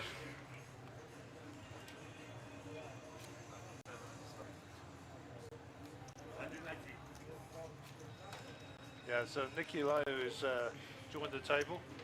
I don't actually think he's keen to be here, by the way. I did speak with him earlier. I think he's one of those keep me away from the TV people, you know. Oh, really? But look, I think as far as this TV table goes, I'm pretty sure I spend more time on it than anyone else. And I actually, at times, you get familiar with it, and it can be really intimidating up in the early Stages. stages and in your first few times on the table, but eventually you just become comfortable and sort of forget the camera's there. The only problem I have on this table is that I'm tiny, height-wise, not horizontally, as I've just been told. So putting my hands up can be a little bit uncomfortable sitting, but We do have adjustable seats, the first time I sat on this table, and there's actually footage of this was at Times Square, I had a plant underneath my feet because my feet were dangling like I was on a high chair, and I had two cushions. I'm just writing a note here, build a box for Bozo. So it was a bit of a running joke in Times Square, but since then I think the table's been lowered and so on and so forth. Maybe you've got bigger, maybe you've grown. I haven't gotten taller, I've gotten wider. Oh, that's the same for all of us, brother. But I actually love being on this table, and you become accustomed to people seeing your cards, and no matter how many times I try to hide them, the card stream guys are on me like a flash. So I've just come to terms with it, and I enjoy it. And thanks to card stream, because as South African poker players, we're afforded this opportunity to get some exposure. And well, believe it or not, this stream is going out on the Hendon Mob today as well. oh wow, fantastic! Which that's global, huh? Yes, yeah. And I remember actually we met the Hendon Mob guys at Times Square. It was the first time that this table was really launched, although we had the pinhole cams That was it. previously at Rustenburg. Sun City. Yeah. And then at Times Square, one of the Hendon Mob representatives were there, and it's nice. I've always thought we're really blessed as a South African poker community to have this, and most certainly the industry leaders in poker, Monster Jam, I think that's undisputed at the moment, and just as a poker player in the industry, thank you guys for the opportunity, because sometimes you wonder whether we're a big enough community to deserve it, but for sure we're an enthusiastic community, and you know, this gives us these sort of opportunities, and I think one day somebody or a few people will take their poker careers to the next level, and they'll be able to turn around and say thanks, you know, for this exposure. Well, it's good conditioning. I mean, there aren't that many players who've played internationally in South Africa. There aren't that many. There are a few. I mean, I've played quite a lot of international poker, but I mean, this is not my original home. I mean, I'm a made in England guy, but you know, I've played all over Europe. Really? You sound South African? Okay. I've played all over the world, and I've been very blessed to do that. Yes. And you know, the standards here are you know, are comparable. You know, we just Look, I mean, we are lucky enough to, you know, they say you're an average of who you play against, and when you get guys like Solly and Ahmed and all of that, and they've, you know, not to name drop, but these have forced me and I think other high roller players to up the level, to keep up with the standard, and you know, we've had great results on the international stage. I mean, we got a World Series winner during lockdown. We've had a 22nd in the world, and Warren Zak, who I still think was the most dominant ever in South African poker. Ray, just you know, very hard to match that result. Who will ever forget that? You know, and what Jared has done, and what people have done over the years, and it really is safe when you arrive in Vegas. And I've been afforded this opportunity only once, and you realize what a drop in the ocean we actually are in the world of poker. And the fact that we've got players good enough to actually make a mark, it validates what we're trying to do, it validates what I'm trying to do, and it gives you hope that you can reach that level at some point. And this is all this, the streaming and what Mark has put together, is it helps us in that pursuit, you know, that pursuit of excellence, and to compete with the guys that we see on PokerGo and, you know, our poker heroes and so on. But this really does make you feel more important as a poker player. Mark's hospitality background really shows. I think you know? I think it's important also, and I'm not dropping names and stuff here, but I think you know, Mark does great stuff, but also I think you know, worthy of mention, of course, Cole Marburg. Yes, of course. My business partner now. Yeah. Who Terrible poker player, but yeah, I think he's put a good table Pinhole together. and then subsequently RFID. And just FYI, the new RFID table is under construction Oh, at our fantastic. workshop. It's a lot bigger Okay. and a lot better than this one. Oh God, I'm barely going to be able to see over the That's side. lower. It's lower. Oh, is it lower? Okay, Yeah. good. I've got a chance. It's bozo friendly. Okay, thank you. So- Mark's laughing at me. Yeah, he knows how small I am. Yeah, I feel like the middle of a sandwich, sitting Well, between you, the two of it's you. a couple of props with a handsome hooker. I'm going to hand over to Mark shortly. It's been awesome. Just wanted to greet you, and I'm going to follow you, by the way. I'm You- leaving Mark on his own for 10 minutes. Okay. So you and I are both going to sign so off. there's actually going to be some decent hand analysis going on here for For a while. For once. Mark's more astute than we are. But yeah, thanks for putting this together. As a poker player myself, eternally grateful for the opportunities presented to us, and wish you guys the best for the week, and hopefully I'll give you some entertainment in the high rollers. That's the plan, you know. Well, we'll certainly be giving you a shout out, that's for sure. Thanks. All right, thanks, Gaz. Thanks, Mark, and wish you guys the best for the week. Cheers, mate. Cheers, buddy. All the best. Bye.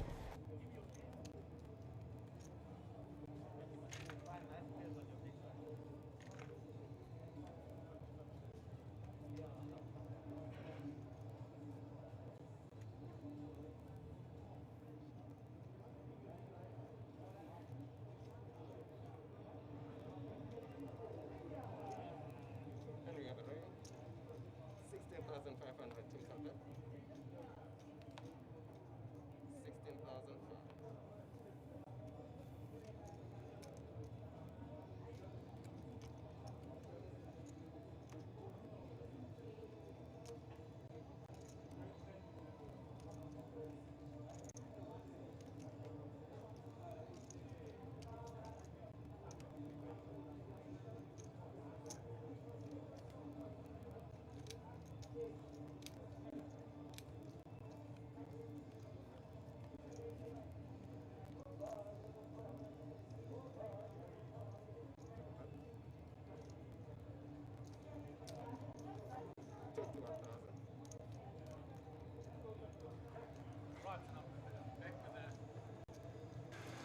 I'm back with the viewers again after I made way for Mark Joseph and then followed by David Bozo Rosenthal.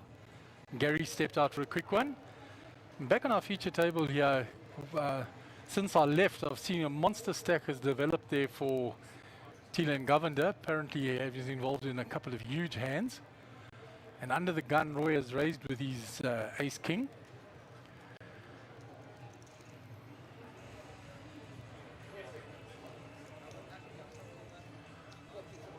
But on that flop of 7-5, Ash Mora has found 2 pair. And he's put in a sizable bet here, and Roy will have to get rid of the ace-king. Thielen with the top pair, the queen, 9.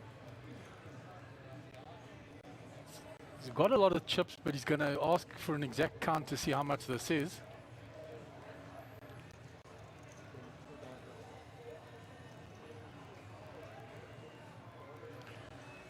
He's going to fold it face up and say, I had top pair. Ash won't show his cards, slide them into muck. The players will find out later exactly what he had. And see Gary's out there at the feature table chatting to JP as well. Right, so Thielen sitting very comfortably on 691,000. JP looking also well over 300,000. So Mark Elias under the gun. Been playing good solid poker. I had a brief chat to him while I was out there as well. I had a chat with Roy Bitten and Thielen as well. We had a little discussion. I was sitting on the rail talking to them over the rail. You might have seen one or two of them get up and come across and chat to me. I think I was out of screenshot, which is a good thing.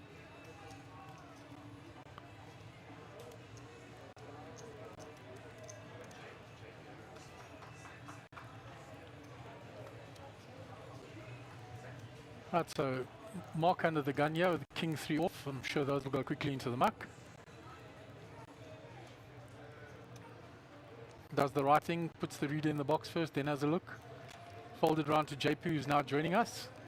334,000, nice healthy stack that he's developed since he came with his late start this morning. Nick Nicola, Queen Jack suited in the hijack, folded to him, he's going to raise.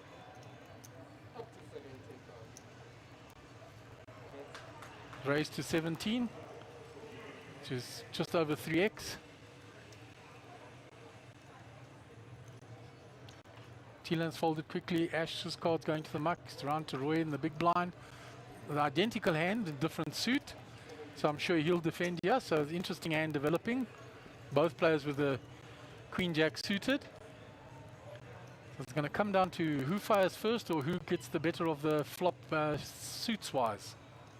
Oh, well, Roy's definitely got the best of that flop. Although they've got identical hands and that his percentages have gone up hugely. And I think he's checked the flop to see what happened with Nick, because Nick was the original aggressor. He's going to bet 29, you'll get Nick to fold. So well played by Roy. I think he was looking at a check raise on the flop anyway. When the continuation bet didn't come, he has to fire the turn.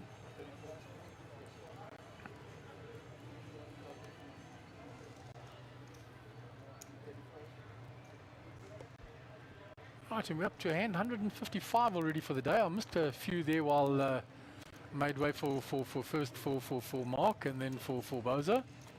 But I'm sure for the viewers it was very nice to get a different commentator on and to get the insights from a top class player like Bozo. And to hear Mark, I mean, Mark Joseph in his own right is a top player, but being the CEO of Monster Jam, he would have got his insights into the tour and what's going on, I'm sure. I did have a chat with him outside. There's no news as to the rest of the year at this point. A little bit too early, he says, with everything that's still going around, to see where we go for our next stop after this.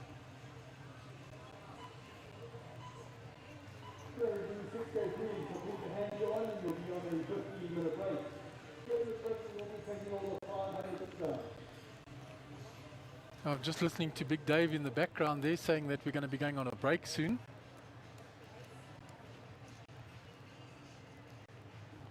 So good.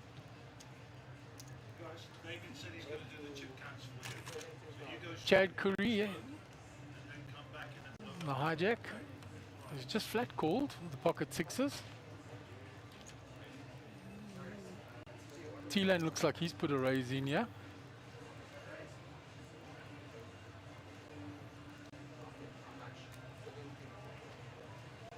Raises to 17,000. The 8-5 suited. Just using the big stack, bullying a little now. Roy Bitton, you can't see his cards, is called from a small blind. It's gone round to Chad with the pocket sixes. Actually, it was a 3-bet by Roy Bitton to 67. Sixes is out the way. I think the 8-5 will go quickly into the muck as well. So well played by Roy, and he does show his cards. Looked like he had pocket kings there. I couldn't see with the graphics coming in the way.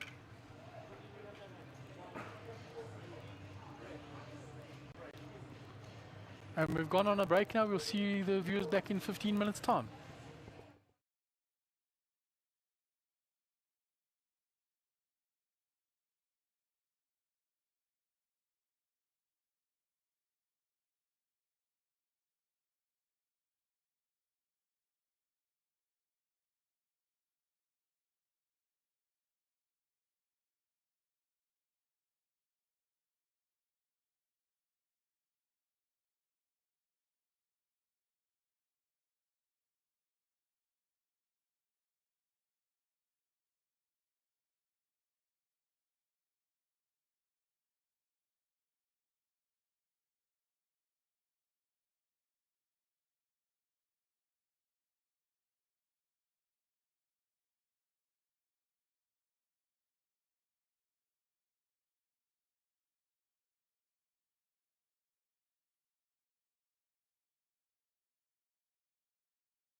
Right, welcome back everyone after the break. We've got new players at the feature table, some that have already been here today. In seat number 1, we've got Kaz Suleiman. He hasn't been at the table yet today. He's got 48,000 chips. John Abrosi, who we spoke about earlier, having great form in the last series and in the satellites. Seat 2, the 181,000. Then someone that hasn't been at the table yet today, Ronnie Dos Santos, at 193,000. Also picked up a few satellites, so also got good form at the moment. Moon Khan back at the feature table, 84,000. Pedro Tomu, we saw dominating earlier when he was on the table, up to 297,000. Naeem pretty short on 43,000. And then Alvin has made a stellar recovery from when he left the feature table. In seat 7, he's up to 255,000 chips. So the dealer just briefing the players. Gary was also out there briefing the players. So we're getting ready for our first hand. Looks like the blinds are posted, that Kaz will be on the button. John will be in the small blind, Ronnie in the big blind. So Moon will be our under the gun player.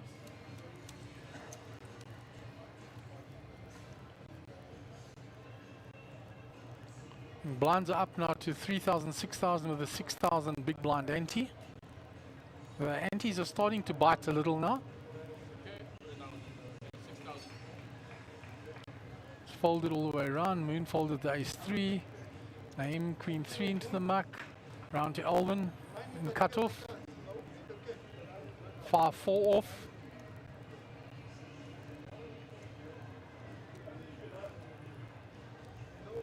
Small connected cards are the ones that Alvin likes to play if it's folded to him or if it's limped to him. Makes the call.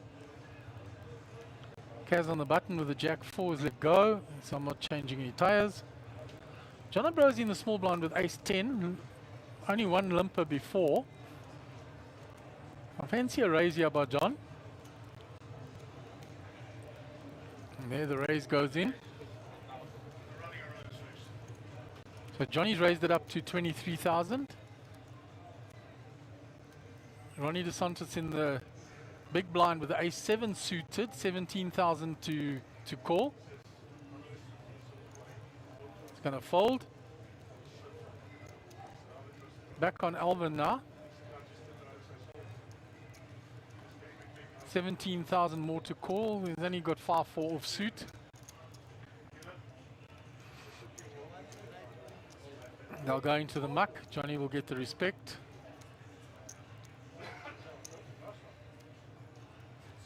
So John takes down the first hand of the new players at the feature table.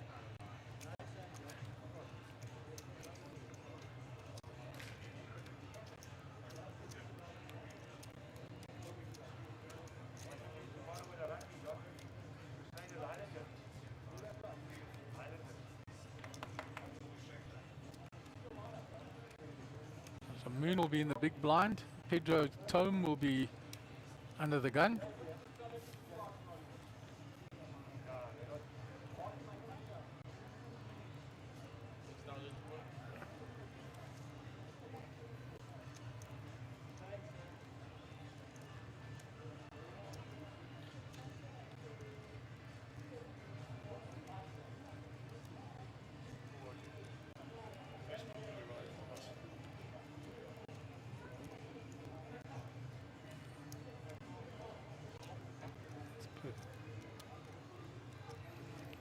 And our Facebook feeds up, and Maria de Gouveia saying, see you guys tomorrow. Always lovely to see Maria. Top fan. Always comes and says hello. And always a lovely lady to have at the table with you as well. Okay, so Ronnie's got pocket 9s here. He's raised to 26,000. After John had limped in on this button with a suited ace. Nice shot of Alvin there. The second hand he's limped in and had to fold once there's been a big raise. How's Alvin's chip stack? He's looking very healthy, hey? He's recovered to 255,000. Obviously the camera didn't agree with him, and once he got back outside it was fine. Yeah, he was fine. Yeah, the people at the feature table, Pedro's still running well. Yeah, I just spoke to Pedro. So Lum's looking short and Kaz is very short. Lum's looking for a spot. He told me that as soon as he walked up to the table. But apparently we're down to 14 players left from those that started today, Gary. That's correct. So they're trying to play down to 7 or 8 and then finish. But at 7:45 is what they want to play down to. And they're hoping that both coincide. If it gets to 7:45 and they're not down to 8 players, then maybe they will Have some extended play. continue. So if you're organising dinner days with your girlfriends, just hold off for a minute. The good news is my girlfriend's buying me pizza tonight, so it'll keep. Yeah, your good lady's joined you from the start of the series when normally she only comes on the weekend. Yeah, and to be honest, if she's out there listening, I just want to say, you know, I appreciate her so much. She's worked so hard, and then she needs a break. And to be honest, the reason she's not here today is she's at the guest house with her feet up, relaxing. 100%. Shelley, take it easy. You deserve the rest. I'm sure we'll see you tomorrow on the weekend. Absolutely. The whole Shelley fan club are asking after her, so she has to come and put an appearance in. KK must have been one of them. And Buzzer, And Buzz. yeah. But all of them, they're all asking. Very popular, your good lady, Gary. Very blessed to have her as a good lady.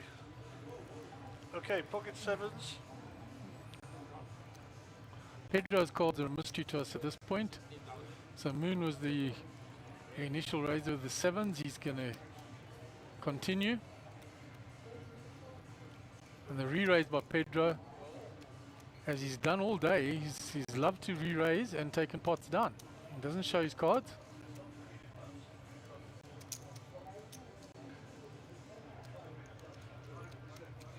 All right, so Pedro on 334,000, 55 bigs.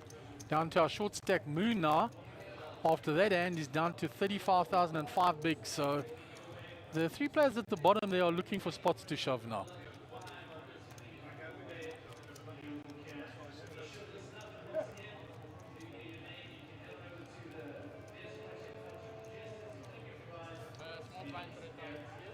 So I chatted with Henny during the break, who's playing the satellite at the moment, and he said exactly what we said when he got all his chips in. It was the only way I could get him to fold, and he didn't. Yeah. So yeah, He said to me, I felt he could have still folded and that, but I think you always say that when you make a big move. yeah, for sure.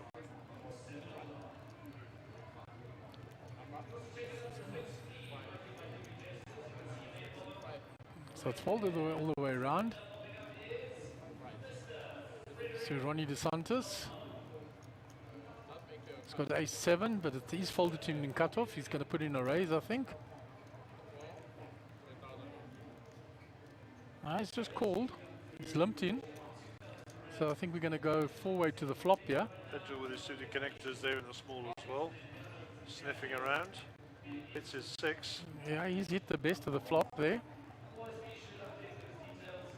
It's gone check, check. So now Naeem has picked an up and down with his 7-4.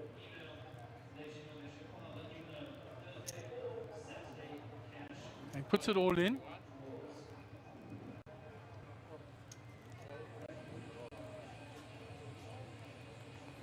Pedro's going to call because of the stack that he has. But also is how much he's put in as well. Yeah, it's very little for him to call. So Naeem is looking for a 3 or an 8, or otherwise that'll be it for him. Pedro takes her down with his 6s, and that will be that for Naeem Lam. See you tomorrow, but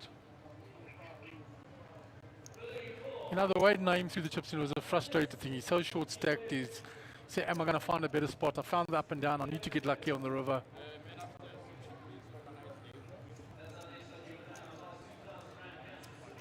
So we lose Naeem from the feature table. We've still got two super short stack players at the table. Moon is really short now. He's down to 35,000, Gary. I saw that when I walked in. I was trying to see if I could get a chip can, but obviously I was busy underwater repairing the line between here and Facebook HQ. Yeah, well, My sub-aqua gear. he started the feature when he came back with 84,000, but he dropped 50 very quickly. So in a few hands, he's gone down to 35,000. Well, You know, with the blinds where they are now, it doesn't take much to drop 20, 30K. that's in a Moon's a fighter, eh? Absolutely. He never give up. Never ever. So we haven't seen much of Kaz Solomon. Well, obviously I know Kaz very well, but this is the first time I've seen him on the feature table for a long time. Now, Ronnie's sitting on a healthy stack. He's on nearly 200,000. And it's the first time I've actually seen John Abrosi without Rosa. Is Rosa not here today? I didn't He see. said the kids are still at school, so she's on school duty, and he's busy making a living at the poker table. She'll probably join him for the weekend, I'm sure. Oh, without a shadow of doubt. Moon Khan, 4 bigs. Kaz Solomon, 8 bigs. 2 players in there surviving on fumes. Where is the button at the moment, Marky? The button is sitting on the blank player Naeem, who just left. So Naeem is would have been the button, dead button. Small blind for Elvin, big blind for Kaz. So he's hurting now with his stack. Yeah, he's hurting now because he's had to put 12,000 of his stack in 6-6. That's big. Moon can't find a hand there. 3-2 suited. Round to Pedro with the king 10 in cutoff. He's just flat called. Alvin's come along for the ride with the 10-5. I'm sure Kaz will just check his 4-3 in the big blind. Yeah, hope for the best. That's not the best, trust me. Well, no. All black cards. So nobody's found anything on that. So the king high is good. Yeah, king 10 is well out there, Pedro. But he won't like all the clubs, and that club as well. Nobody's sitting with the club. He who bets first will win. It's got, if you only knew, Kaz, you could put it in. It's checked all the way around again. Another queen comes. So the king high is good, yeah. But if anyone bets, they will take it down. It's checked all the way around. The king high takes the hand. And Pedro can't beat his luck. Yeah, with all those clubs out there, he thought for sure, even a 2 of clubs is beating me. Yeah, for sure. So Kaz is 6 bigs, Moon is 4 bigs. Both of them in the danger zone. Yeah, and the big blind is approaching Moon now. Kaz in the small blind now. So you'll have to put another 3,000 in, half a big blind. So that'll be him down to 5 bigs. And he's got 4 looks for nothing.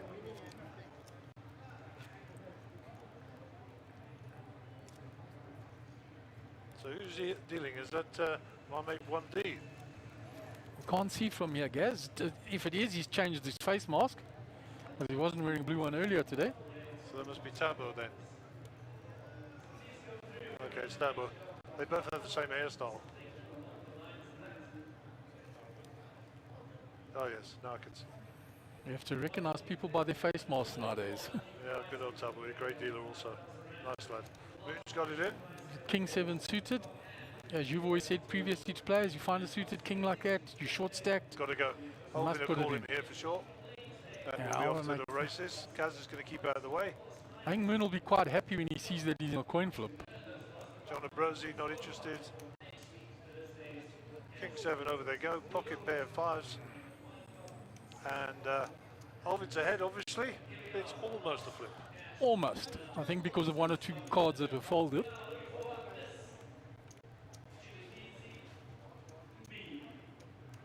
No help for Moon No there. help. He needs a heart or something on the turn to keep him in. A Still 7 no or a help king. to him. It's down to 5 outs only, and he can't find them. Khan is no longer. It's now Mr. Moon Kant. So we will see him tomorrow, no doubt. Yeah, Well I'm done, sure. Mooney. Well played as usual. Sure he'll re-enter tomorrow. Always a pleasure to see you at the table, my friend. And we'll be more worse off for you not being here. All right, so the numbers do dwindle, Mark. Yeah, we lost another 2 players very quickly, but they were super short stacked, and Kaz is now surviving as the short stack on the table. And Dylan Governor's got 700,000 chips. Yeah. Sitting like looking that. very pretty. Yeah, he could actually go home now. Yeah, and just rest. Yeah. Pack my chips up for me, please. I've seen players do that, eh? Massive stacks. Just leave. Yeah, so I'd rather don't want to get involved and Beat the damage this. traffic, get out more rest, get the restaurant first, all the above. So what are we down to on this table? 5 players. Yeah, we're down to 5 here now. So if we don't get a player from the other side, that means we're down to 10. or 11. Somewhere in that region, Gary. Because we lost 2 from Yas, would have already taken us down to 12. To balance the tables, we have to be equal or Correct. 1 above. So the worst is that there are 11 players left in, because there has to be 5 the other side. So there's either 10 or 11, because they'll have the 6th player over there. Maybe we could have a look. How about that? Camera 5, preset 2. Maybe we could have a look at camera 5 and the secondary table at some stage. In between hands, we can have a look. We've got the hand here. Ronnie's the king queen suited, took that hand down. So we're in between hands now. So we can go and have a look at camera number 5, the outer table. We're just missing a little bit of that. So yeah, but it still looks like 1, 2, 3, 4, 5 that we can see. And there is a 6th player there. You can see his hand. There's 6 players, so it's 11 left in. That'll be T-Lan in this corner, because he's the only player that we can't see. So they're down to 6 out there. So it'll 6 and 5, 11 players left, Gary. Correct. JP's looking fairly comfortable with his stack. Right, back to the main table. New hand. Oh, they have actually balanced the table. There's a player has come in So 90 we are seats. 12. That's Ash who's come back to the Ash has come back to the table. So we 12 players left now, Gary.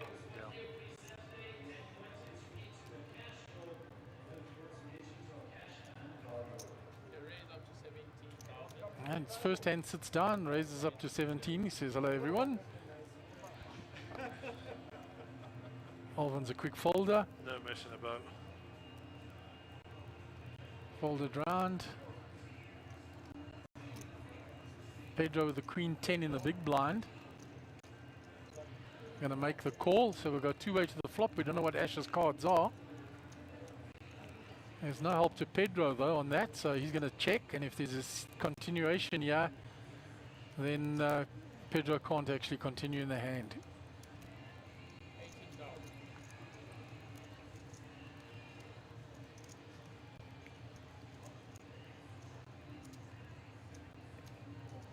Yeah, and Pedro folds. So Ash gets his welcome to the back to the feature table package, with whatever cards he had, he does take down the pot though. And Kaz is now super short there, guys. 5 bigs, 33,000. Yeah, he's climbing. And he's got the big blind approaching shortly. Yeah, in a lot of trouble. Ash is in the big blind, so this hand and the next one that Kaz gets free looks at, and otherwise he's back in the big blind again. Yeah, to get blinded out is a criminal offence in poker. You got to get it in, at least have a chance, you know. Yeah, take your chances, get a double up, start building from there again. But to just blind all the way down. But Kaz is a very careful and patient player. So Alvin gets rid of his first throw. Kaz got suited Jack 8 here. Says that's not the spot. John Brosy Jack 3 off, cut-off's going to let go. Ronnie on the button. What's Ronnie got there? Put your cards in the box, Ronnie. That's a belief. Counting out raising chips. He's forgetting to put his cards in the box. Dealer's reminding him, please put your cards in the box.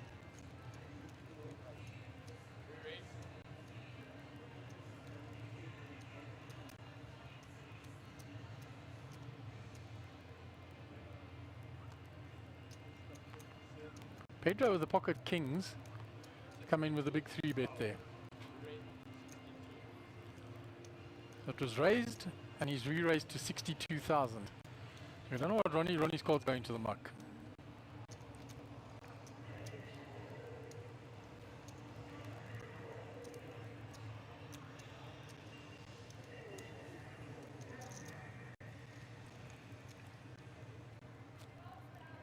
So Pedro up to 414,000, 69 bigs. Sitting very comfortably. He's playing good, been playing good poker today.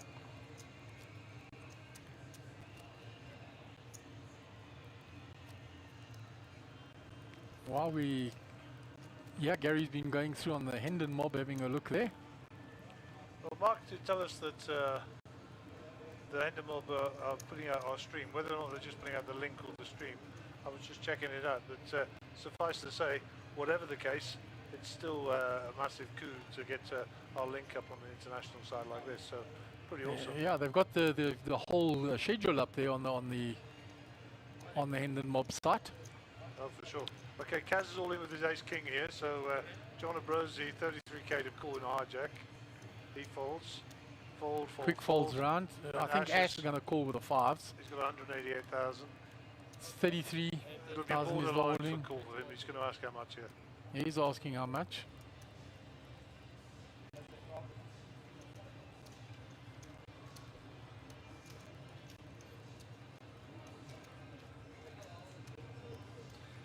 It's your duty, Ash. And Kaz wants to double up, so he wants a caller here.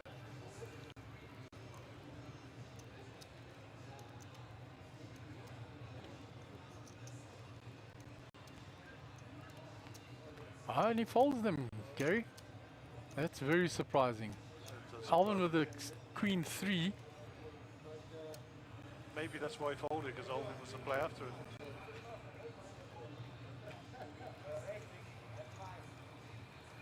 Ash tells him I had fives, I was ahead. But Kaz gets a couple of more big blinds there, another rotation in the bank, keep him alive. Yeah, when I straight into the big blind another, he was under the gun there. So straight away, a lot of what he just claims going back into the middle. Yeah, well, at least he bought himself a rotation. He did. He's given himself another few looks.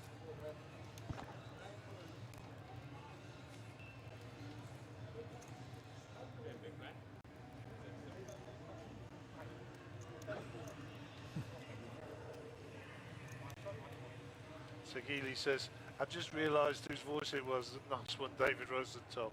I've got rid of him, he was too small. Need big people in here. We only take props, not hookers. Yeah, I don't even think Bozo could make the hook. He'll have to be scrum off. Yeah. And yeah, big shout out to Sagili. Good man. Knows his poker. Right, so Ronnie in the hijack with a queen jack. It's raised to 19,000. Good man, not limping it in at this stage.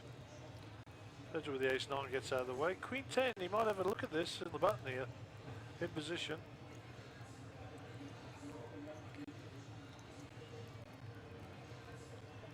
Yeah, I think Makes he the call. flats that off. Alvin King Jack in the small blind. He's not folding that. Yeah, it's whether or not he wants to disturb those pretty patterns on his chips. Yeah, he's got them very neatly stacked there. Kaz will get out of the way in the big maybe. 13 grand, that's too much out of his stack. Yeah. I mean, you know, it represents over a third of his stack there, so there's no way. And in actual fact, he was ahead of everyone with his ragas. Yeah. But he doesn't know that. It's been a raise and two callers. He's thinking somebody's dominating me. Two queens on the board, a queen on the board and two queens in the hands out there, so... And not forgetting, of course, Alvin picks up the flush draw there. Yeah, and Alvin's going to bet his flush draw. He's gone all in. So now he's putting a test on both the players with the queen. That's a strong play there by Alvin, eh? Yep. Ronnie Rondog, what are you going to go do, Mr. De Santos? Ronnie can call this, eh? He's not scared. Ronnie's not scared to put his chips across the middle. If he thinks he's ahead, he'll call. Oh well, the telltale sign. Yeah. Still got a player behind. He's only got a jack kicker. Behind to queen king. He's behind to ace queen. Behind to any set. Things. Would he open shove a flush draw? He's going through all those permutations. But also, can he have a set, Alvin? Protecting against the flush draw.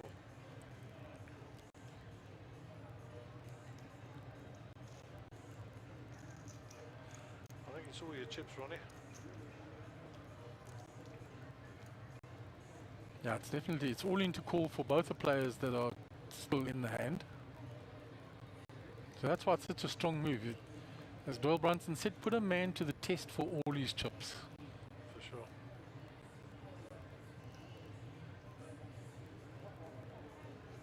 Ronnie into his second minute of the tanking. And this is the second one for the fold. Shows the queen to John. as he folds. Down She's to looking Ash. as well. Ash is in the same predicament, but he's had as long as what Ronnie was sitting thinking about it to think about it.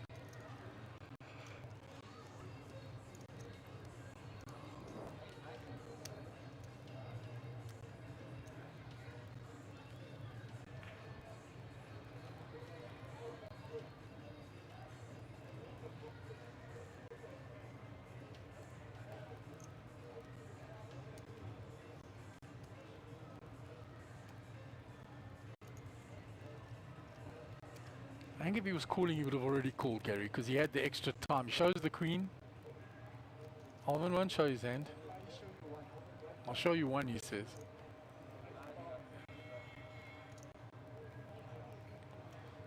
And that they say is that Kaz in the danger zone big time. Where's our button coming around the corner? So Kaz in the small blind now. That was good strong play there by Alvin, eh? Open yeah. shoving first. Well, he knew how both players covered. That was the first thing. And secondly, he can put himself on overs and a flush draw there, really. So it's easy for us sat here, of course.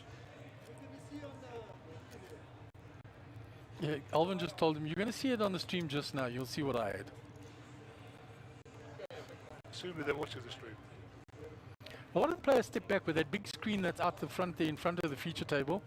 In the breaks, they step back and have a little look, or they've got somebody sitting there watching that can't tell them 30 minutes later.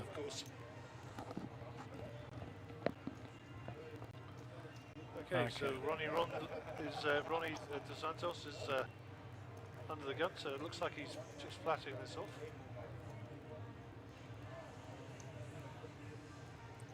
Yeah. We don't know what his cards are, but we don't know what Pedro's cards are either. This is interesting. Did someone switch the power off to the table? Yeah. Pull the cable out, walk past. Well, I can see from here that the table's communicating, so I have no idea why we've not got any I cards picked up Ash's cards. Pick up Alvin's cards, got the exact same hand, King Jack of Diamonds. No, in the mug, it's definitely not King Jack of Diamonds, otherwise he would have most definitely played. Pedro picks it up.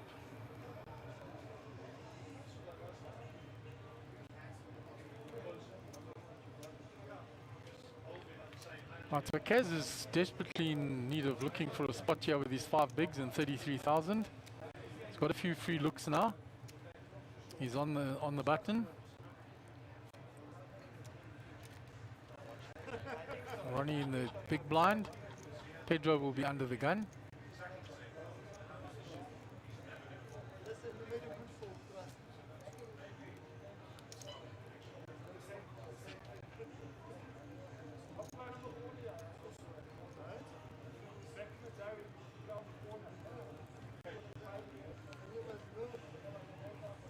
Right, so Pedro under the gun here.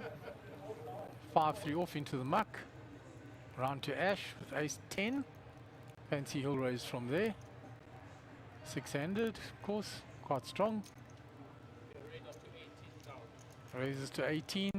Quick fold from Alvin with his jack-2 off. Kaz with the identical hand, also ace-10. He has to put it in. And I'm pretty sure that Johnny will fold and Ash has John to will call fold, Ronnie folds. And the difference is so small that Ash will have to call. I don't think he has a choice. He's counting it out.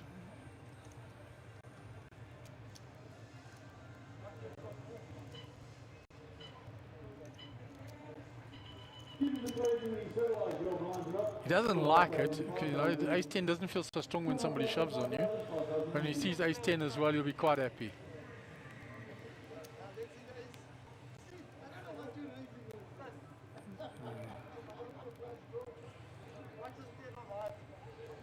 Okay, chop it up. Yeah, no backdoors for anyone there.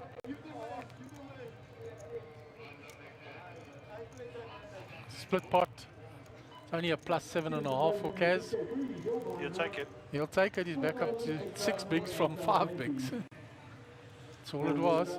You know, Ash and Johnny and Ronnie are all on 24, 26 now. Yeah. So they're sliding down. Blinds are starting to bite, Gary. I hear you.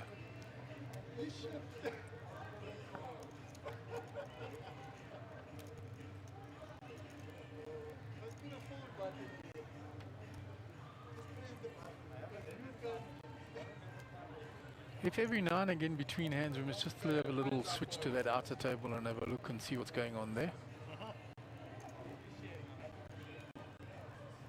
Keep the viewers up to date as well.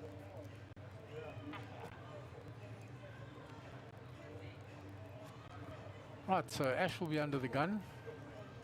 Pedro in the big blind. Kaz has got a few free looks here again to find another spot to put the chips across the line. Book says if you take longer than 20 seconds to think about your hand, you are behind. Okay, so Ash center pictures are under the gun player. You weren't going to be behind. You're going to be out. The boys having a bit of fun on the table. Alvin holding court there. Queen 10. So- Tries to get rid of that early. Tell me, if you take more than so long to think about it, then your hand's no good and you're going home. Kaz is all in again with the ace-10 here. 8-10 again. John Abrosi looks at his cards, doesn't even box them, just throws them. Ace-8 from Ronnie, this is a possible call. He's going to ask for a count. It's too No, much. Too much of his stack.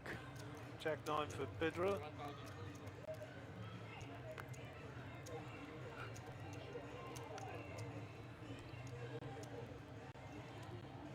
Pedro likes a bit of gamble, eh? Yeah, he's got such a big stack. He's looking at what percentage is it. I've got soldiers in the field. There's the whole, like, I can afford the call. Which the player with that's all in absolutely hates. Yeah. Oh, Kaz is ahead. Yeah, but not hugely. If you look at the percentages, they're 57-43. So, Let's see what the flop brings.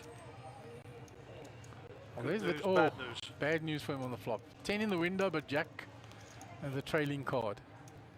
So now he's looking for a 10 or an ace No good. or a club. He's picked up the club draw as well now with the 10 of clubs. Brick. It's no good, and Kaz Kaz will is be eliminated. Unlucky, sir. You got it in good. That's purely because the player in the big blind, big stack, can afford to make the call. He's looking to eliminate a player as well.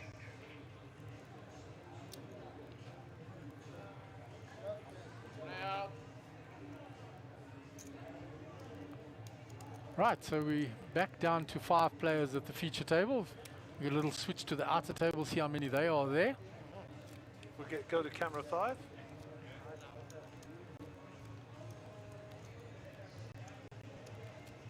Looks like 1, 2, 3, 4, 5, 6. Yeah, still 6 players there.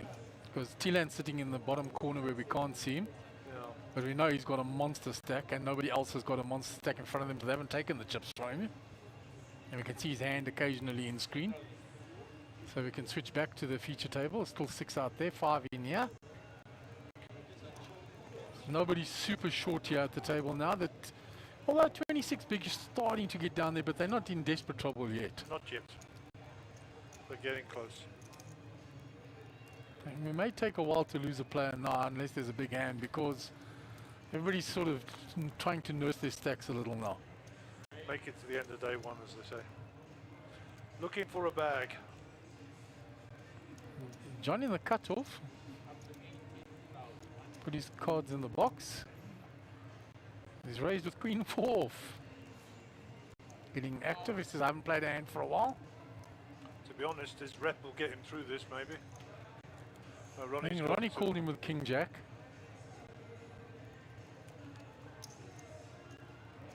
Ash defense is big. 3 the flop. And there's a perfect flop for Ronnie. Who should be checking this all day. Well, he's actually going to be last to speak. Even so. And he's going to check it. Absolutely. Good man. Okay, flush gets there. Now it's time to. Now it's Yeah, time and to Ash, fire. Ash has got the only diamond. And he's now got a gut shot straight. Going to check again. John, Now he has to bet. Time for value. yeah. Now Ronnie puts the bet in.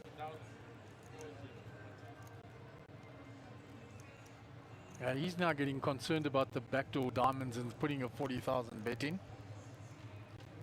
Protect his top 2 there. Trust me, both players are folding now. Yeah, I think so. Ash is tanking a while, but he's going to fold. Johnny, of course, has got Rosie no will fold immediately. Ronnie shows him at top 2.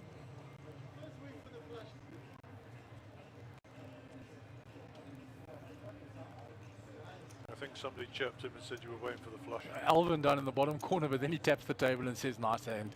But he says, you were waiting for the flush to get there before you bet. I think we should get Alvin in here. He's far more educated than us. Okay, Big Johnny is in the under the gun spot here. So Alvin in the big blind. Not someone that gives his big blind up too easily. Not really. Talking to not giving your big blind up easy, I must say a shout out to Clive Kicker who's in town.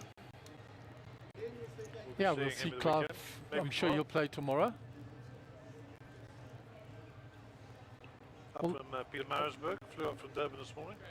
Although there is a thing to be said, if anybody enters tomorrow, they've got the Super Slam starting on Saturday, which is the event that Clive wants to play. If he plays tomorrow night and he goes deep, then he's sitting with the problem that he's got the 2 tournaments running concurrently. Yeah, they're pretty deep in the slam, so you could finish this one and then go later into the slam.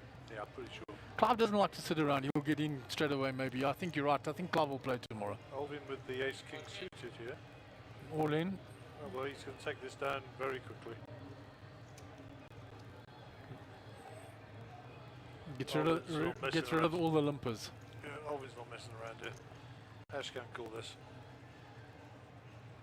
That's it, TV time over, thank you. Picks up 24k for his trouble.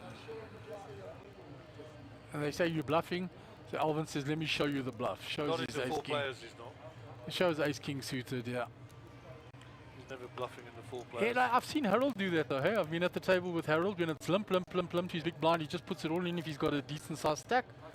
And then he'll show you absolute junk and say, well, if you guys are going to limp to me, you're going to give me the chips. Yeah, just don't do it once too often. Yep, and because then when players do that too often, then you got a monster, you limp it. And you wait for the shove. Absolutely. Okay, 19:30 in the evening here. 7:30. Ronnie is under the gun here, top right of picture, and he's going to fold whatever he had. 10-7 for Pedro, 8-5 for Ash on the button. Might decide to put a little bet in here, try to steal the blinds.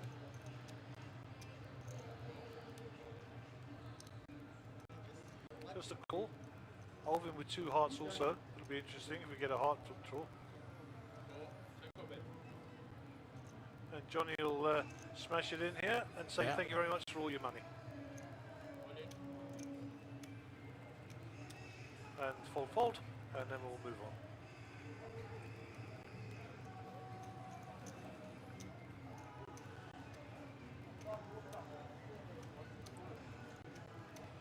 And Alvin's just disguising the strength of his hand here, deciding, I think it's a he's bit asked for a excessive. count. No, he's never calling. Well, obviously not.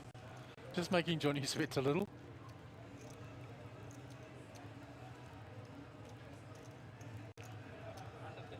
If Johnny saw Alvin's hand, he'd say, please call.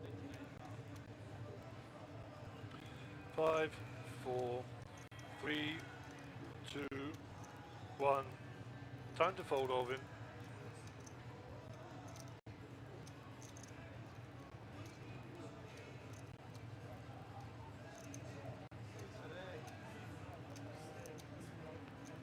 Saying to Johnny, what have you got, ace or egg?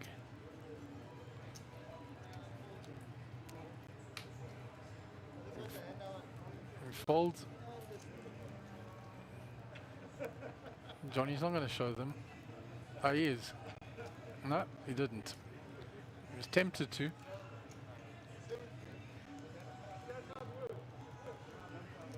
But Ash is down to 16 bigs, and even on 135,000, Gary. Price of poker's gone up, buddy. 4-8. And 174.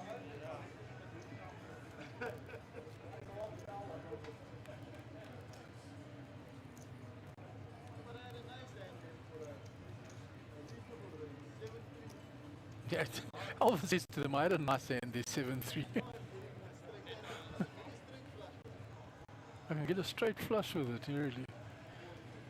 Yeah, once in many, many hands, Alvin. Yeah. Okay, Pedro's got suited ace 10 here, so we'll see some action. Round to Ash. Ash is holding his hands up already.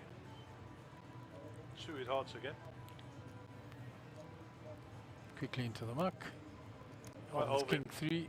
No need to have your beautiful face on the TV. Let's get a shot of Fold it. quickly. Thank you.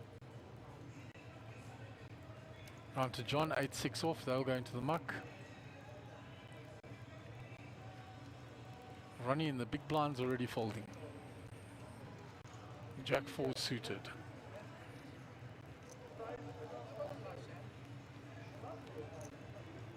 Pedro shows one of the few hands that he showed all day.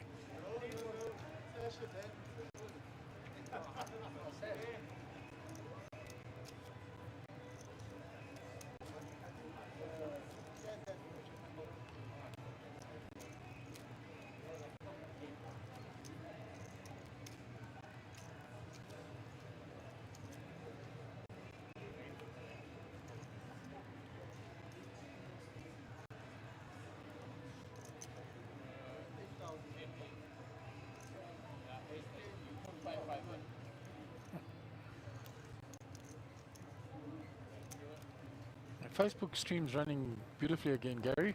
No idea what happened before. It's out there and running properly now, so all the streams are up and running Ace properly queen, again. suited here for Ash, so we'll see an under the gun raise here. Nice hand this. 6-handed. Oh, we're 5-handed now.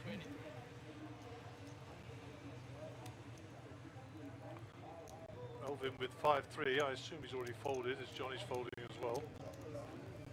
Followed it all the way around to Pedro in the big blind. 7-2 off. With a monster. Ash buys some credibility, shows the ace queen.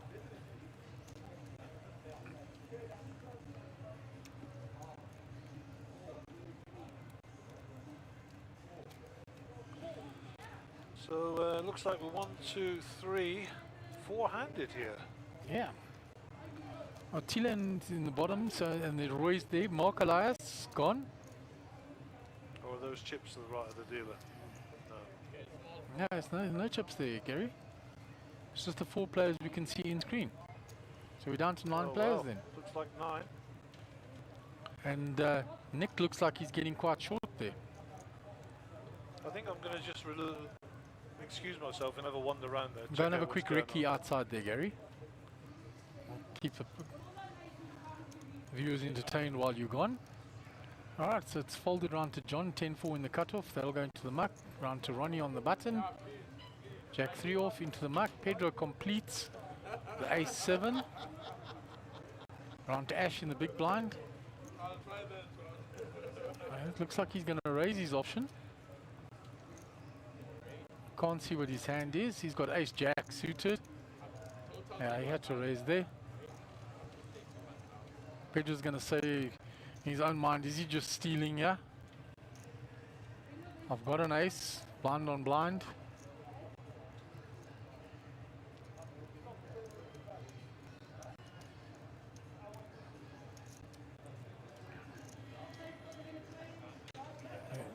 He's looking to make a call. Yep.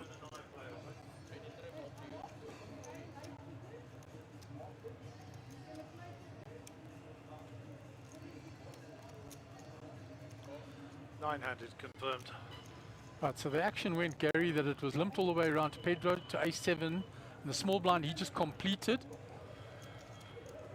Then Ash in the big blind with ace jack suited raised. Pedro called. Pedro has now hit the 7. He is actually ahead. Ash just has the gut shot here.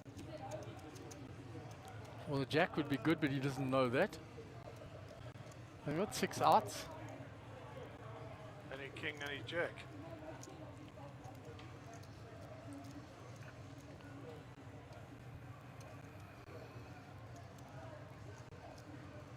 He's got to decide to call for the gut shot. His stack isn't that big. Ash doesn't like calling for gut shots, trust me.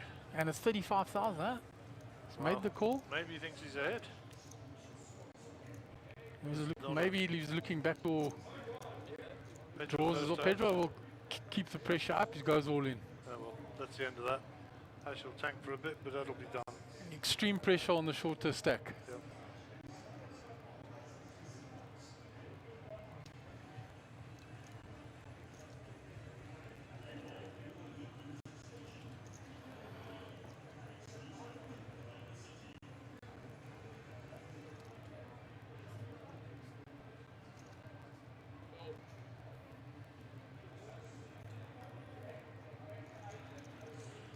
And in about a half an hour, you'll know that there was a good fold, Ash. Yeah, you will find out that it was a good fold. He raised it correctly with the best hand there, pre-flop, but he just got out-flopped. It happens.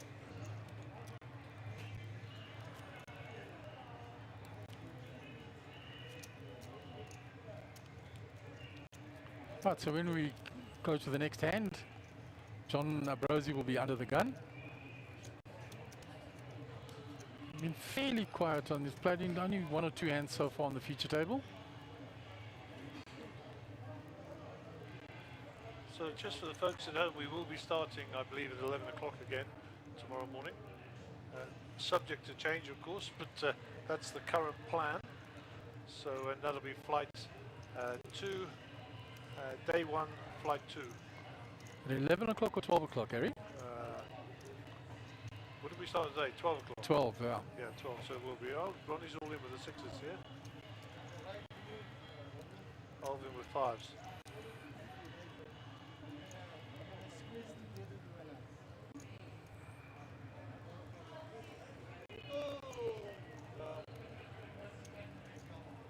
He wants a count because he called with the 5s earlier when he eliminated a player.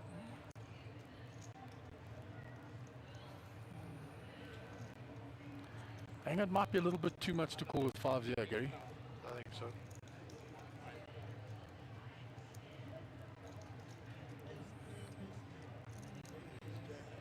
There's King, Ace, Queen, Ace, Jack.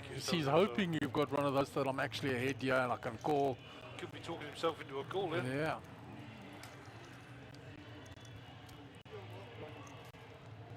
But it's too much. He shows the 5s. Ronnie shows him 6s. And Alvin pats himself on the back for having got rid of that one.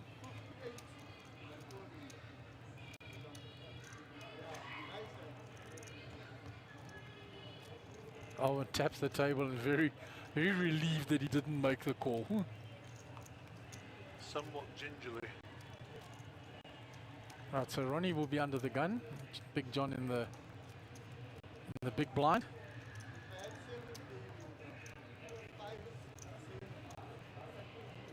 And Ash is now our short stacker. Yeah, because he took that big knock against Pedro there. The way the action went, because it was raised, put 17 on top in the pre-flop and then 35,000 bet on the flop. The irony of it, Ronnie gets 5s. Under the gun though. He's going to fold them. Discretion, the better part of Valaya. He's thinking, I've got to get through the whole table with him this time. I've just picked up a pot. Is Alvin giving him a walk, or is he going to... No, he says, I won't raise, I'll just call. The old speech to try and buy a free flop. He's going to get a free one with 6-2, that's for sure. And Alvin checks dark. Actually, Johnny's found the better of the flop. It's gone check, check. Now there's an up and down draw for Alvin. Johnny Gone check again, and John stays ahead with his 6, provided he doesn't fold. It's gone check, check. Gentle poker played, and 6-2 takes it down. Blind on blind action.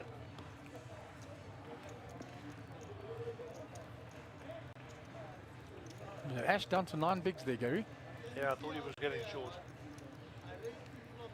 Yeah, he lost a considerable amount of chips 9 in that bigs hand. is essentially starting stack. How the days moved on, huh? Yeah, started the day with mega bigs, like over 300 bigs. And now you're down to 9 bigs with the same stack. And 179 hands later. On our feature table. Time flies. So Gary, is this 7:45 going to be a theme for the 11 days that they're going to try and cut off there, or is it just for this because the amount of players that are in? I think you need to ask me who won the FA Cup in 1976, because I'll probably get closer to the answer. It'll be I've got a Scooby as the answer to your live and question. learn. Well, my sheet says, Alvin Brooks has got pocket tens, by the way. My sheet says we're playing till 9:45. But I've been told that's absolutely wrong, and we're going to think. The official advertisement that went out with the schedule actually says cut off 7:45, but that was on the previous lockdown when the curfew had been shortened to 9 o'clock. So No idea.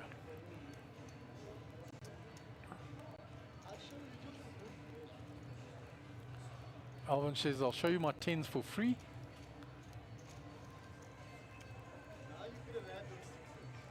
He says, now why didn't you have those 6s in the blind there? Yeah.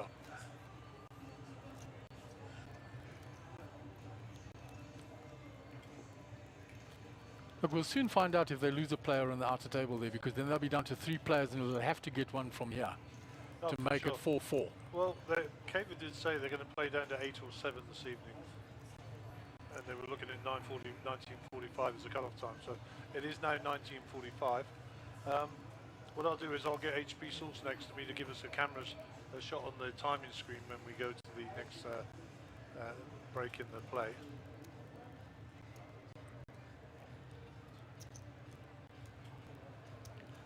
Right, so Ash under the gun.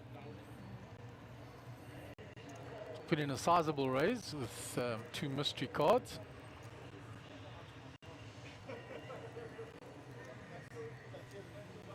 Alvin saying to him, what have you got left behind? Then he got King 9 off Alvin. Into the muck. John Brosy 9-4, that'll go into the muck. Ronnie's card's going to the muck. 10-3. 9-8 suited Pedro, 27,000 to call. No, not interested. So Ash will take in a much needed pot to rake in the tips. Okay, so here's our timing screen. We've got 7 minutes to run on the level and 1 hour and 7 minutes to the next break. So another 2 half-hour levels. So I don't think we'll see another 2 half-hour levels. No, 9 players left. Yeah, so they said they're going to play down to 7 or 8, depending on the time. So very much up in the air on how far we're going to go and what time we're going to finish. So we did have 38 entries today, Gary, and I'm expecting a lot more tomorrow. Significantly, I would take the over on 38 all day for tomorrow. Yeah, I think we could creep up as close to 100 players then total. I think we might end up with 50, 60 players tomorrow. I would take the under on 100, but definitely I think there'll be an improvement on today's. Yeah, no, it's at 100 total, including today's 38. Yeah, I would still take the under on 100 total. I don't think we'll make 62. No, we shall see. The other thing I was asked outside earlier when Bozo was in here with you is, yes, it's day 1A and day 1B. If you go bust on day 1B, can you come in at the start of day 2? Interesting question. What do you mean? Can they play tomorrow? Well, look, if you played today and you bust, you can re-enter tomorrow. Correct. They're saying if you bust tomorrow, Yeah. when the 2 combine on day 2, on Saturday, can you enter? Absolutely not. You have to play flight A. You have to play a day 1 to qualify for day 2, because your chip stack gets carried forward to day 2. And whatever level we stop at now will be the level that we commence at on day 2. Correct.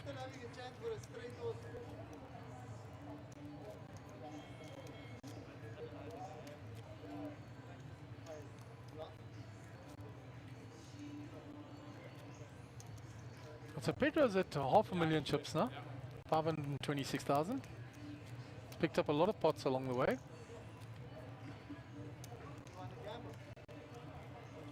He's been steady all day, Pedro, eh? Yeah, he's been very steady and he's played strong, aggressive poker a lot of the time. Yeah, nothing wrong with his game at all. Enjoyed watching him today. Played a lot against him at club level for a number of years. He's very good friends with Nuno Ferreira, who's now moved to Portugal. Johnny has got the ladies. Let's see his sizing. He's going to want somebody to come into this pot. He doesn't want to waste a premium hand. Yeah, he's raised. Johnny 10-9, 10-2. Ash King Jack. Small Might blind, be. he might have a little look. This might be the moment.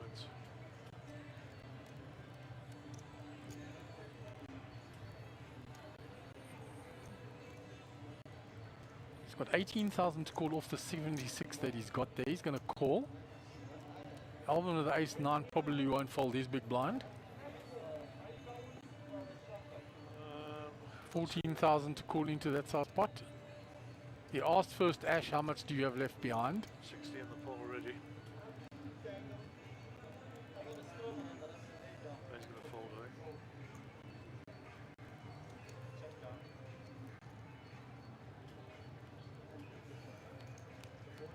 I think. He folded and kept them there, the old thing. So that's a good flop for John. Yeah, and a good flop for Ash, which is the Well, Ash badness. thinks so. He's going to put them all in. It's all in call. Queens versus the King Jack. So he's got an over and a pair. Yeah. It's 5 outs left for him. He's looking for any king, any jack. One card 6 to is come, no help any to king, him. any jack. And Bye blanks bye, the Ash. river.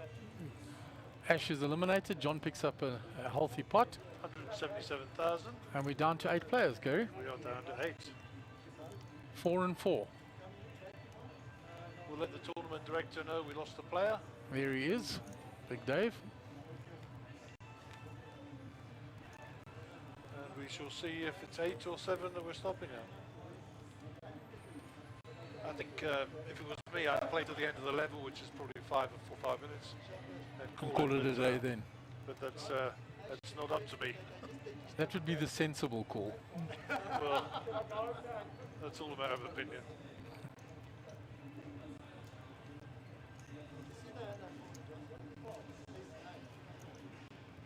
In the meantime, we shall continue. Our under-the-gun player will be Ronnie. And these blinds are going to come round PDQ. Yeah, with 4 players that going around super quick. You go from under the gun to big blind. Under the gun, big blind. Just it. quick as going. That's how it goes.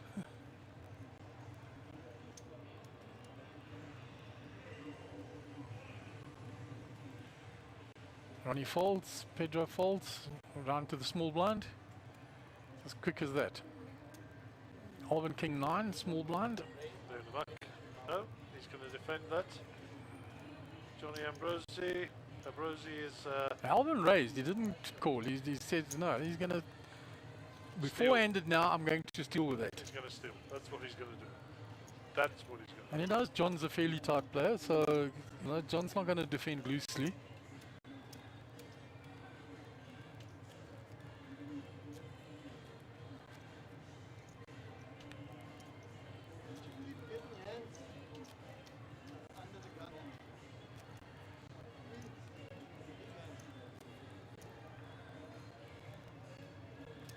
Gary's going to go and do a quick recce for us outside again to find out exactly what's happening. Meanwhile, Ronnie was under the gun, now the big blind. Pedro under the gun. 4-3 off. Into the muck quickly. Alvin on the button. Jack 7 suited. I think 4-ended Alvin's going to become a lot more active than the other players here. Does so. He's just flat called on the button. John will complete with a 10-5 suited. Ronnie checks his option. Can't see his cards. Right, so a little bit of something for both John and Alvin. John's picked up top pair. He's deciding, do I lead Archer first? He's going to do so. Puts in the bet, 20 something there. Yeah, 22,000. Alvin's got the gut shot here.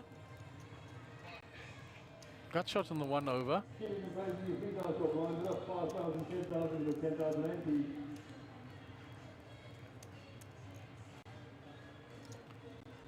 And just heard Big Dave announcing blinds are up, so it doesn't look like we're stopping play at all. They want to play to 7 players and then they'll just stop the clock. And then they'll stop the clock at exactly the same time.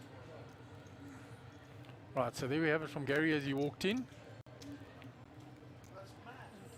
How do you do something at the same time? So what Gary is saying is they're going to play down to 7 players. And once we get down to 7 players, the clock will be stopped.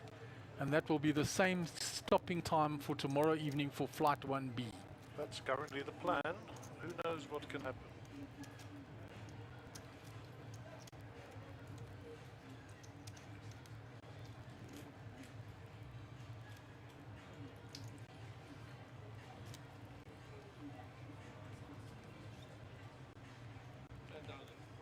Right, so Alvin under the gun, yeah? Blinds are up 5-10, huh? Yeah, 5-10 with the 10 big ante. So 25,000 a rotation now, Gary. Well, And you're four-handed going around super quick. it's going to be painful. 4 rotations, 100k.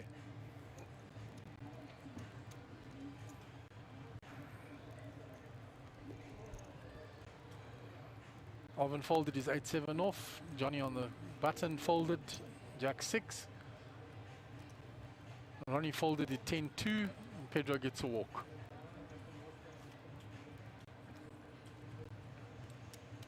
And he actually had the best hand of the 4 of them anyway, the king eye. Yeah, for sure. Right, so Alvin will be in the big blind now. John will be under the gun. And the hands are going to go around so fast now, Gary. Well, the dealers are the ones who are going to suffer now. Yeah, because they keep the action going as quick as they can. Who's our short stack now? Ronnie. Yeah, Ronnie's the shortest at the table now.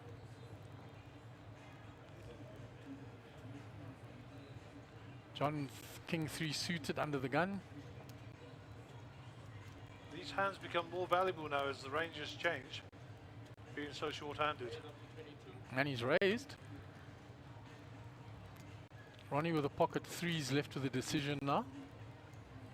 Do you know what I like here? I like a nice little flat.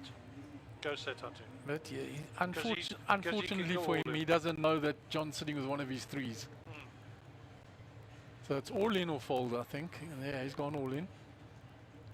Oh, Pedro. Pedro gets with a the snap. ace jack. Johnny's walked Four-handed. into a couple of brick Yeah, walls he's made there. a move for the first time in a long while and walked into 2 hands. 137, so we're a little bit off on the count there.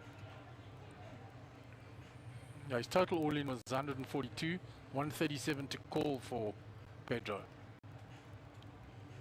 And he's already counting the chips out. See where does that leave me? I don't see how he can fold here. 4-handed, I doubt it, Gary. Such a strong hand.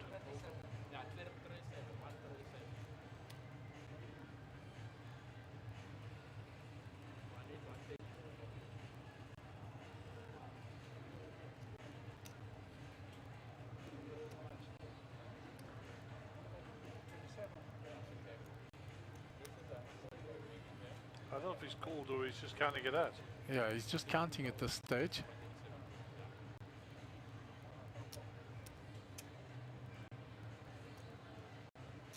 Yeah, it looks like it's going to be a call though.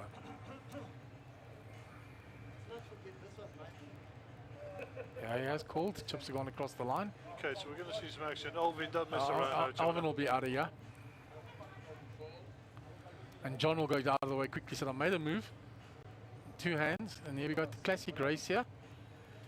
Unfortunately for Ronnie, he's but I just hope that Pedro doesn't hit, because if he does, he's looking at a 1 out. There's only 1 Yes, 3 of left. course, as you say, Johnny Ambrose, Abruzzi. Folded one of the 3s. So far so good for Ronnie, still holding up. 6 outs for Pedro. Ace or a jack, or Ace. Ronnie will double up. Yeah, And Ronnie will double up. Ronnie doubles up. Good luck, well done. 326,000 pots. It's a big pot for him there. He moves from the shortest stack right to second in chips, and Pedro comes back down from over $500,000.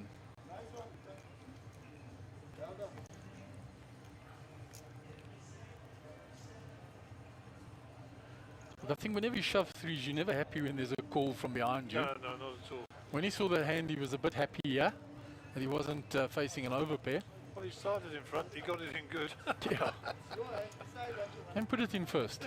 Yeah, so can't knock him.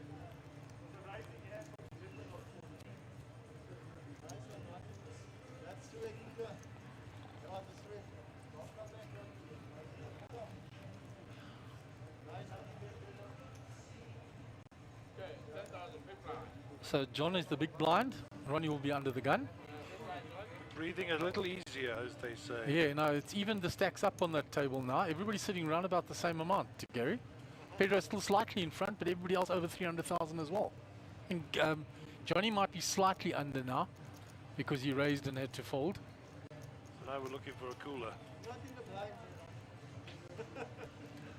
Ronnie under the gun with the ace-3 suited. I'm going to fold, having just doubled up. Pedro on the button.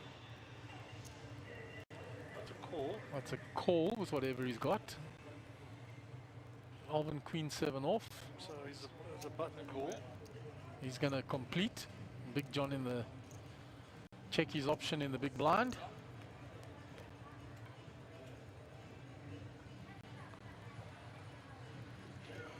Well, we don't know what Pedro's holding. I suspect as it's a button call, it's It's put a fairly small bet in here. It's yeah, a min bet. I was just looking at the size before I made a further comment. It looked like a min bet there, didn't it? Yeah. Yeah. And John has called, I think, to set up a bluff here. Because the board came 2-2, I think he's going to rep that 2 Can at some point in the hand. But Pedro's put, option took the option yeah. and bet 30k. Johnny has to fold it.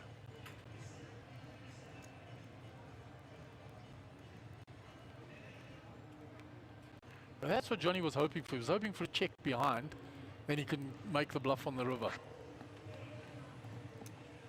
Of course, we don't know what Pedro's holding there, so it's also, but even from John's perspective, Bit of a show, I think. There you go. Flop cam. Flop cam. Oh, never mind. Pedro had ace-2. So he had flopped the trips. What did he have? Ace-2, he flopped the trips. Okay, cool. So the hand that John wanted to rep by flat calling there was the one. No wonder it was such it was a call me bet. Come to dinner.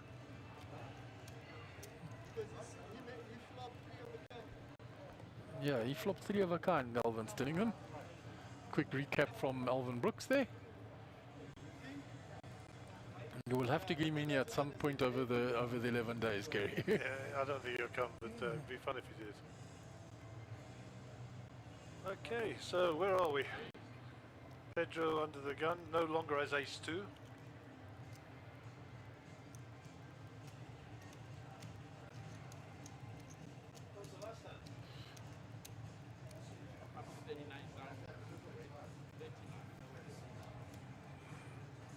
Right, it's folded round, he's raised. Alvin folded, it's folded, Ronnie's folded as well.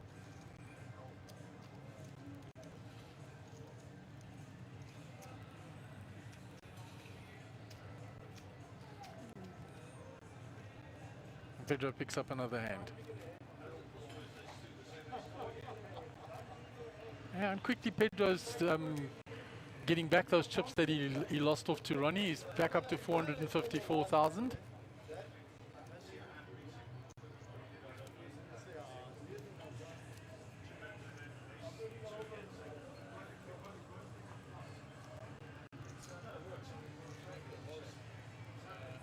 Right, so Alvin will be under the gun.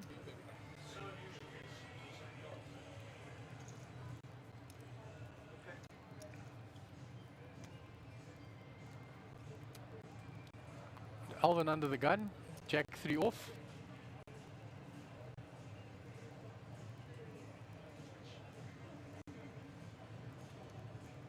As we'll go quickly into the muck. Round to John on the button, Queen 2. Those will get folded. Ronnie, 10-9. Small blind, I think he'll just complete here. Pedro checks his option I want to see a flop. with 9-6. So he's a bit dominated by Ronnie's hand at the moment. And A little bit of everything. yeah, there's straight draws and top pairs and all sorts. Top going pair on. for Ronnie, he's going to bet it. Pedro's got the gut shot. He hasn't chased all day the gut shots, and that's. So let's have a look what he does here. Heads up is Blind to blind and blind. he's also got the 9 of hearts in his hand. Remember? Should I call for a 7 or shall we be disciplined? Let's call for a 7. I said I'll see one more. Let's have a look. Queen is no help for him, but it does bring in the jack as well now as an out, but he doesn't Yep. realize that Ronnie's got 9 as well. Uh-huh. So he's only looking for a split pot. 7 outs. 7 or a jack for a split pot. There are no options out there for him to win. And Ronnie's made a big bet here now, 50,000. Yeah, they're in the muck. Okay, let's have a look at camera 5, see what's going on out there.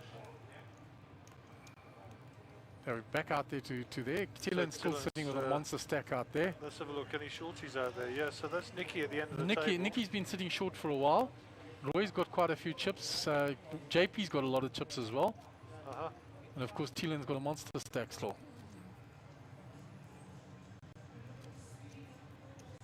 Okay, so they're away and dealing.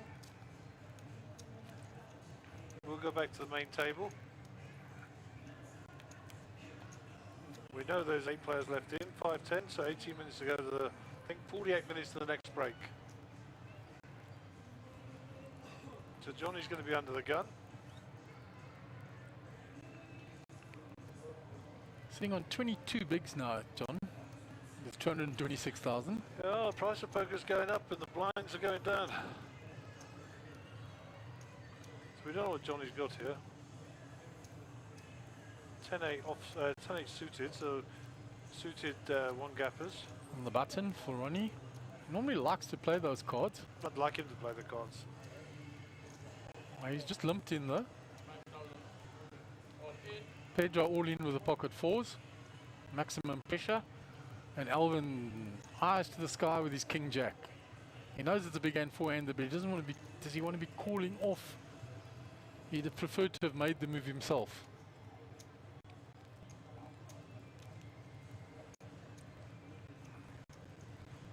So we're going to give Alvin the benefit of the doubt now, because he has got a decent hand, rather than giving him a hard time like we did before for.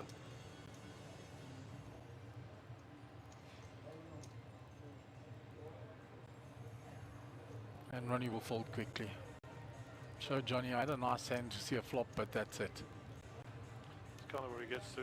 The Star Wars hand takes it down. Indeed it does.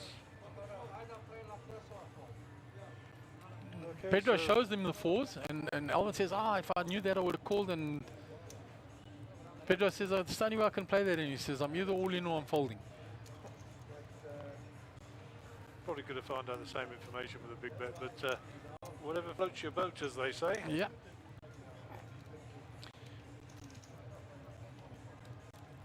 Yeah, it's a little bit of big stack bullying. It's it's a limper to me. There's the big blind there. I put it all in with the 4s. I'll probably get everybody to fold. Sure. 8 players left in, 15 minutes to go. And Maria, reiterating something you said, Gary.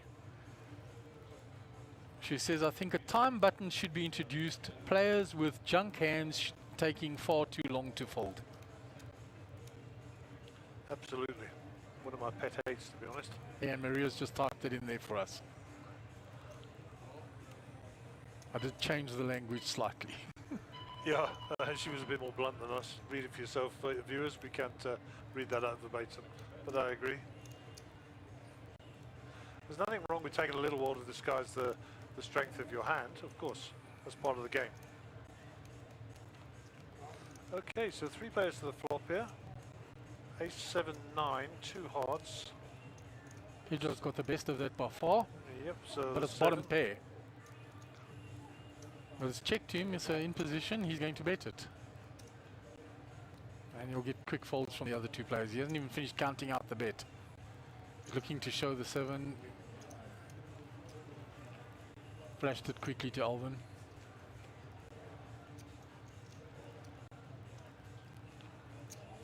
So he bled down quite a few chips after he doubled Ronnie up, but he's been steadily getting them back over the last few hands. Yeah, for sure.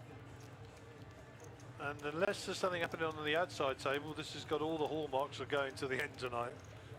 These guys, unless we get a super cooler. Yeah, I think that's the only way this impasse is going to be broken. Yeah, the only other way is because Nicky is getting quite short out there on the outer table, Gary.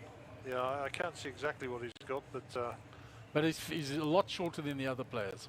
Yeah, he is the short stack out there, to be fair. And he's got players on that table that are going to put pressure on him. JP will put pressure on him, Roy will put pressure on him, and Thielen's got the big stack bullying. Yeah, but I mean, to be fair to Nick, he's also got game, you know? Yeah, he's got game, Nicky. Played a lot against him. The regular at Emperor's Voice. Oh, for sure. We used to meet up every Friday night up there. And a lovely guy as well, Nick. Yeah, very nice. I had a little chat with him at outside while I was out there as well. Also picked up 1 or 2 satellite wins. So Johnny is down at 20 bigs, but not short. No, 200,000. Still a lot for somebody to call off. Oh, for sure.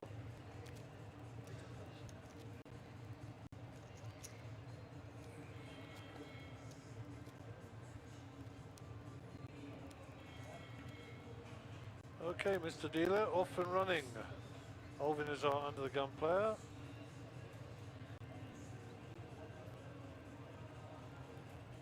Queen Jack, early position. These probably should go in the muck. I know it's a strong hand, four-handed, but I don't mind a raise here, but I don't mind a fold either. And that's what's going through his head, of course. He's often limped these in and then had to fold to a raise behind, so that'll be going through his mind as well. I don't want to limp any more 10,000 than that, and then have to fold. Yeah, that's what he does. He's gone and limped it in. John on the button with a 4-3 suited. Says I'll see a flop with those. And Pedro in the big blind with a rag ace. Gonna check. 3 ways to the flop. Ace 4-3.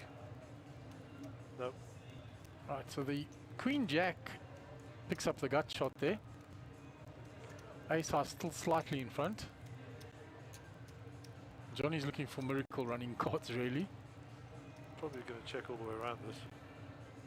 I know, always looking a bit. Alan's saying I've got 2 overs and a gut shot. I'm going to bet this. John folds quickly. Pedro will fold as well. So the tactic of limping him in worked this time, Gary. Indeed it did.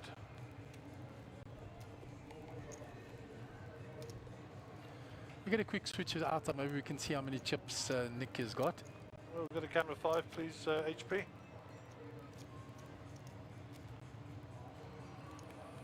It's difficult to see. Roy's all in here and JP's contemplating a call.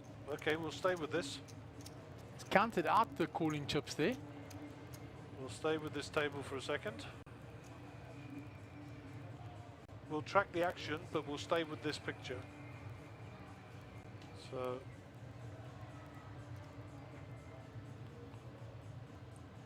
John Ambrosie's under the gun.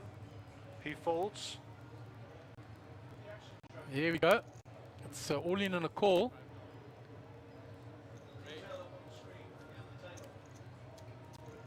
Right, so we've gone to the flop here.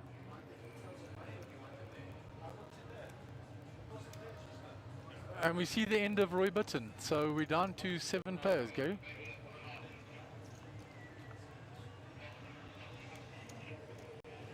Okay, so we're down to 7 players. We'll go back to the main table. So that'll be their last hand. Pedro's taking in that pot there. And the players are going to bag and tag for that. That's we it, just Gary. have to see the tournament director come in. Here he comes with the, and they will bag and tag. So, you know, before we sign off, thanks Mark for today. Thanks to the tech team for their efforts. And we'll be back here, unless you hear otherwise, at 12 o'clock for flight 1B tomorrow. Okay, have a good evening. Aquavita, the official water of the EFC. Sourced from 100 meters underground in the cradle of humankind. Aquavita mineral water. Get more out of life. Aquavita, the official water of the EFC. Sourced from 100 meters underground in the cradle of humankind. Aquavita mineral water. Get more out of life. Aqua